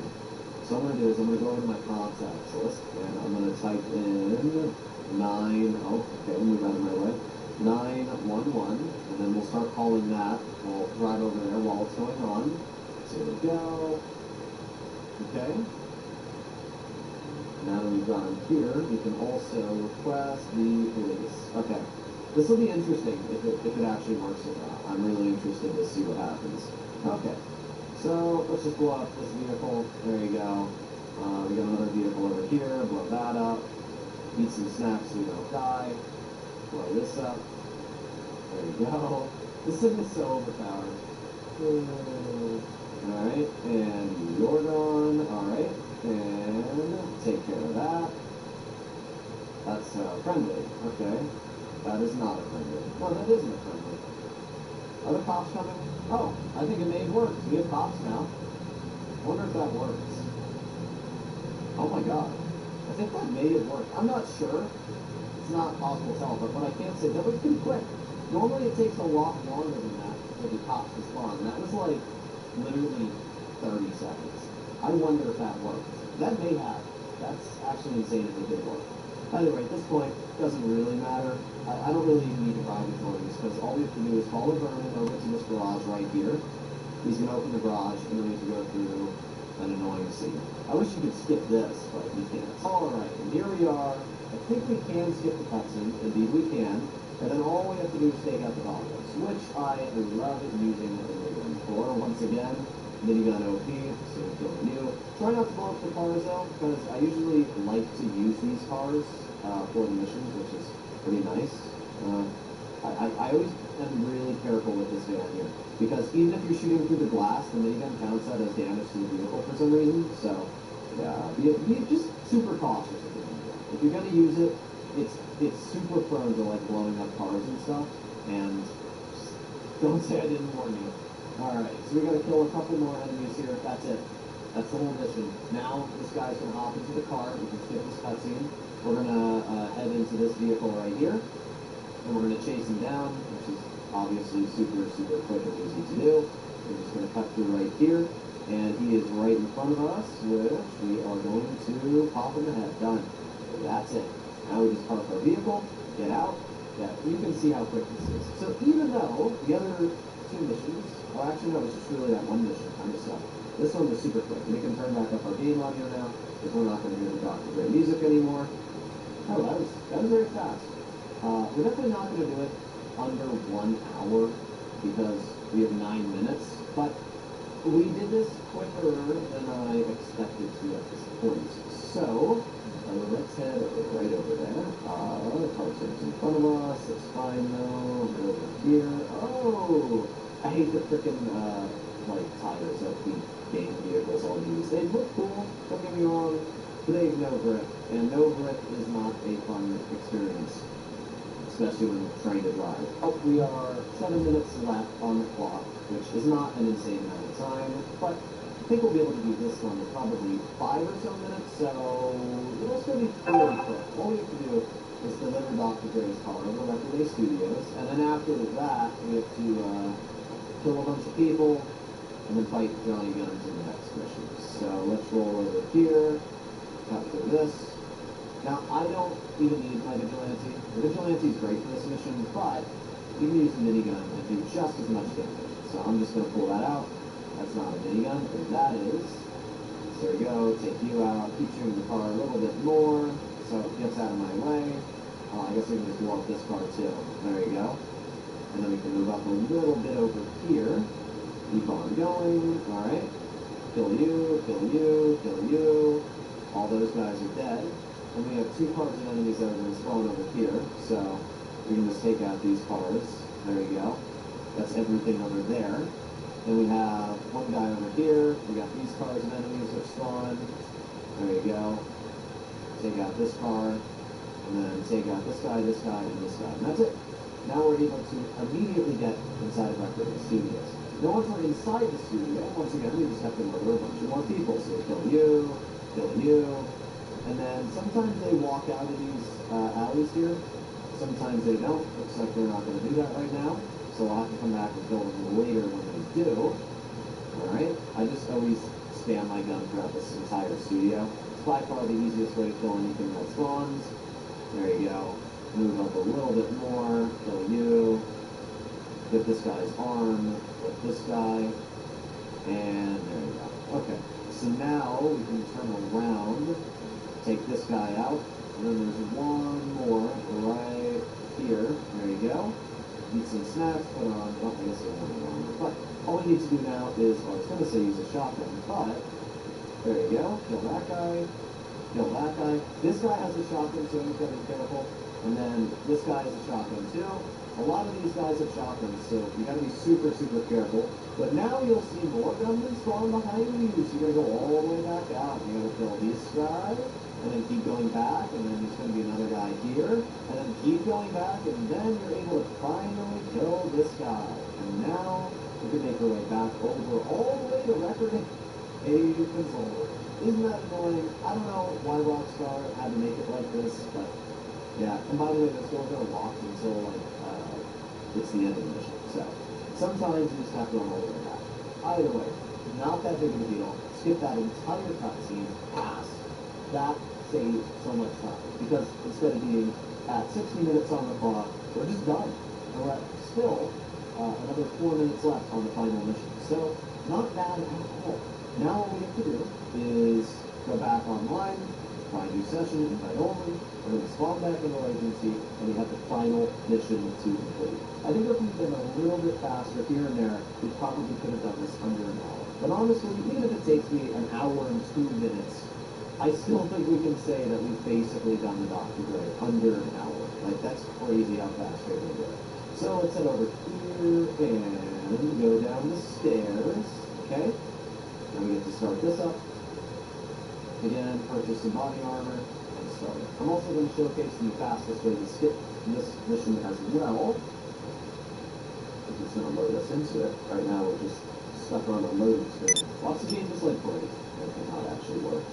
Okay, there you go. I was about to say, I'm getting a little worrying, but we're all good. So it doesn't matter again if you use it in Atlantis or not for this mission. I would recommend to use it if you're a beginner, and if you're an experienced player and you're over level 100, grab the minigun and use it to kill all of the enemies. There you go. Finally loaded in, and let's just hop into our vigilante, which is right here. And then we have to go to Johnny Gun's last known location, which does ping on the map for us. Rockadoos! To get over to Johnny Gun's location, we're just going to speed right in here. I wish you could just kill him right now, but for some reason the game doesn't let me do that, so oh well. We have to wait for Johnny Guns to speed off, and then it's going to spawn us inside this area, so we're just going to hop out of this and pull out the minigun. Come on, let me get my minigun out. Here we go. Kill you, kill you. You're going to see the minigun being just, again, so darn stupid. Back up a little bit. For some reason, you can literally shoot the minigun through walls. Like, you can see that here. We are shooting it through walls. And I'm not sure why the game allows you to do it, but I'm also not going to complain. Okay? Take you out. Take you out. Those guys are all dead. That guy's dead. That guy's dead. That guy's dead. I'm going to hop out a little bit further now. Let's blow this car up so that's out of our way. And we got all the enemies that spawn over here. There we go. There's one more left. And we got one guy over here. And then manage vehicles, request personal vehicle. And while our personal vehicle is spawning in, kill that last guy. So we're at 59 minutes on the clock. Now we have to hop into our vigilante and drive over to LSIA. Once we've done this, we're basically done with the entire mission. So let's speed on up. Here we go. And we'll roll around the corner. Rockadoos! we have just crossed over the 1 hour threshold, which is a bit of a bummer because I really wanted to do this under 1 hour. But what I will say is this is definitely doable under an hour. Like, we are just past the 1 hour threshold, and all we have to do is make our way through this little last fight here, and that's it. Like, there's no more cutscenes you have to deal with. So we just have to kill this guy, this guy, this guy, and then a little bit more. We have to destroy the shipping container right there. And then there's like 2 more people here we have to kill, and that's it. We're basically done. Now we can just climb over. Let's try this again. We just gotta climb over this right here. Character's gonna jump in, and then we gotta climb up this, go around, over here, and that's literally it. Then we can just pull out a shotgun. Heavy shotgun will work. So just head over here, ignore this guy, walk up here, eat some more snacks, and then we can just shoot Johnny Guns until he gets knocked down. That's it. I mean, we literally did it in like 1 minute. And now it's going to allow us to skip this cutscene if I'm not mistaken. There you go. And then we just have to drive to the country club. So that's it, ladies and gentlemen. We're done. Basically, in an hour, you can do the entire Dr. Dre VIP contract. And as I said, thank you, Park.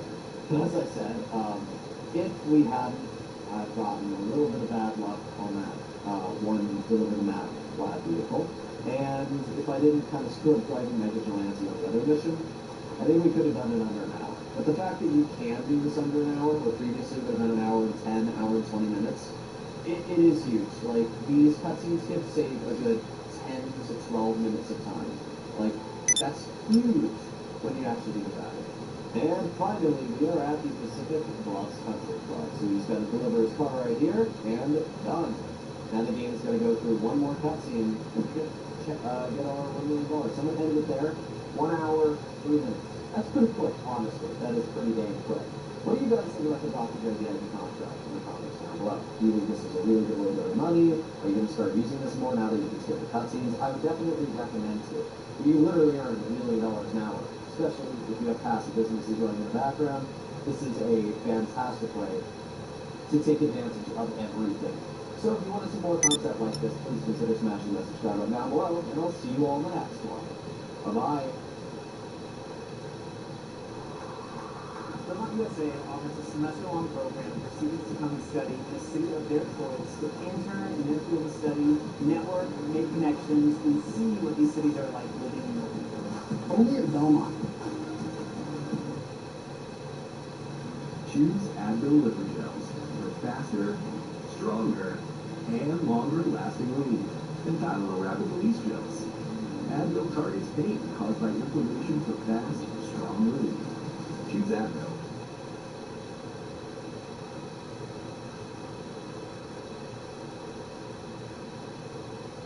The Cayo Perico heist is the best way to earn money in Grand Theft Auto Online.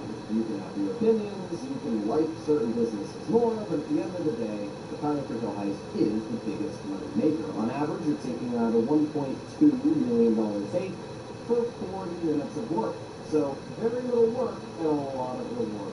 In today's video, I'm going to be doing a 2025 guide on how you can complete the Cayo Perico heist as fast as possible. I'm going to be showcasing all of the tips and tricks that I use when making my way through the heist. And if you enjoyed this type of content, please consider smashing that subscribe button down below, that like button, and sharing it to other people so that they can take advantage of the heist as well. Now, the first thing you're going to do is, when starting up the heist, you're going to fast travel, right? You can see the game wants you to go to both Field Beach, which is all the way at Toledo Bay. Now, I'm not going to call out the Sparrow or the car to go over to Toledo Bay. So instead, what I'm going to do is I'm going to walk over to the helm of the submarine, and I'm going to sit down. When doing this, you have the option of fast traveling. After you've done your first playthrough of the Cayo Perico heist, fast traveling will only be $2,000, as you can see, and I can set my spawn location directly to Tokyo Beach. So instead of, spending 3 minutes of my time going all the way over there, I can just immediately fast travel in about 20 to 30 seconds, making life, obviously, a lot more enjoyable and also a lot easier. A lot of people don't know this, but if you walk down the stairwell on the front of your Kosaka, you can walk directly into the kitchen by cutting through the locker room. And the reason why going to the kitchen is very important is you can actually grab snacks. So you can see I had gone through quite a bit of snacks because I just did a PvP video when I was obviously playing a bunch of players. So I used a lot of snacks to make sure I wasn't dying. But in general, grabbing snacks is always a very good idea, and the fact that you can grab them directly inside your Kosaka is very, very nice. Now, my recommendation is to use the Sparrow for the setups. It's a $1.7 million purchase plus the $200,000 missile upgrade. That is all you're going to need for today's video. A Kosaka and a Sparrow. It is pretty dang basic, if I'm going to be entirely honest. Now, the first advice that I can give you is using these Sparrow's missiles to destroy the enemies that are overlooking the plane. You're going to see that we're going to get a lock on here in just a moment. The first thing we're going to lock onto is the car, and then we're going to lock onto these 3 different enemies, as you can see. Everybody is dead. Well, this one person actually survived the missile, but in general, every single person that we fired our homing missiles at is dead, and we can take that guy out with one shot as well. The Valiant can survive 1 explosion, and then if you hit it with 2 explosions, it's not going to be a very happy camper. Its engine's going to start sputtering out, and you're probably going to crash. So in general, try not to hit the Valium with more than 1 explosion. But you should be completely fine if you hit it with 1. It's not going to be a big deal at all. After arriving at Kyoto, you are going to hop onto the motorcycle which runs right at the gates. And all you have to do is follow the pattern that I'm going to showcase here, and you will make your way through the entire complex in less than 3 minutes. It's very easy to do. You're going to make your way down to this road over here and drive through the gate. I find it funny that Rockstar actually opened the gates because I think a lot of people thought those gates were closed, you couldn't drive through them, but no, you can pop right on through those gates. Now what we're going to do is we're going to cross the road, and we're going to drive right up this wall right here. This is very easy to do. You don't even need a lot of speed for it. Just drive up the wall. So congratulations. We have now basically done the hard part. Now we just have to drive over this little ledge, make sure we don't go into that security camera. We obviously got 2 Jeeps here, which way are those Jeeps going to turn in both that direction. There's one more security camera you have to get past here. I usually just drive around here like that, and boom. Now you can actually see where the communications box is by looking at the tower here. As you can see, the communications box is on the 2nd level, which is a little unfortunate. If there's a guard at the bottom of this tower, it means that the communications box is not at the bottom level. If there is no guard at the bottom, then there will always be a communications box. So doing the gather intel mission, this is where the drainage port is located. If you have not already grabbed the drainage port location, you are going to need this for the fastest approach when doing the Kyoto heist. So make sure you head over to this drainage port here. Just scope the area, and it will automatically pop up as an entrance point once you are doing the Kyoto heist. After hacking, you are going to hop onto the phone, and you are going to look for what your target is going to be. You're just going to scroll until you get to the basement. As you can see, we have bearer bonds as our targets, as you'll notice right there. After we look in the basement, there's only one other camera we want to look at, and that's Office Cam 1 and Office Cam 2. The reason why is we want to see if there's any painting there, just in case we don't get to fill our loot bags. And there you go. Indeed, we do have a painting in the office, which is quite nice, so we'll keep that in mind for later. Now that we have completed the entire Kyoto area, we just load into the lobby. Specifically set your spawn location to the Kosaka, and this is going to fast travel you right over to the LSIA airport and inside of your Kosaka. It's way faster than obviously making your way back to the plane. It is the quickest way to immediately get back into your Kosaka, and now we can continue the next setups. Now, I usually like to do the weapon setup first, just because this one's the most annoying. The weapon setup has 2 options. You either are going to get Merryweather HQ, or it's going to be one of a couple buildings. We can see this one is the Penrose building. If you get Merryweather HQ, all you have to do is online find new session and load into a new one. And keep loading into a new lobby if you continuously get Merryweather HQ until you get one that says that the Penrose building or the Swanberg Sachs or anything like that. I can tell you for a fact that completing the Merryweather mission takes forever, and you do not want to do it. So simply skip that mission, load into a new lobby. It should only take you 10 to 15 seconds. Another way that you can get rid of demerring on a mission is by destroying the helicopter with your missiles, but honestly, it takes a lot more time than just simply floating into a new lobby. Because we're using our Sparrow, always land at the roof of the building that you're going to. This is going to make life a lot easier. You can also exit to the roof as well, so just make sure that your Sparrow is in a pretty easy spot to enter, and you're going to make your way through that pretty easily. Now, when going into the office, all you need to do is pull out specifically the stone hatchet. If you don't have the stone hatchet, you can fight your way here normally, but the stone hatchet is an incredibly overpowered weapon. And the reason why is because, as you can see, it makes you just incredibly durable. You basically take no damage. Then once you've killed most of the enemies in the building, you can just make your way through. I like to use fire rounds, but you have to be a little careful with fire rounds. And the reason why is because the entire building floor will catch on fire, and sometimes you can burn that. But in general, stone hatchet is the way to go. So now we have to do a very, very basic path. This is where we just have to find the numbers, and then we'll continue on our way. Now that we've grabbed our weapons, all we need to do is exit through the roof entry. Make sure you click left on the D-pad and not right, because if you mess that up, it's going to absolutely suck. When taking off your helicopter, go to service and health and ammo, and eat some snacks, just in case. It's not very common, but I've had a lot of situations where I will unfortunately get shot in the face, or I'll get killed by those helicopters, and then you'll be dead, and your prep equipment will spawn on the roof of the building, and then you'll have to call in another helicopter or manage to, get up to the roof of the building. It's really annoying in that regard. So just make sure you have some snacks. You don't want to die when getting into the helicopter. When making your way back to the Kosaka, you're going to want to jump out of your Sparrow. It is much faster on loading times if you simply parachute out. So what we're going to do here, we're going to jump out of our Sparrow, as you can see. Now we're just going to glide right down to our Kosaka, and we're going to pull the parachute. As I said, it is much faster to parachute out of your Sparrow. And the reason why is it's just the loading animation is really, really long when you enter back of your Kosaka, versus you're going to see this is super quick. So it's going to take like 3 seconds. We're going to cut through black, and there you go, right inside of our Kosaka. And what's great about the Sparrow is it's automatically returned inside your Kosaka once it gets destroyed anyway, so it's not like it's a really big problem. The next step we're going to do is specifically approach vehicles and long fin.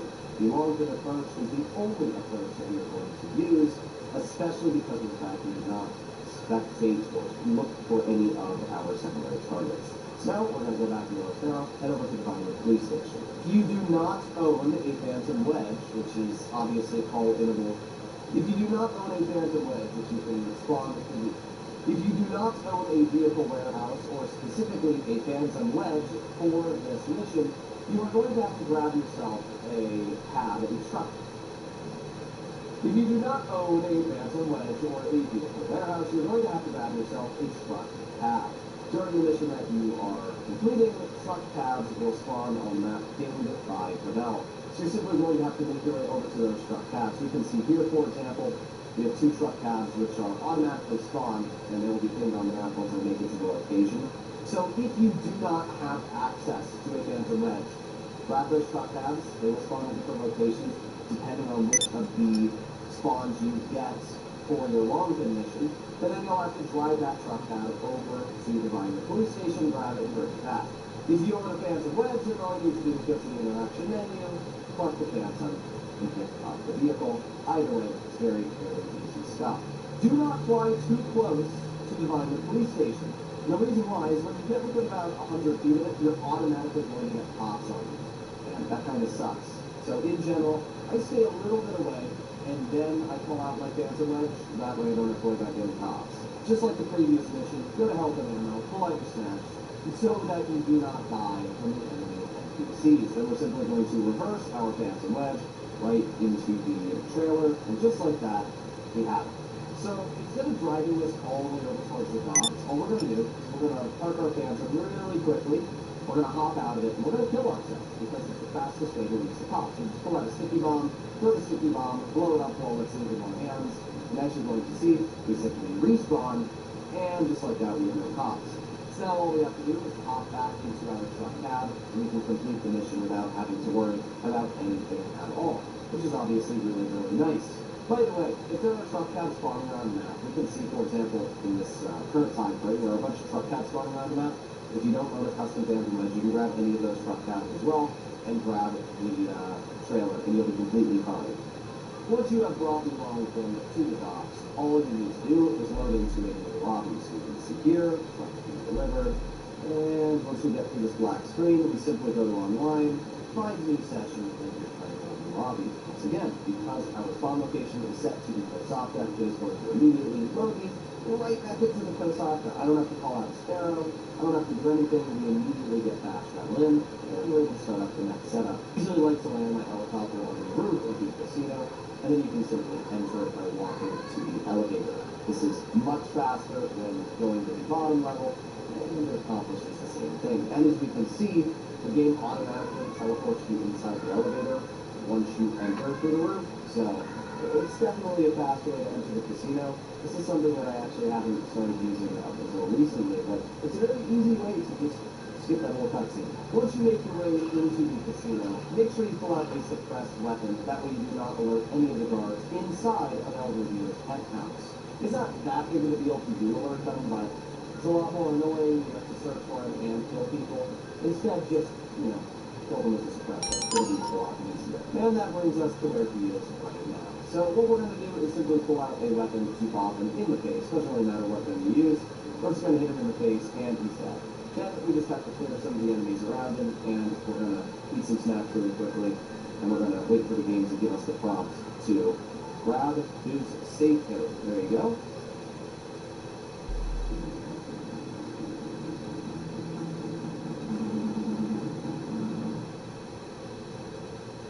I would say happiness is definitely more important than winning. Sometimes you have to take a step back and remember why you're doing it in the first place and why that makes you happy.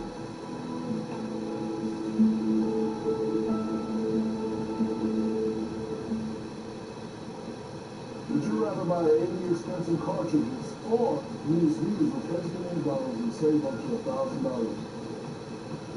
Don't get cartridge. Get the new reflected Tech. Goodbye cartridges. Hello savings.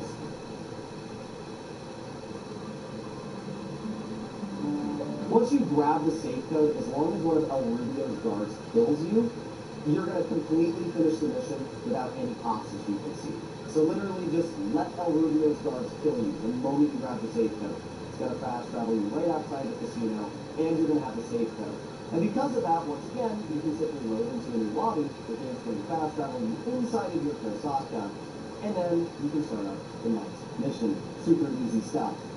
Honestly, the fingerprint clone mission is really easy. All you need to do for the first part is kill 3 people, hack a computer with the most basic hack ever, and then you're going to locate the archive. After locating the archive, just land your helicopter anywhere near the entrance. Ignore the cameras, there's no point to destroy them. It does not matter if you alert anybody. After you enter this room, just run to the back corner. You're going to see where I'm heading. All the archives are exactly the same. Just kind of swipe around the desk here and boom, and grab the fingerprint cloner. After that, we run back over to the yellow circle, and we're done. You're going to see that there are going to be enemies that spawn outside because I got detected by the cameras, but they're never a problem. If you hop into your Sparrow immediately, they're just not fast enough to get to you. You can see that they're just driving down now. Which is not really a problem, right? I can use my missiles, blow that out, and we're already done. So in general, it's not too much of a big deal. Now, this is another trick I can tell you. Notice how my Kosaka is where I travel to, after going into a new lobby with my casino. Because it's in a goofy location, all you're going to do is go to Service Vehicles, Kosaka, and fly towards Vespucci. And then we're going to request my Kosaka. This is going to respawn it at the beaches in front of me, and instead of having to go all the way back towards the casino, it'll be a lot quicker for me to just head over to my Kosaka in the location that is over here instead. Final prep that we're going to be doing is the cutting torch, and this is also the easiest prep in the game. All you're going to do is land your Sparrow somewhere near the construction site. You can see I've landed mine right here. You will notice that there is a yellow hard hat, and all we're going to do is walk up to the hard hat, we're going to walk away from it, and we're going to walk back up to it. The reason why is it ignores the stupid prompts. You cannot actually put on the hard hat until those text prompts goes away. So all I do is walk away, walk backwards, and that's going to remove the text prompt. And then you just have to run around the construction site depending on which one you are at and look at the little green arrow locations or the cutting torch. There you go. You found the cutting torch. Congratulations! You have completed this mission. It's pretty easy. I can't imagine that people are struggling with this one. And now we are ready to start up the final mission, the heights. So we're going to skip all this stuff, go right to the start screen, put on some super armor. Nothing to need it. The weapon on the showcase here, elite challenge every time, not a sweat. Approach vehicle Washington, infiltration point, main, drainage tunnel, airstrip, time of day, daytime, and weapon loadout suppressors. That's it. It's as simple as it gets. If you don't have the drainage port location, you need to scout it on the gather intel mission. Simply go to the drainage port that you're going to see me head to in a little bit, and that's going to allow you to do it. But I should have also mentioned that at the beginning of the video. First thing we're going to do is turn our boat to the left, and we're going to head directly towards the airstrip. And the reason why is because we need to fill our new bag. You may have noticed that I did not scope any secondary targets. You might think, why the heck would you do that? The reason why is because I already know that I can fill my entire loot bag just by going over to the airstrip and the secondary loot location here. So, let's do that right now. There's only one guard that you're going to need to kill when making your way to the airstrip, and it's this guard right in front of me. I just use my AV pistol, I aim it on his forehead, and take him out. That guard will not be protected by any, guards anywhere else. Even the Jeep that drives around in circles, it will not detect that dead body, so you don't have to worry at all about it being located there. So, as you can see, this first table here only has cash, and then there's a second table above us which also appears to have cash. If worst comes to worst, we have a painting, so I can grab that as well. But let's grab our first cash bomb right here. Getting the second part of loot, you're going to grab this forklift, and we're just going to drive the forklift right into this crate here. And then you're going to pick this crate up and put it against the wall as you're going to see. So grab the crate, back it up, and then we're going to drive it right against this wall right here. So then we just get off the vehicle, climb up the back of this, there we go, and done. Pretty easy stuff. And now we can see what's up here. One more cash fund. As you can see, this is a pretty poor start for the spawns we have. But that's all fine, because not only is this a video painting, but there's a second area at the airstrip where we can get even more loot, which a lot of people really don't know about or take advantage of. So let's grab this final bit right here. Just like that, I filled half of my loot bag. So now, we're going to climb back up this fence. Here we go. Now we're going to run across the street. Now I could grab the painting, but I'm going to showcase this other area just in case some of you don't know about it. And it's right across the road at this shed. So to get this location cleared, we got to do a couple things. First of all, we got to take out this guard here, and we're going to take out the camera on the wall. Then after doing that, we're going to head up here, and we're going to take out this guy that is located over here. He's going to walk back. We're going to take him out, and then we're also going to take out this camera. And once we've done that, we can see right here that we have 2 more cash bombs, which is just enough to fill my entire loot bag.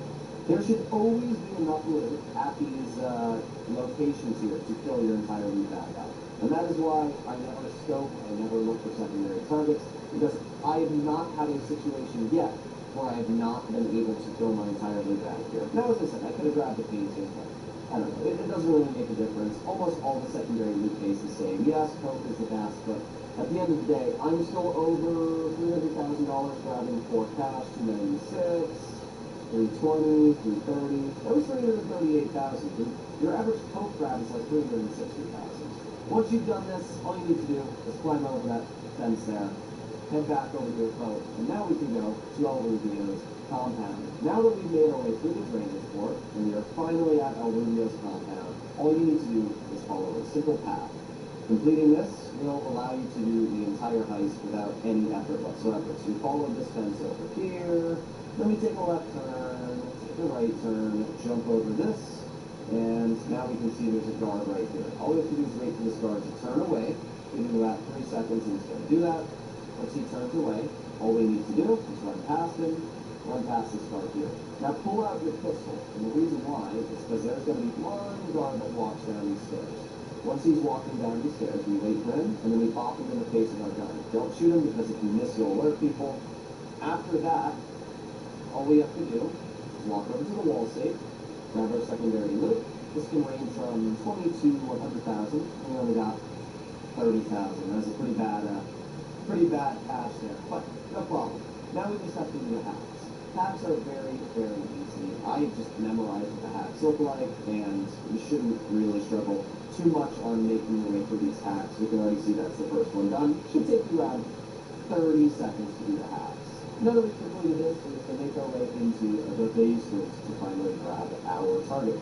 Now, depending on which of the secondary objective or the primary targets you get, will depend on how you grab. If you have the plasma cutter, very easy. You just have to kind of rev the plasma cutter to make your way and grab the ruby, the diamonds, or the tequila.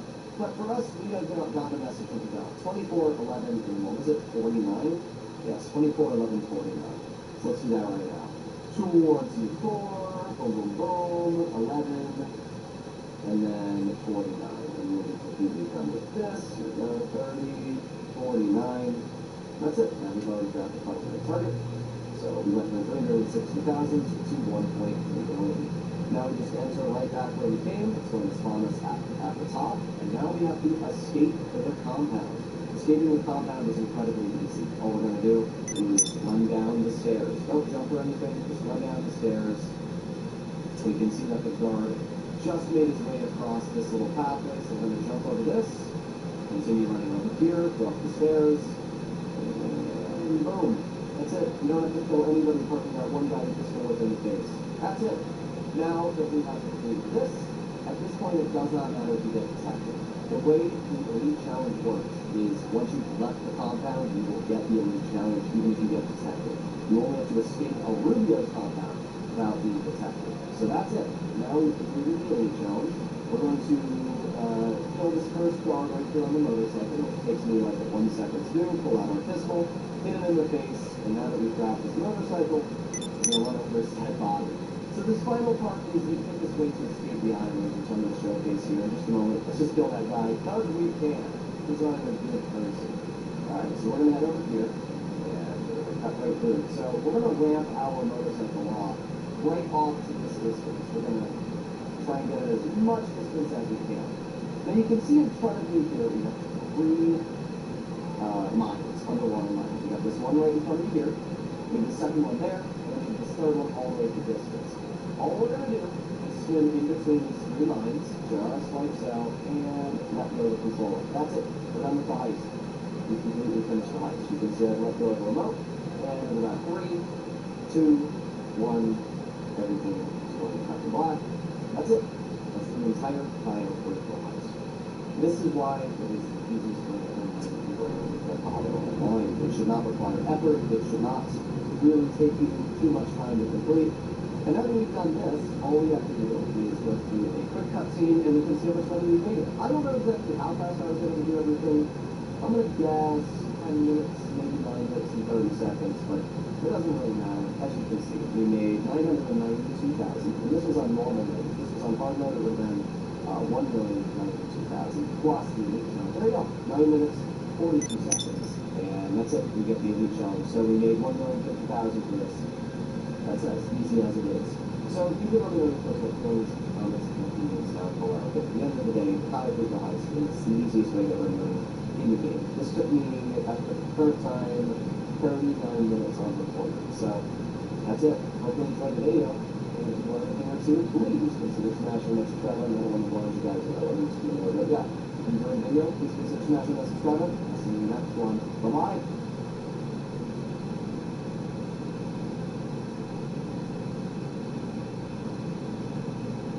Hey there everybody, welcome to the channel. I'm your host, Rama, and in today's video, I will be talking about every single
nothing.